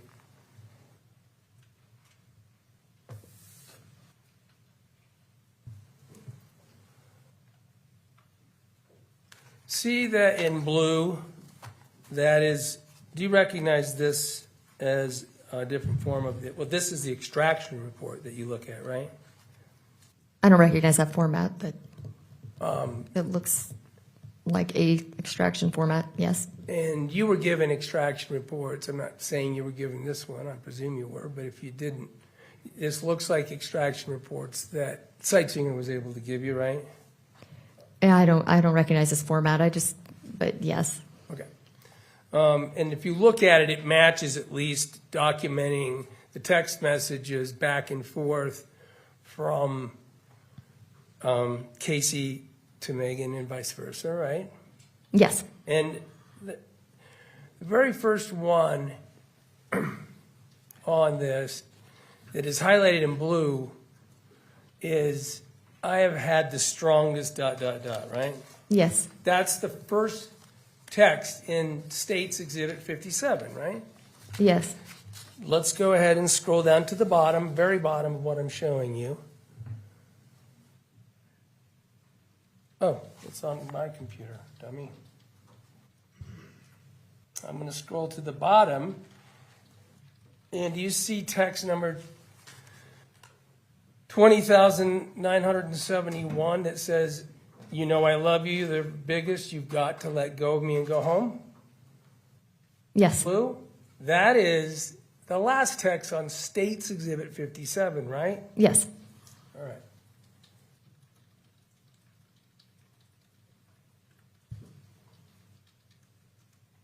I'm going to ask to publish what is on my screen that you've identified for illustrative purposes, Your Honor. No objection. She didn't identify it. She said she doesn't recognize this format. It does the No way to verify that this is accurately representative of the Celebrate. If he wants to use the Celebrate, that would be fine. So, and we can talk about it at the bench. This is what was given in discovery. This is an extraction report. It was testified to about. It's got the content, this witness has just said, of State's 57 that is highlighted in blue. And this has already been received, is that correct? It is not. This is a report that's going to show all the things that were left out of Exhibit 57. The witness just testified she does not recognize this format. And said it just does have the content, though, and that it's messages back and forth between them. She did say she sees the text that were in the other exhibit that are contained in this. And I'm only going to talk about text, no other data in here. But my point is, Judge, that there's no way to verify that what is appearing in this document as the texts that are not in 150 or whatever 57 has been accurately pulled from Celebrate, because this is not a Celebrate format. It is, and it goes to wait. Yeah, for that purpose, I'll allow it. Objection overruled. We published this report. You may. Right, we already established that highlighted in blue, as we went through State's 57, are what the jury got out of State 57. There's two missing here that are talking about the communications, right? And then we have the assume you got your meds and went to bed. That was in State's 57. And we got through this blue, but then nothing else, like I love you, big Casey girl, the text 20,829, that's not in State's 57, is it? Are you asking me? Yes. No. More stuff in here is happening about nurses and all that back and forth about the subject of Casey continuing to push the pain and the need to die and going, here's one, plan, I've been throwing up blood all morning and have nausea, so the nurse has been trying to get a hold of the pharmacy and bring me more IV, promethazine and stuff. Do you see that one, 20,839? The big one in the middle, 836, yes. 836.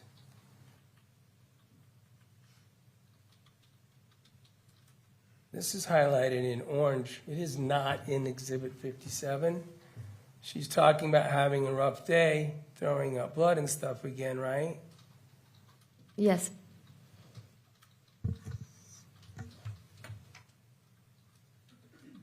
Also not in is this 20,844 that talks about praying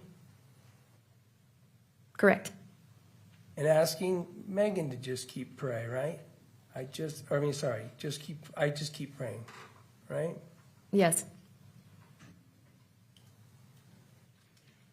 This is the, if I promise you I pass, they will call you first thing. She's telling her if she dies, Meggan will be the first one to call, right? I believe she's talking about one of the nurses calling Meggan, isn't she? But I promise, oh, you think that that's an outgoing is the nurse? She's saying that if I die, the nurse will call you. Okay. So they're talking about the imminent potential of death, right? Yes.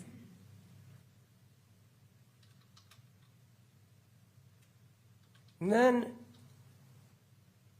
going through all these, more talk about past there. Talk about if you need me, let me know, Casey, right?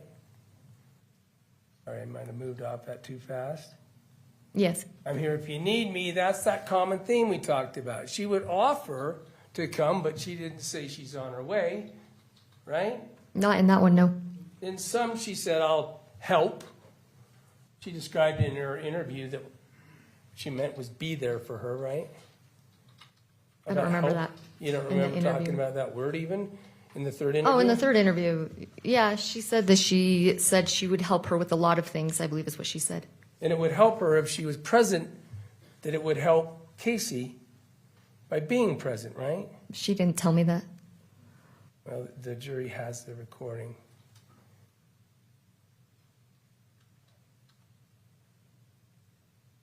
Going through these messages that aren't in the exhibit.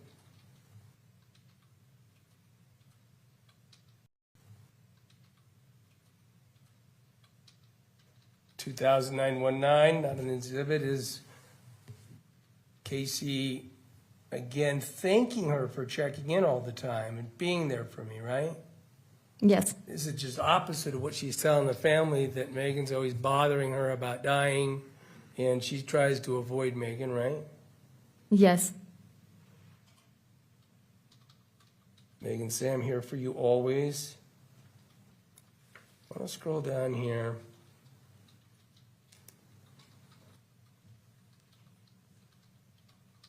This is one that's outgoing from Meggan. I'm sorry, outgoing to Meggan, right? It says, I wish I was still living with you. Right? Yes.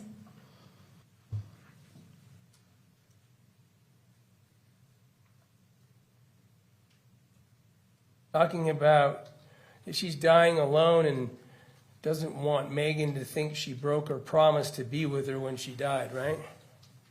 Meggan, I promised you again and again and again I wouldn't make you do this alone.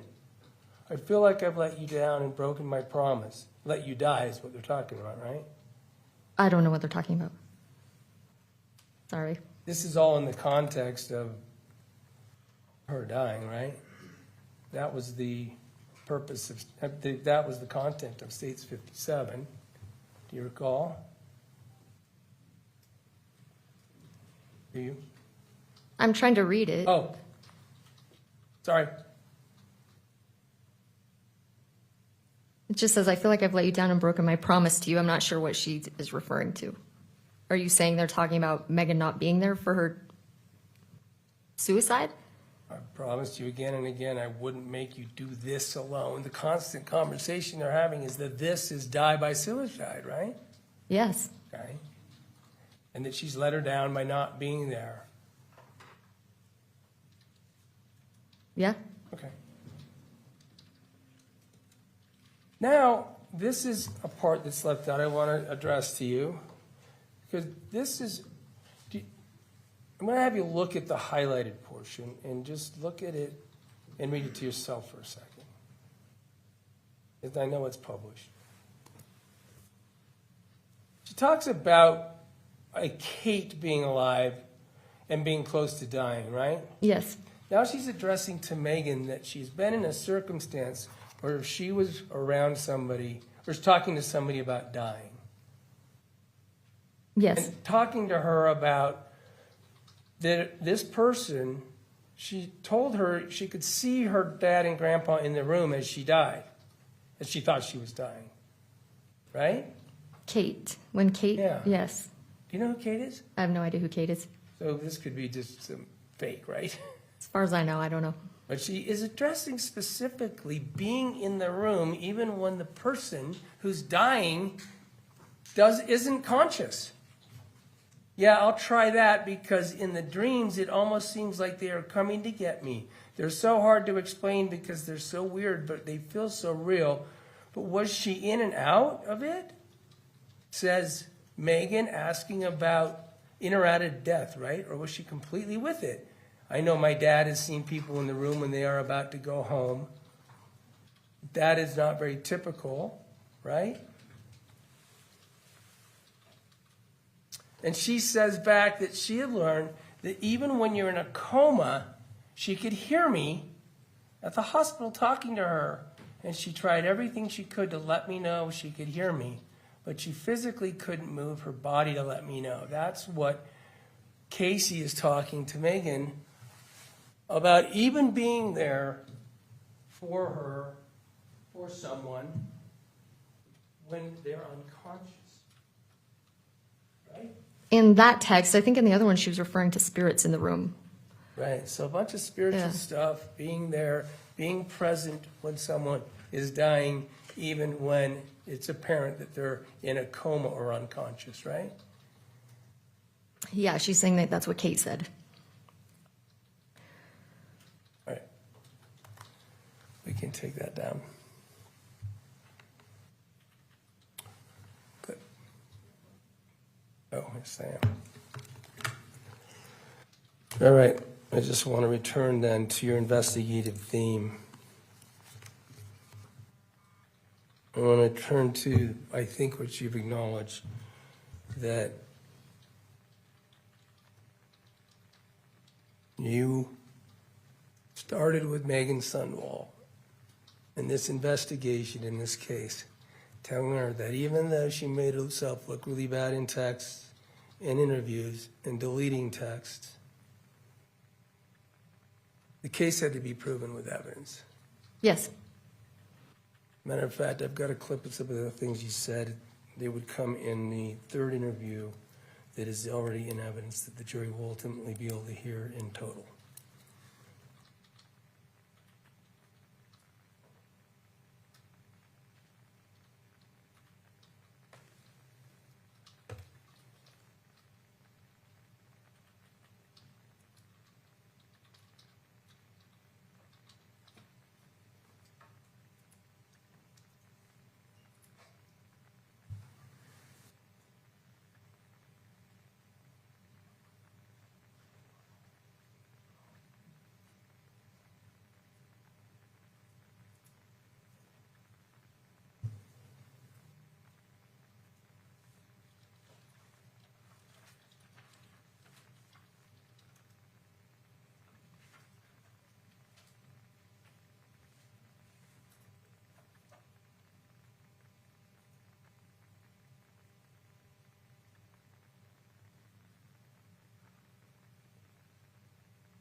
Sorry.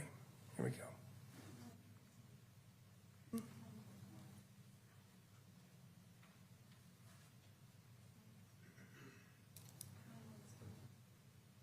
Don't know why there's no sound. Casey had a problem with the truth. You recognize that as Fair enough. Special Agent Hale's voice? Yes, I do. Like, Kylie made it clear enough, and that's been one hard thing for me, is because I have been so involved in Casey's life, that when Kylie made those, I don't know if you'd say threats, but she made it very clear that if I didn't leave and I didn't get out, that she would call the police. Because I don't want to look like what Kylie is accusing me of. She said, I know that you gave her something to kill her, and I'm going to find out what it is, and I'm going to destroy you. And I said, what are you talking about? She said, Kai, Casey told me that you have in the past. And I had, which obviously she did, but, I mean, what would I poison her with? Arsenic, or, I mean, this is, I'm sorry, but this makes me angry. But implying doesn't prove anything. You went over to her house specifically on the 12th because this was the plan to end her life with insulin. Text messages don't lie. Well, right, of course I'm going to delete messages when Kylie tells me that she believes that I poisoned her sister and that she's going to find out what I did and make me pay.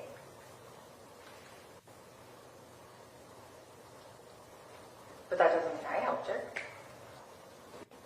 Like, she had told me, I mean, have you read our text messages where she says, you're the best thing that's ever happened to me, you're my best friend, Yes. I mean, that is the person that I thought I was for her.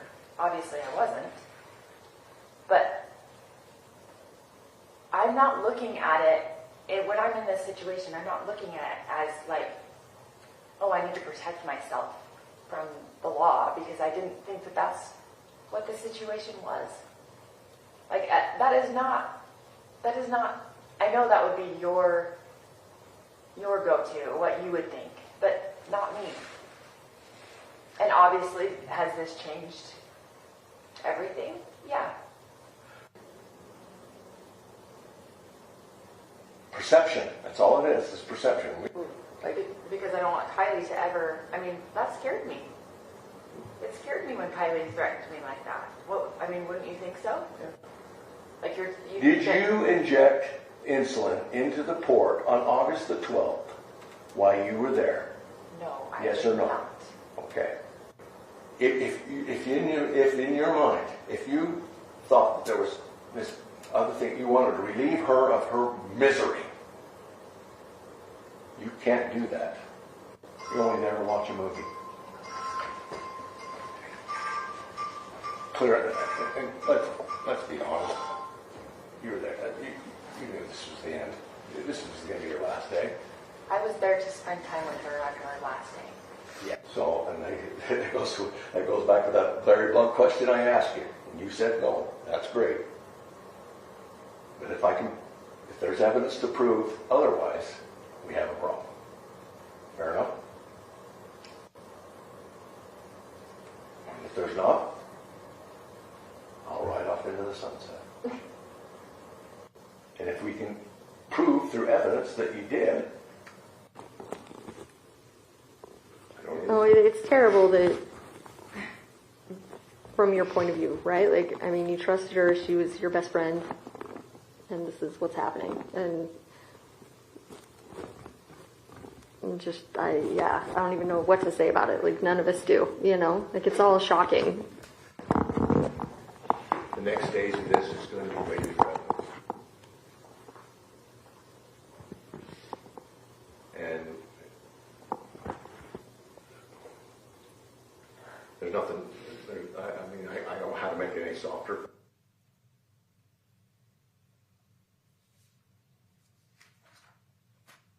That's August 29th, right? Yes.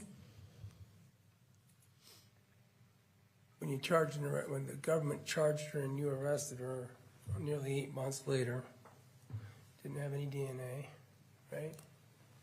No, Any DNA that incriminated her, right? no, You didn't have any fingerprints that incriminated her, correct? no, You didn't have any medical doctor on the 20th. You didn't even have mass teller's records yet, right? no, You had no expert or medical doctor that had told you that they could determine by this chart that any insulin was given to her after she would be unconscious, right? no.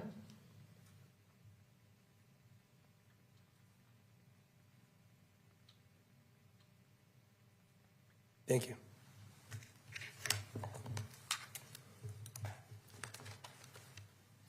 Redirect. Yes, thank you, Judge.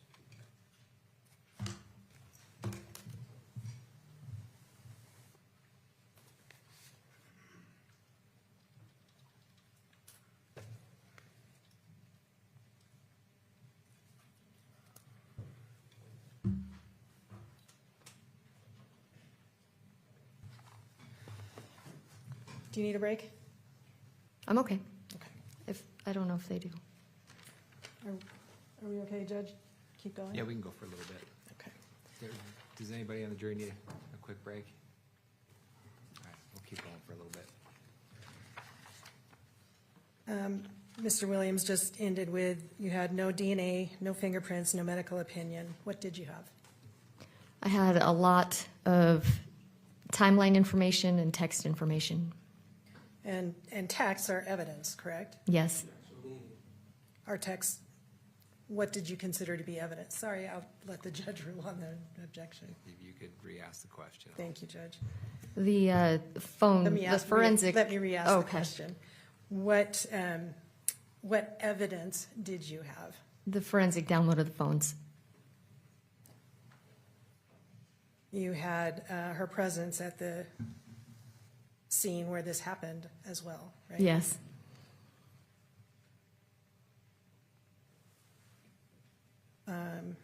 You had evidence of motive and opportunity. Yes.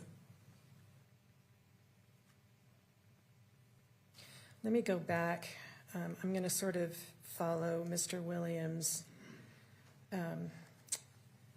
process as he went through. So this will harken back to this morning.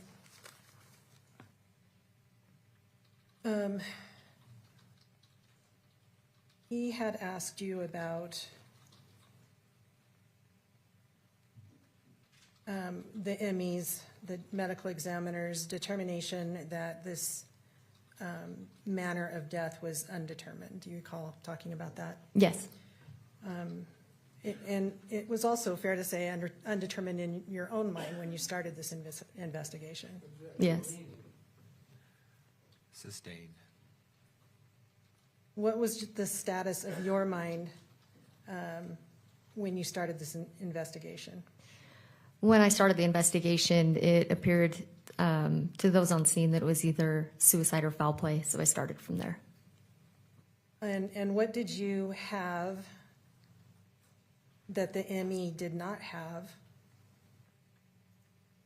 that changed the direction of your investigation?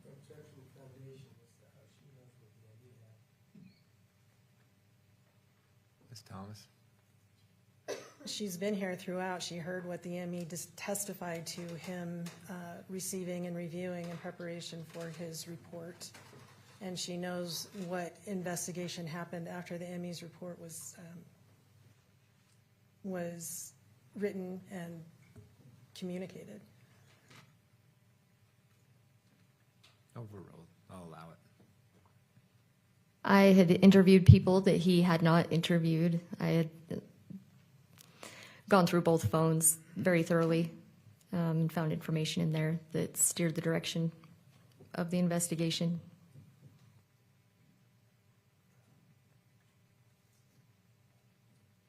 How much of the text messages did the medical examiner have when he wrote his report? I don't believe he had any.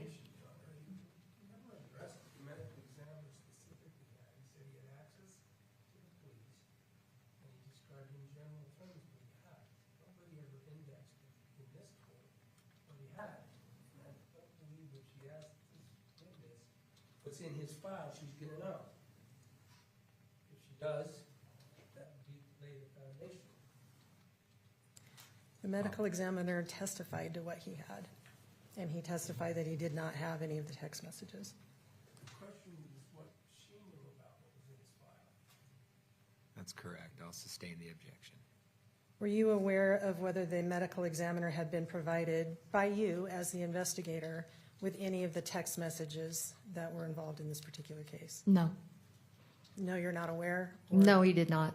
Thank you.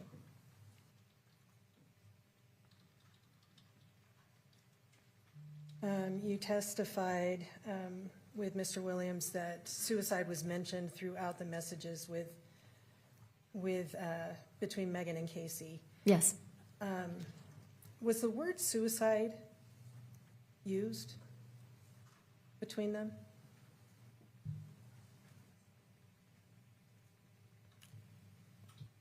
I don't think it was often. If it was, it wasn't a lot. What was more often used to describe their descriptions or their conversations about death? It was more like, let yourself go home, or I want to go home, those types of things. Okay.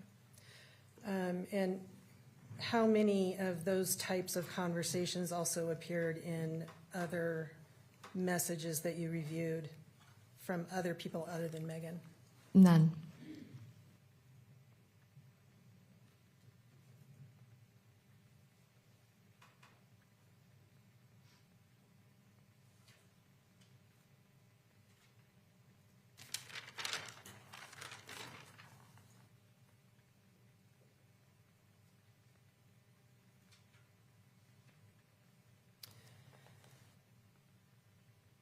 Sorry, I'm just trying to cut this down so we're not here all afternoon.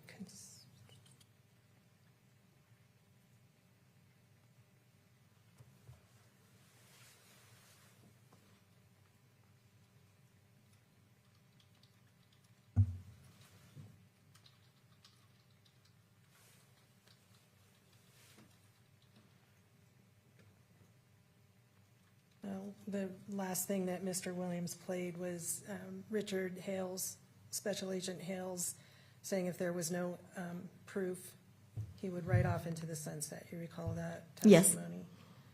Yes. What does proof include? Forensic evidence of the electronics. And Circumstantial evidence.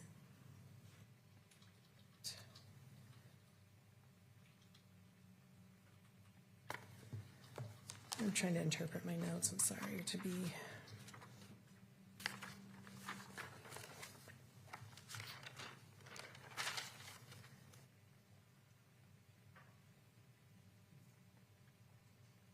Let's talk a bit about, he asked you questions about the search of the house and the timing and the flood and that whole sequence of events. Okay. You recall those questions? Yes.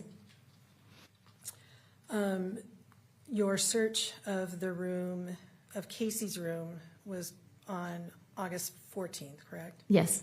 And Casey died on August 15th? Yes. Why on August 14th did you search only her room? Because she was still alive.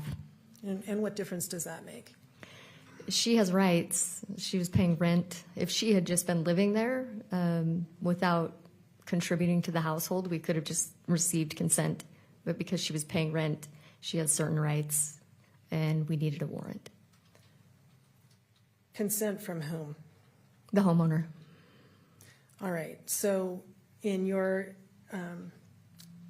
training and experience as a law enforcement officer, can other people consent to a search of someone else's areas while that person is incapacitated? As far as, I don't believe so. I don't believe so. And in order to get a warrant to search anybody's areas of a home, what do you have to establish in order to get that warrant? You have to have probable cause, send that through to the judge, and the judge has to agree with you and sign the warrant. Okay, what does probable cause mean? It means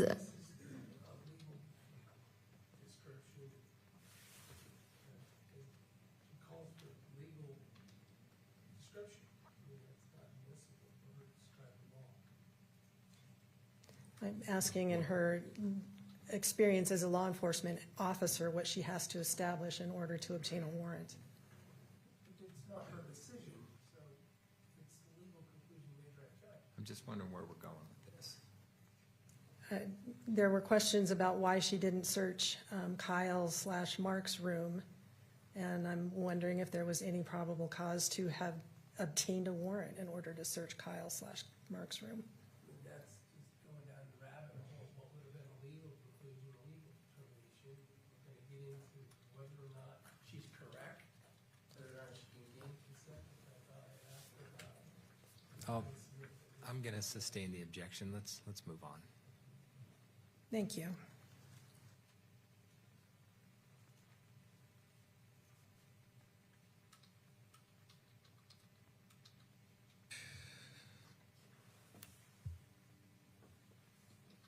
And we talked about the Fanta box that was in the trash with items of interest inside of it, correct? yes. And what in your, okay, as I recall, you received that box from Mark after he found it on August 18th, Yes, received the items, yes. and you got it from him on August 19th, correct? Yes. Okay. And what, Mr. Williams asked you a lot of questions about, there could have been fingerprints on the box. It wasn't collected, it was put in the trash. Yes. What was important about the box? The Fanta box, What was important about the box? right? I didn't collect the box. I don't know. What could it have told you had you collected it? It could have had fingerprints on it, I suppose.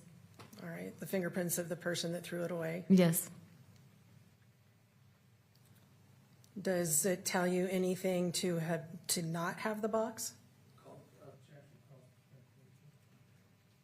Overruled. Sorry, can you ask that again? Does it tell you anything to not have the box? No.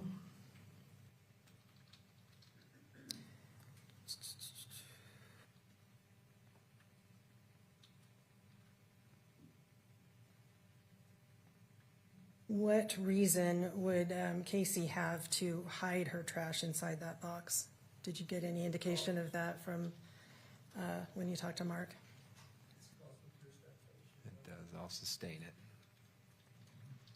I want to talk about Exhibit K. Sorry, that may be the wrong one. Let me actually first start with, we could show 175, please.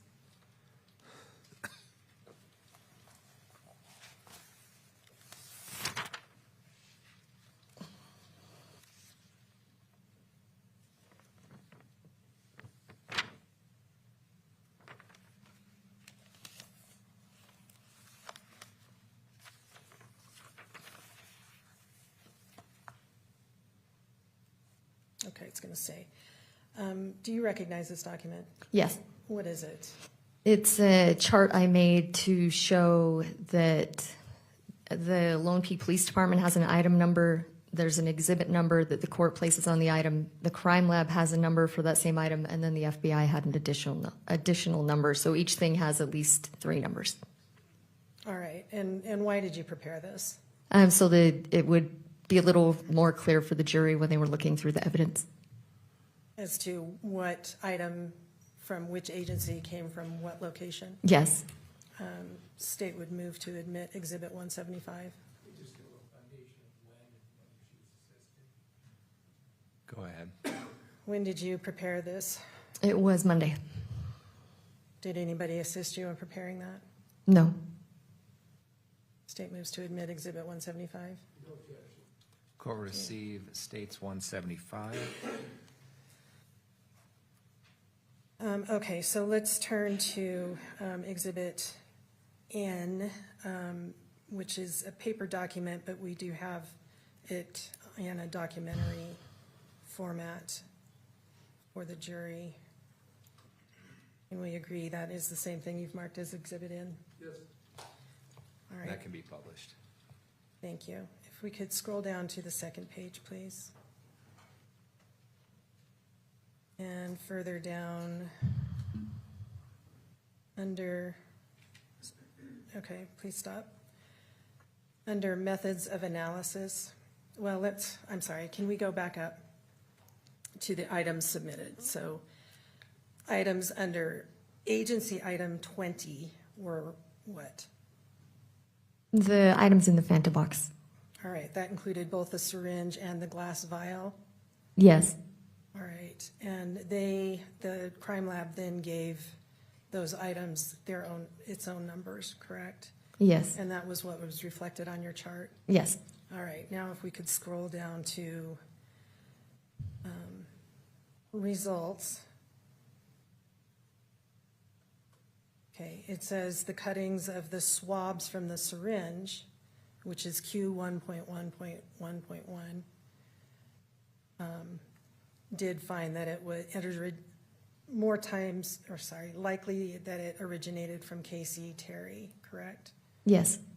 And it provides limited support for the proposition that Casey Lynn Terry is a contributor to that DNA profile. Yes. So it's not definitive, it's limited support for that finding? Yes. All right, and then if we continue to scroll down, please.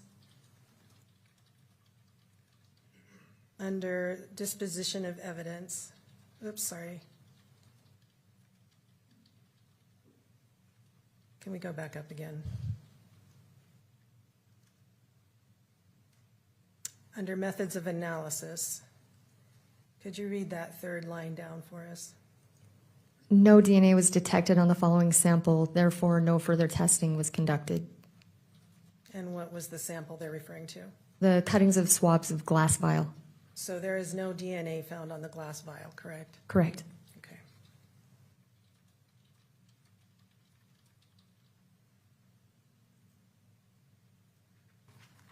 We can take that down, thank you.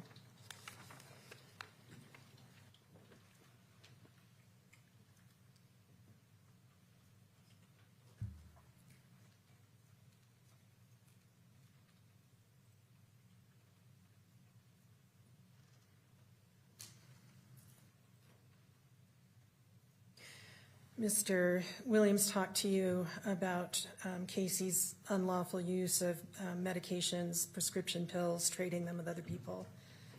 Yes. Is that accurate? Was there, what in your, well, let me back up and try this a different way. As a member of the Lone Peak Police Department, are you aware of other investigations going on in your agency?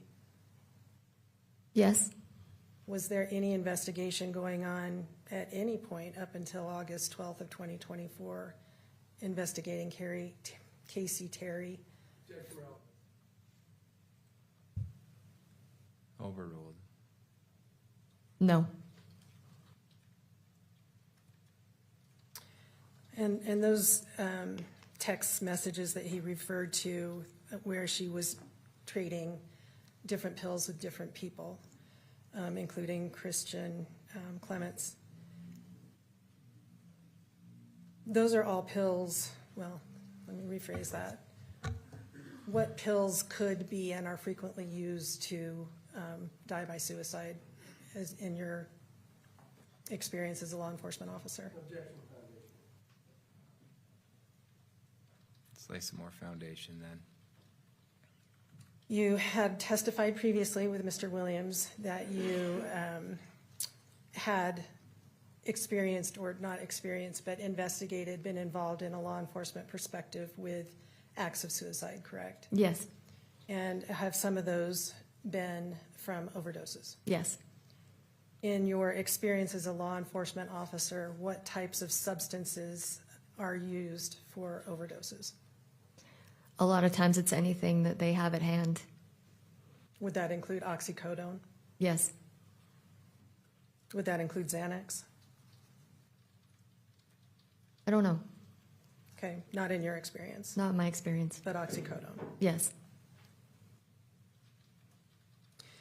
Mr. Williams introduced the APS report of the financial reported thefts from Casey. And that report reflects $68,000. Is that accurate? Yes. What did- 68,800 and something, I think. Okay, what did Mark report to you is missing? 1,700.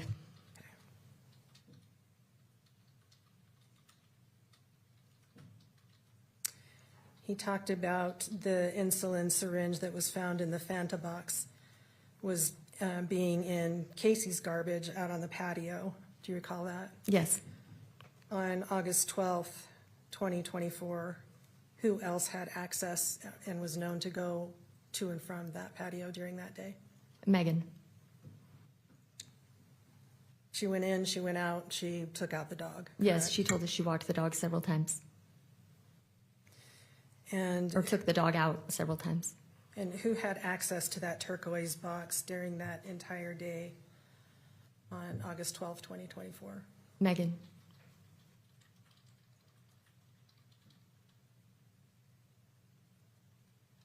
Mr. Williams introduced a copy of the Lone Peak Police Department policies, but didn't let you tell him where it talks about body worn versus handheld. Yes. Can you find that for us and read it?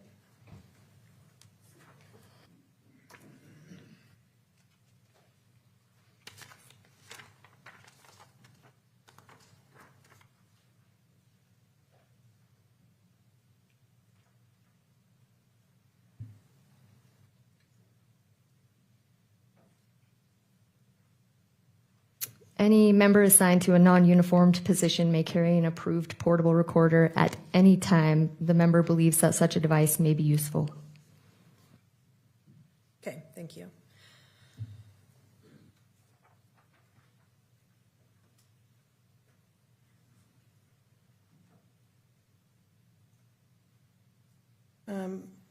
Mr. Williams referred to he played a clip about the Coke in the fridge and Mark finding it there and showing it to you that day. You recall that? Yes. What did Meggan say in her interviews with you about the Coke in the fridge? She said that Casey bought the Coke for her. Did she say anything about whether she had taken any? No. She said that she had brought a drink with her. All right. And I think she said that she didn't need it because she had brought a drink with her. And one of the last things Mr. Williams did was go through texts that he said were missing from Exhibit 57 specifically.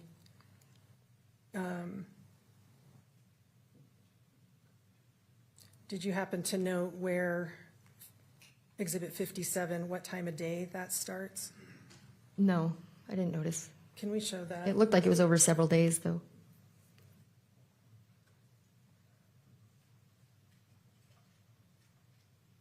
Starts on April 8th, 2024 At what time? at 7:44 p.m. And can you please show us your Exhibit R?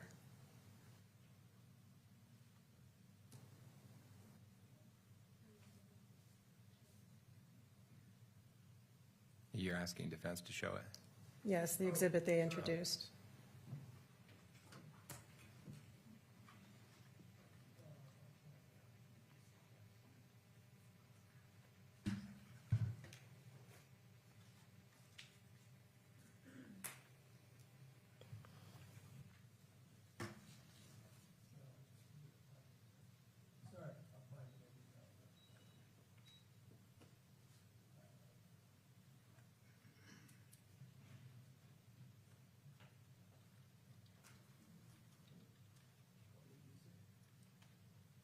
Can you just pull it up for us, please?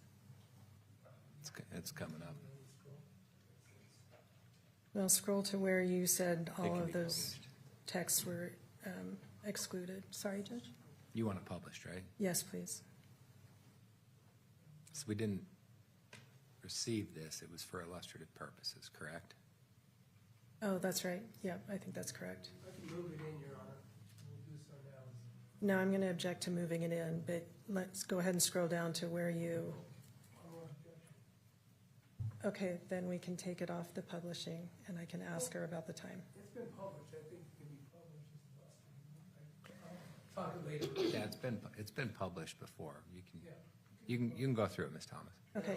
I'll scroll at your request. Show us where you claimed the messages were excluded from Exhibit 57, please. Yes. Everything that is not other than blue. Okay, There's you, 137. all right. Thank you. That's sufficient. And Take it down? you can take it down. So there were 137 texts conceivably that were not included in Exhibit 57, correct? Yes, were there 157 total or 157 excluded? I didn't understand what. Well, that's what Mr. Williams just told us, that there were 157. Sorry, I've mixed up my numbers. 137. 137 texts in that thread? Missing. Missing, okay, Missing yes, from Exhibit 57. okay, All right, so we didn't read an additional 137 texts correct. from that day. How many total texts were there that you received? 28,880. And if Mr. Williams is correct that there's about 100, that means there are how many that were not read to the jury? Are you expecting me to do math right now? 100 out of the 137? 100 out of the 28,880. Oh, sorry, 28,780. Okay. You had, Mr. Williams asked you if it was illegal to be at a suicide. You recall that? I do. And your answer? I don't think it is. It's not illegal to attend a suicide. Correct. Okay. Can we pull up Exhibit 53, please?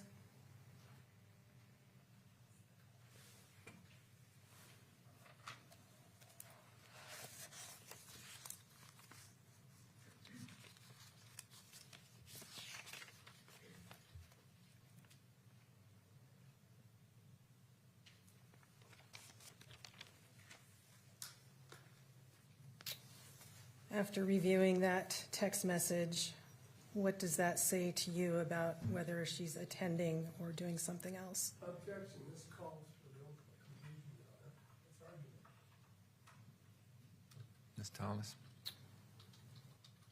Judge, it's the defendant's own words in a text. I'm just asking why it was relevant to the officer. That's not what it's asked. Okay, I'll re-ask it. Please do. What was relevant to you about this text? The last sentence. And what was the last sentence? You won't be able to do it alone. All right, can we look at Exhibit 60, please?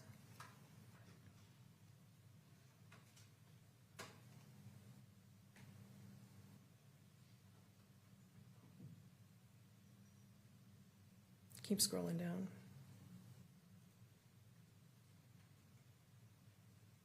Wait, you're going too fast. Okay, keep going.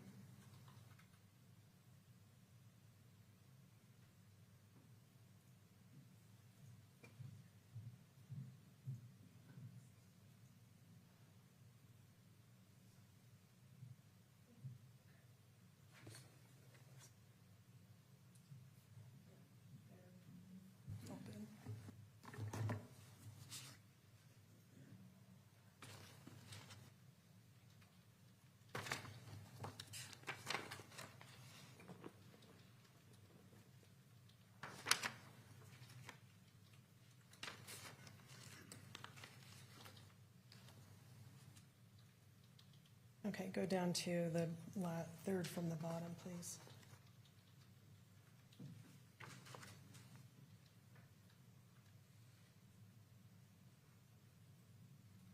Keep going up a little bit more. Up, thank you. Okay, what was significant to you about this part of the exchange? Casey is telling her that Meggan can give it to her after she falls asleep. And Meggan says, "You won't even know, Case." Okay. And, oops, did I lose my notes?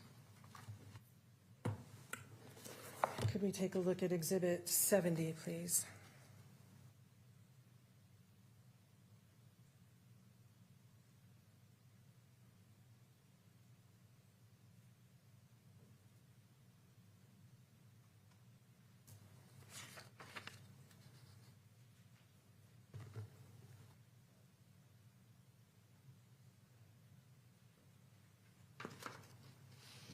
The last one.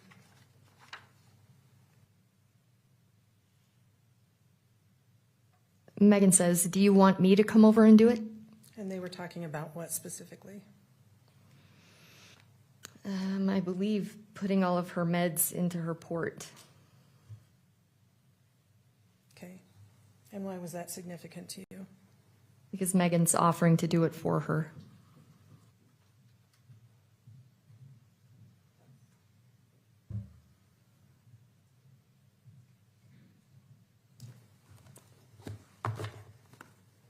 Okay, Exhibit 133, please.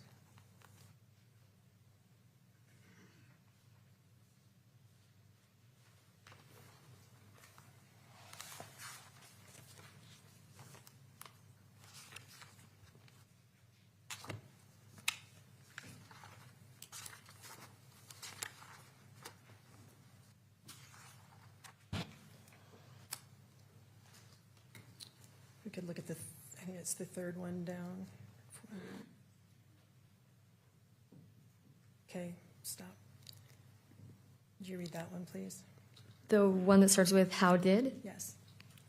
"How did I not see this message? Dang it. I'm so sorry, Case. Honestly, I think with the insulin, someone, should probably be me, should stay with you and continue to give you doses so it will actually stay low and you can pass." 135.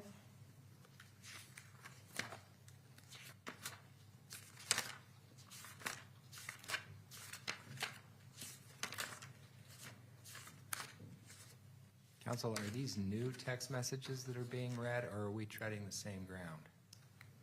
We are reviewing messages that were introduced during her testimony in the context that she was crossed on.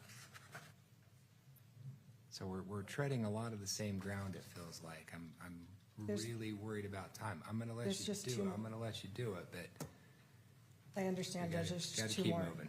Okay, there's just two more.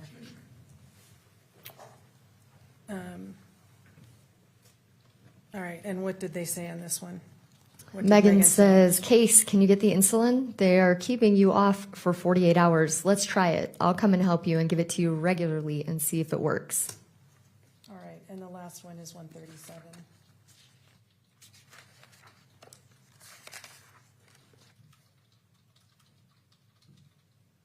The second one.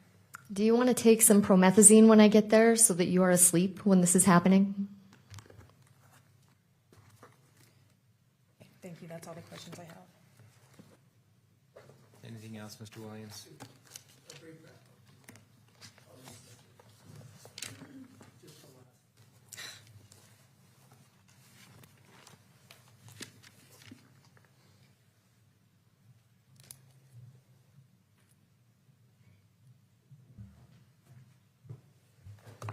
I guess Ms. Thomas has laid it out. Attending a circumstance where somebody caused their own death, not illegal. That's what you said, right? Yes, Being present, not illegal, right? correct. You're investigating whether or not Meggan Sundwall did something to cause death, fair enough? Yes, And You saw over the course of 4 years and 28,000 texts and discussions between the two of them that there are times that she would suggest help, whatever that meant, right? Yes, Some other more descriptive, over 4 years, right? yes, The 4 years that Casey kept living. yes, So when you wanted to find out whether she did something, those messages, you said, what's your evidence? The forensic evidence of the phones. Those messages and are circumstantial evidence. Is that what you said? yes, But when you talked to her, and we heard the discussion with you and Special Agent Hales talking about having to prove she did something, right? yes, If it happened to be that she didn't need to, then it wouldn't be a crime, right? that she didn't need to what? That she didn't need to help, that Casey did something to herself that caused her death, right? I'm going to object that this is calling for a legal conclusion.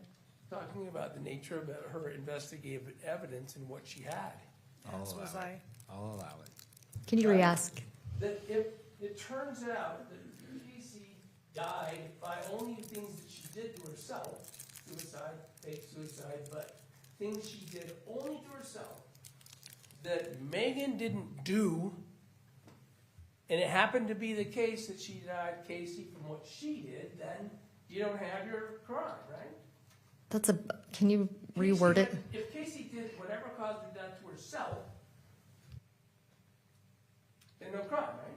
Correct. And so as you investigated, we just went over this, what you could do, what you told her as early as August 29th, that you would, the kind of things you would do to try to prove that she did something in that room was DNA that didn't come back to her, right? Yes, Was fingerprints that didn't come back to her, etc. All that evidence that you did to try to prove that she did something, did not prove it. It didn't have any positive proof, right? Object to the final conclusion of that particular question. Sustained. All those things you did not prove what you told her you were going to go prove. Objection, it's the same It- question. It is. Okay, you told me you were going to prove that she did something when you're in the interview, and that's what you went about trying to do, is come up with some proof that she did something. Judge, this is the same question. It is. But what's objectionable about it? You are leading to the legal conclusion that is the province of the jury. Talked about her investigation, just now read that. And she's already testified as to those answers. You asked the question in cross already, and now we're just reinforcing it. And you got your answer. Thank you. I did. Appreciate it. You can step down. thank you. We've been going for over 2 hours. We're going to take our afternoon break. Ladies and gentlemen of the jury, you are admonished by the court that it is your duty not to converse among yourselves or to converse with any other person on any subject of the trial. And it is your duty not to form or express an opinion thereon until the case is finally submitted to you. This includes no individual research on the parties, attorneys, or claims. All rise for the jury.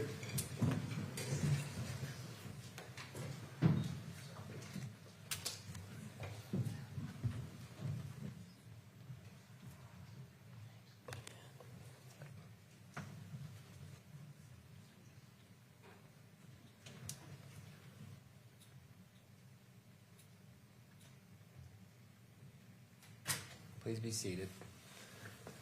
Council, let's come back at 20 till. 20 till. All rise.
back on the record on case 251401132, the state of Utah versus Sundwall. State ready with their next witness? Yes, Judge, the state calls Casey Tanner. Thank you.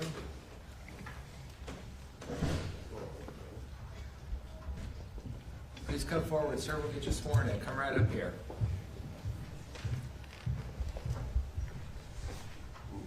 Please raise your right hand. You do solemnly swear the testimony you shall give in the case now before the court will be the truth, the whole truth, and nothing but the truth, so help you God. Yes. Come on up here, sir. Have a seat.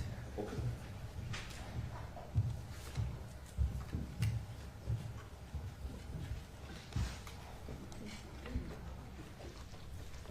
We appreciate you being here. Well, thank you. If you can make sure you keep that mic in front of you at all times, we can make a good record and we'll all be able to hear. Okay. Where we run into trouble if people start kind of wandering, and I may remind you that. Sounds good to being me. here. Counsel. You can state and spell your name for the record. Yeah, it's Casey Tanner, CASEY TANNER. Sorry, obviously, we're dealing with a few people named Casey here, so that's why I wanted to get the spelling of your name correctly. Yep. Did you know Casey Terry? Yes, How did you know her? I married her. I'll start back further in time. You don't have to give me exact dates if you don't remember, but do you know about the year that you guys met, you and Casey? Maybe 2004, 5? 2004 or 5? I think so. I think my son was like 1 or 2. How did you meet Casey? Got out of the shower and she was standing in my front yard. Probably a lot to that story.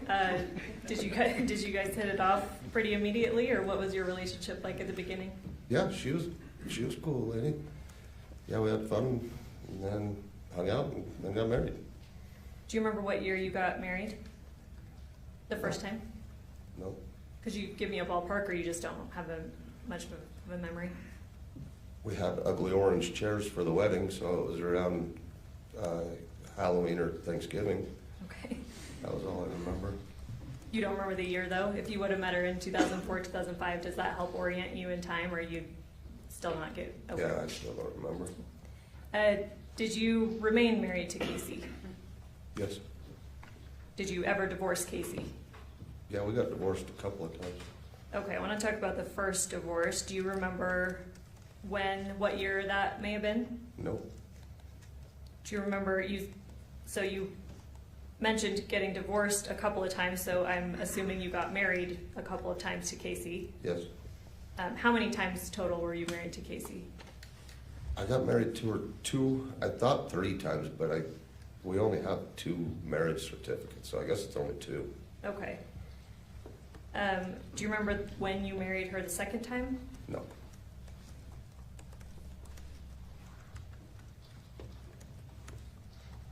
Do you remember why you divorced the first time?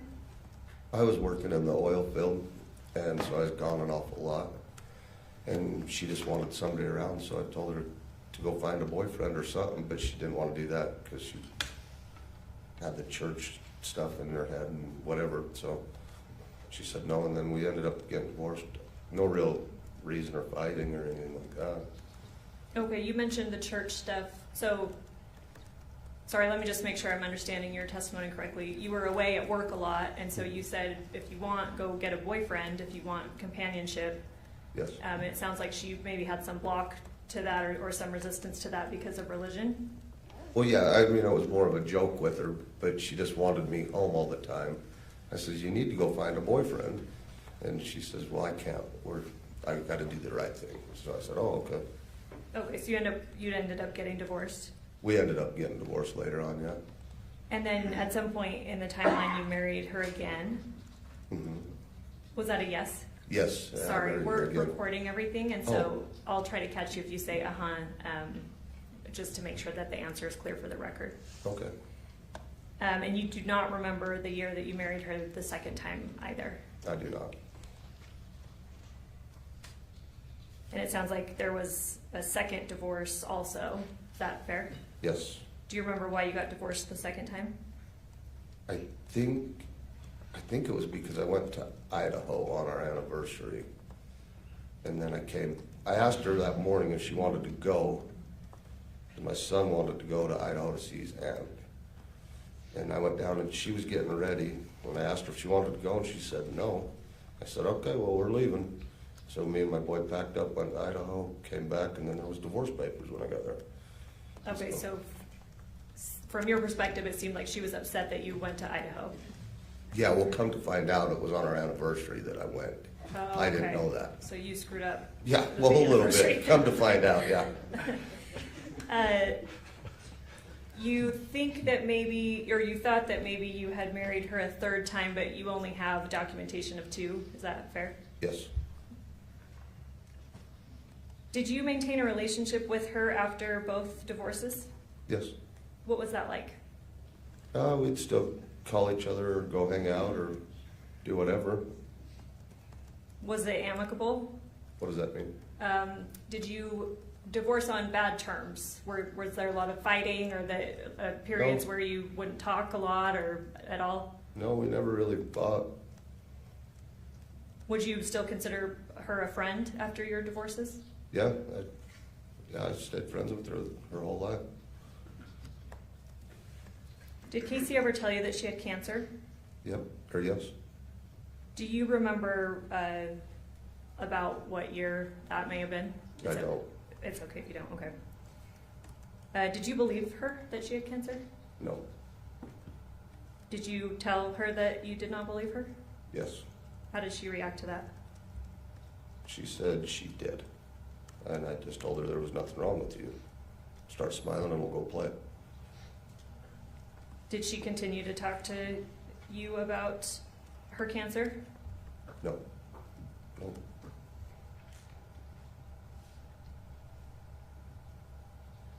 Did you ever assist Casey financially? Yes. When you were married or even after the divorces? Both. What are some ways that you, or I guess in what ways did you assist her financially? I put her on my bank accounts, and then when we got divorced, I'd still give her money for houses or food or cars or clothes or whatever she needed, whenever she'd call and say she needed anything. Do you have a sense for how frequently she may have called you needing money for some reason or another? I mean, sometimes it was just smoke, so it might be every other day. And then sometimes it would be $100 for clothes or something. So it depends on what she needed and how often it was. Were you always willing to help her financially? Yes. You mentioned a car. Did you buy her a vehicle at some point? Yes, I bought her one. We went down to Scipio and bought it. But then it was kind of a grandma-looking car, so she didn't like it, she said. Do you remember sorry to interrupt you, do you remember what year that would have been? No, it was just a few years ago. Okay. Maybe 2 or 3, I think. I don't remember. Okay, so you bought a car in Scipio and sounds like she didn't like that one. What happened after that? She said she had found another one, and so I said, okay, and I got the one that I had bought her, and I sold it to a friend of mine, and then she had found another one, and so I gave her money to go buy it. Do you remember when that was? No, I don't. Do you remember relating to the time that she passed, do you have any frame of reference as to when that car was, when you gave her money for that car? I would think it was within the last year before she had passed away. Because I know we had put, I don't know if I had paid 6 months or a year's worth of insurance on the new red car that she had. And the new red car is the second car. The second car after the one that she did not like from Scipio. And you said that you paid for insurance for that car? Yes. Did you pay for any other things to do with the car? Yeah, I had to put tires on it. And that was about it. Her grandpa, I guess, said he didn't like the way the tires looked. I guess he used to be a tire guy. And so she said, we need new tires. And so we did that. Is that something you did with her physically? Like you went and got the tires, or you sent her money? No, I went to Walmart with her and got them. You mentioned clothes. You might give her money for clothing. Yeah, yes, You mentioned food. yes.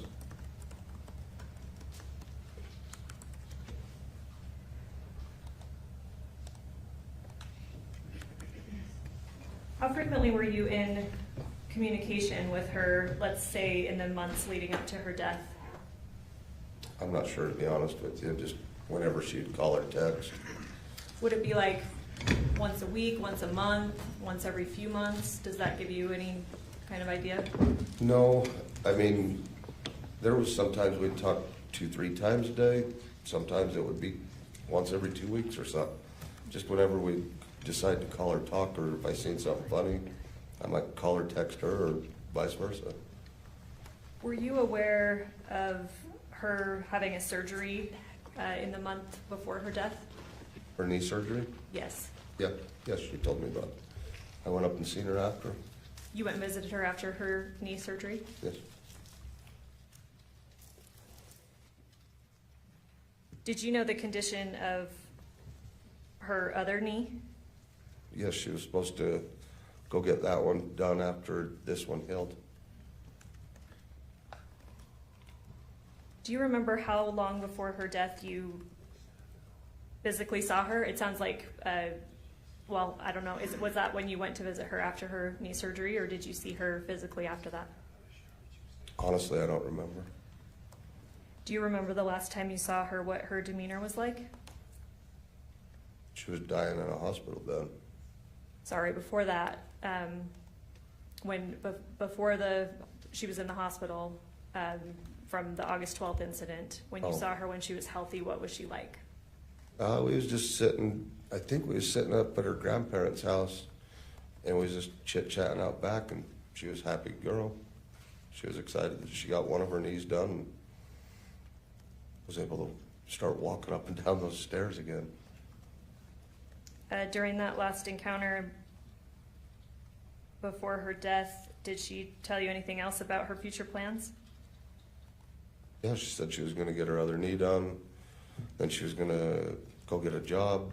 She already worked for her uncle, but she wanted to do something else, and she had to go up to Salt Lake every once in a while or something for work, so she was gonna try to find different stuff. Did Casey ever tell you that she was suicidal No, in all the time you knew her? no, never once. All right, I can pass the witness. Mr. Williams?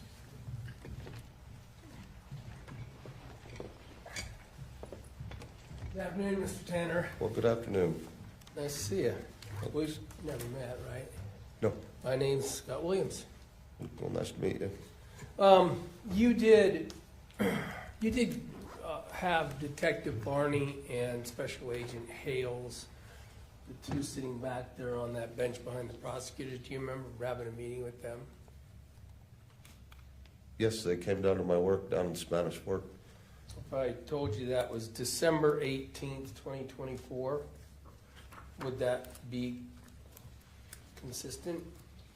I'm not sure when it was, but That's what I just told you and asked if it might have been then. yeah, I don't know. Did you know it was recorded? Did I know it was recorded? Yeah. No. But they didn't tell you they were recording the interview they had with you on December 18th, 2024? They may have. I just don't know if they did or didn't. Fair enough. You didn't see a recorder, you didn't know. Well, the reason I'm asking is because I might ask you some questions about that, and there's a transcript and stuff, and it's not very fair to you if you've never been shown that and you don't remember what happened, what, a year and a half ago. Okay. Yeah. Fair enough. So let me just start without using that, though, and ask you a bit about Casey. Okay.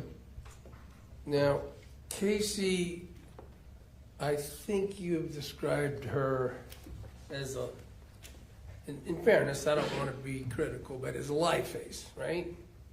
She's lied, yeah. She's a lot, that was kind of one thing about her, is she could spin a yarn. Sure. Okay. And she could get things she wanted by doing that, right? Well, she could ask and get anything she wanted. From you. Well, I don't know about everybody else, but yeah, for me. I mean, for instance, one time you guys got married because she wanted insurance, right? Yeah, we've been married a couple of times. She needed insurance. I needed somebody home while I was out of town to take care of my son. So you got married? Yeah. Yeah, okay. I'm just Benefits saying, both of us. I think that's what marriage is for. if she could get things from you by asking in your particular relationship, right? Well, yeah, I got things from her by asking too, yeah. Well, I get it. You guys had sometimes when you're together and sometimes when you weren't, it sounds like, right? What do you mean? Sometimes you're together and getting mutual benefit because you're in a relationship, right? No, we always had mutual benefits. Okay. You got married to get life insurance is the only point I was trying to make that happen, right? I never had life insurance. So you don't remember telling the police officers that she said, we need to get married because she needed insurance? She needed health insurance, not life insurance. Oh, okay. I don't Yeah. remember if I said life insurance or just You insurance. just said life insurance, yeah. All right. So she wanted insurance, and so you guys would get married so she could get insurance, right? Health insurance. Yes, she needed health insurance, yes.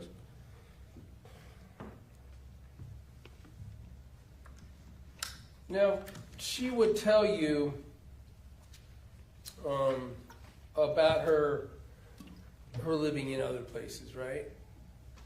Like in different homes? Yeah, Yeah. with yeah, other people.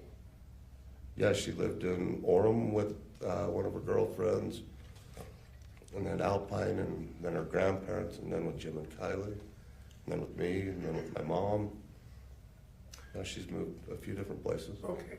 When she talked about her family, she told you that she didn't like them, right? She didn't like Kylie and Jim when they would do certain things. She didn't like her aunt and uncle if they did certain things. Me if I did certain things, or her friends if they did certain. So it depended on what was going on at that point in her life, yeah. I just want to address her family. I'm not trying to move you anywhere. All I have is your prior statement. Do you recall that you told the police, at least, that she hated living at her grandparents'? Yeah, at times she hated living with her grandparents. And that they fat shamed her. They shamed her about her weight. Yes. Yep, she had told me that, yep. And that they were mean to her. Right? Do you remember she told you that? That her grandparents would be mean because Yeah. they'd fat shame her? Yeah. Yeah, I said yes to it. Okay, but just in general, for instance, when she told you she hated her sister Kylie, didn't she? She said she's hated her sister Kylie multiple times, depending on if Kylie would not let her have something or not do something with her or not. Well, one time when you were asked by the police, do you remember when they asked you if she and Kylie get along, and your answer was no, she hated Kylie? Yeah, I'm pretty sure she did tell me that.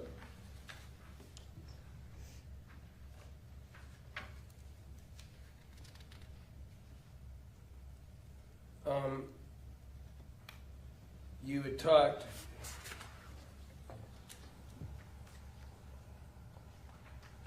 about the fact that she had a drug addiction problem, right? Pill addiction. Pills that were drugs? Pills, not drugs, but Opiates, pain pills? not heroin. I said pills. Okay. Okay. I didn't think I said heroin. I was just trying to understand what information. Okay, so drugs, I'm saying no. Pills, I'm saying yes, she's taking pills. Specifically Xanax and opioids. Oh, I'm not sure on which ones she took. You remember talking to the police about the fact that the Xanax was the worst part of what she was addicted to? I remember when she had taken some Xanax, she was all looped up one time, and that's probably the worst. If she would take it in pain pills, and she was just tired and mumbled. You remember that you told the police at least about how she would manipulate so she could get more pills? No, I don't remember that. You remember saying that she was taking so many goddamn pills all day, she was dehydrated, and saying it was an easy way to make up another story to keep shit going? Remember saying that to the police? I don't remember saying that. You remember attaching that activity precisely to her desire to get sympathy, She did like to get sympathy. and that she was pretty good at it? Yeah.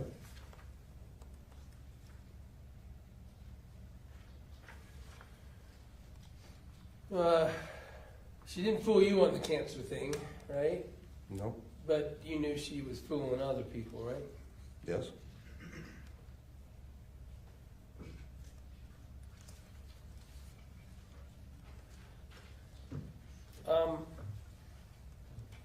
At the end of the interview that you did with the police officers, do you remember telling them that they're going to have a pretty tough job getting through all of her lies? No, I don't remember saying that. Do you remember them saying on December, whatever it said it was, December 18th, 2024, at the end of their interview with you,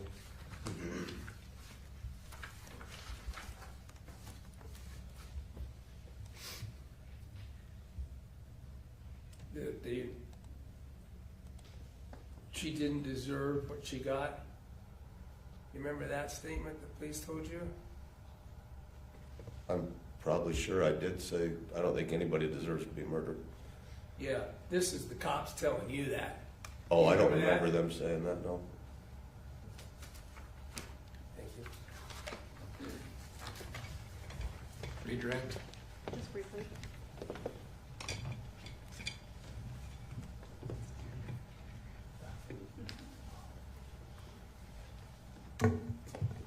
Mr. Williams asked you if you've characterized, you've called Casey a liar before, right? Yeah, whenever she's lied to me. And we know, we've talked about a number of things that she's lied about. She lied about cancer, for instance. Yes. And you knew that? Is that right? Yes. Did you still like her as a person, though? Oh, yes, I love that lady. What were some things that you loved about Casey? Objection, beyond the scope. It's my direct. Direct is in scope. He asked him plenty about negative aspects of her character and if she's a liar. It is beyond the scope of cross, but I'll allow it. What things did you love about Casey? I just always loved how she would smile and be happy and go out, and she was always able or willing to do anything I asked. If I said, you want to go to Texas, you want to go here, she'd always say, yes, let's go, unless she had something already planned. And she'd say, no, I got other things going. But she was always down to go play. All right, I have nothing further. Thank you. Thank you. Anything else, Mr. Blair? Sir, thanks for being here. Hey, thank you. Can this witness be excused? No objection. Yes. All right, there you go. Thanks, Thank have a you. good day. Next witness? Judge, I apologize. The timing of our next witnesses, they are WebEx witnesses that are located in Quantico, and so I don't think it makes sense for us to try to get them today. So I'm asking to break for today, and we'll start with them in the morning. Do we have any other witnesses we can call? We don't. We only have 3 more witnesses. One of them is a doctor, and she is planning on tomorrow based on her schedule as well. Okay. We're okay, let the jury go for the evening? No objection, Your Honor. No objection, Your Honor. All right. I don't think we're gonna get any complaints from the jury. You guys are putting in a lot of work, and we all appreciate it. So thank you. We're going to reconvene tomorrow at 8:30. 8:30, you guys know the drill. You're experts by now. You are admonished by the court that it is your duty not to converse among yourselves or to converse with any other person on any subject of the trial. And it is your duty not to form or express an opinion thereon until the case is finally submitted to you. This includes no individual research on the parties, attorneys, or claims. Safe travels. All rise for the jury.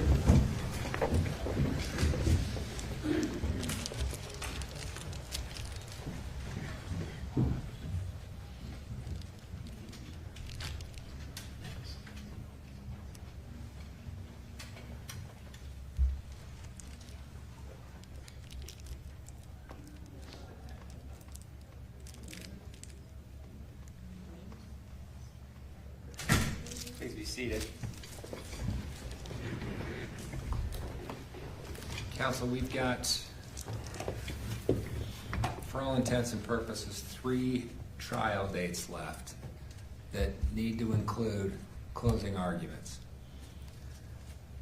Are we on track? We believe so. Obviously, it's hard to gauge how long defense will take with cross of any witness, but we believe we can finish tomorrow before lunch, and then the defense then has maybe a day and a half, if I'm correct, for their case. Sorry, I don't have my calendar open. But we're... If you think you might be finished with all, you might rest by tomorrow at lunch? We're hopeful for that, okay. depending on Mr. Williams' cross. Yeah, okay. That's what we're aiming for. Because I would really like to get to closings Monday afternoon and then have them come in, if we can do that, and then have them come in Tuesday morning and get to work. I've said repeatedly, we're not giving it to them Tuesday afternoon. We're not doing that to them. That's what we're aiming for. Obviously, it's hard to gauge, not knowing how long Mr. Williams may take with any given witness, but we are aiming to close by tomorrow afternoon, lunchtime. Mr. Williams, your thoughts on the schedule? That jumps, everything I've been working with on timing.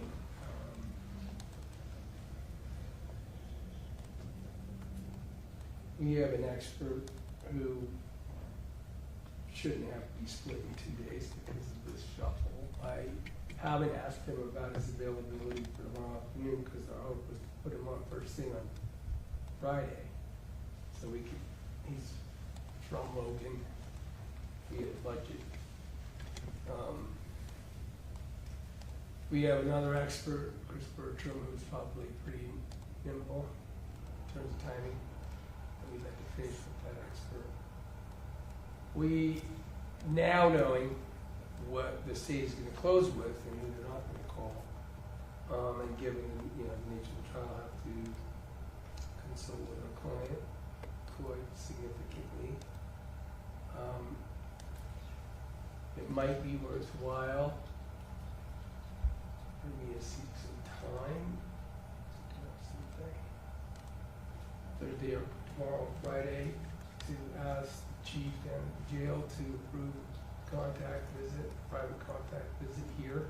We did that in that trial that we did for Judge Griffin. We got the chief of the jail to allow a non-observed privileged contact visit, but we did it in the holding cell.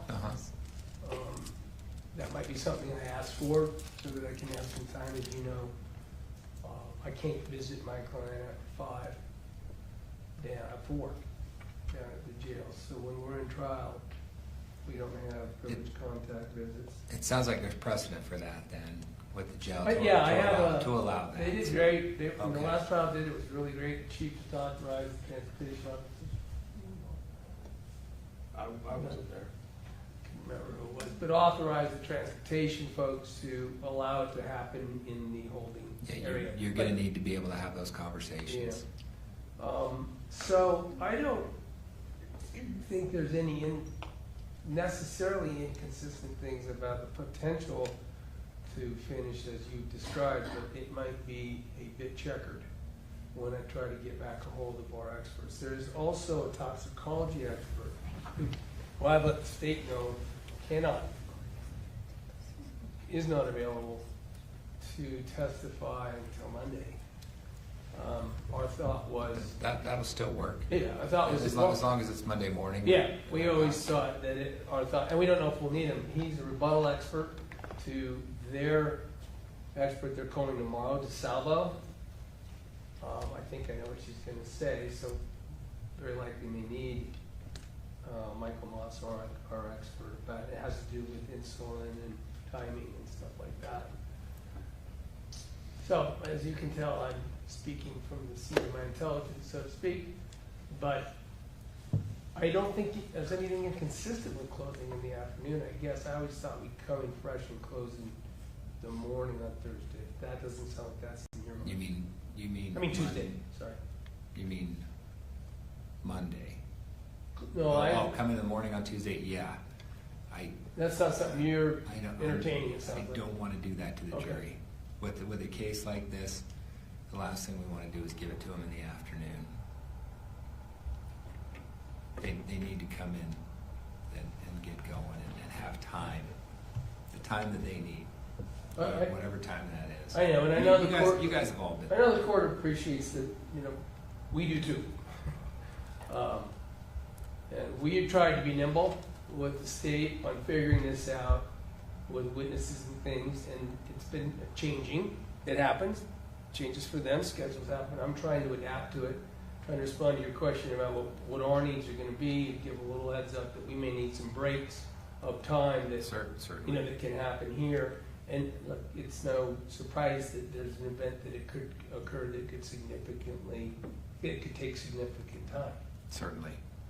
We'll work around it. I think, given what you've said, I'm going to work hard to be ready to close this case on Monday afternoon. That would be helpful. I'll keep everybody up to date on our needs. But of course, here in open court and with Ms. Sundwall, I everyone to appreciate that you agree. I think that these decisions will be made on the importance of getting everything that the defense thinks that needs to be done and preserving the rights. We'll do our best on time frame, but we will absolutely be working on the side of completeness. Thank you. Counsel, I want to thank you for being able to pivot and adjust to the time. And every trial is different. No trial's the same. And I'm preaching to the choir with all of you. Thank you for your professionalism and your ability to pivot and sort through these issues. I know at the close of the state's case, we're going to have some discussions about various things. And we'll work through all of it. Anything else we need to cover before we break? Now may not be the time, but just wanting to maybe use time we have. I don't know if parties in your honor is prepared to talk about closing jury instructions, or if we'll need to carve out time to have that discussion later on. We can do that later on. Okay. And then also... And we're going to have some discussions when the state rests about different things too, and what may go in those instructions, what may not, things of that nature. Okay. And then just for the record, my understanding is that these physical exhibits that have been admitted, that the court will not take them now, and so I just wanted to make a record that our plan, if that's accurate, is to have Detective Farney take possession of them again and then bring them back for when the court will take possession of them. Is that an accurate understanding? Any objection, Mr. Williams? No, Your Honor. I actually, in this case, I would suggest they don't go back if there's something that are dangerous. But I think we're talking, for the record, I don't remember the numbers through. The numbers, we're talking about syringes? Yes, and insulin. A vial of insulin? Yeah. Maybe there should be discussion about whether that needs to go back at all. The case law suggests that some things shouldn't go back unless they ask to have them brought back, because of the very reason they're going back now to a secure facility. We can have that discussion. I don't think the state will have any objection to whatever Your Honor decides on that. I just wanted to make a record that Detective Farney intends to, for chain of custody purposes, notices, obviously, take them back with her. Yes, let's do that. I suppose we may need them back though tomorrow, because tomorrow's, the state's experts are gonna refer. Yeah, I think the plan is for her to just keep them as she has been doing. She's gonna have them available. Yes. Okay. Anything else, council? I don't believe so. Not that I can think of. Thanks again for the efforts that are going into this case. It's important for the process, specifically for Ms. Sundwall. So, thanks. Thank you. All right, we'll be in recess. We'll see everybody bright and early at 8:30. Thank you. All rise.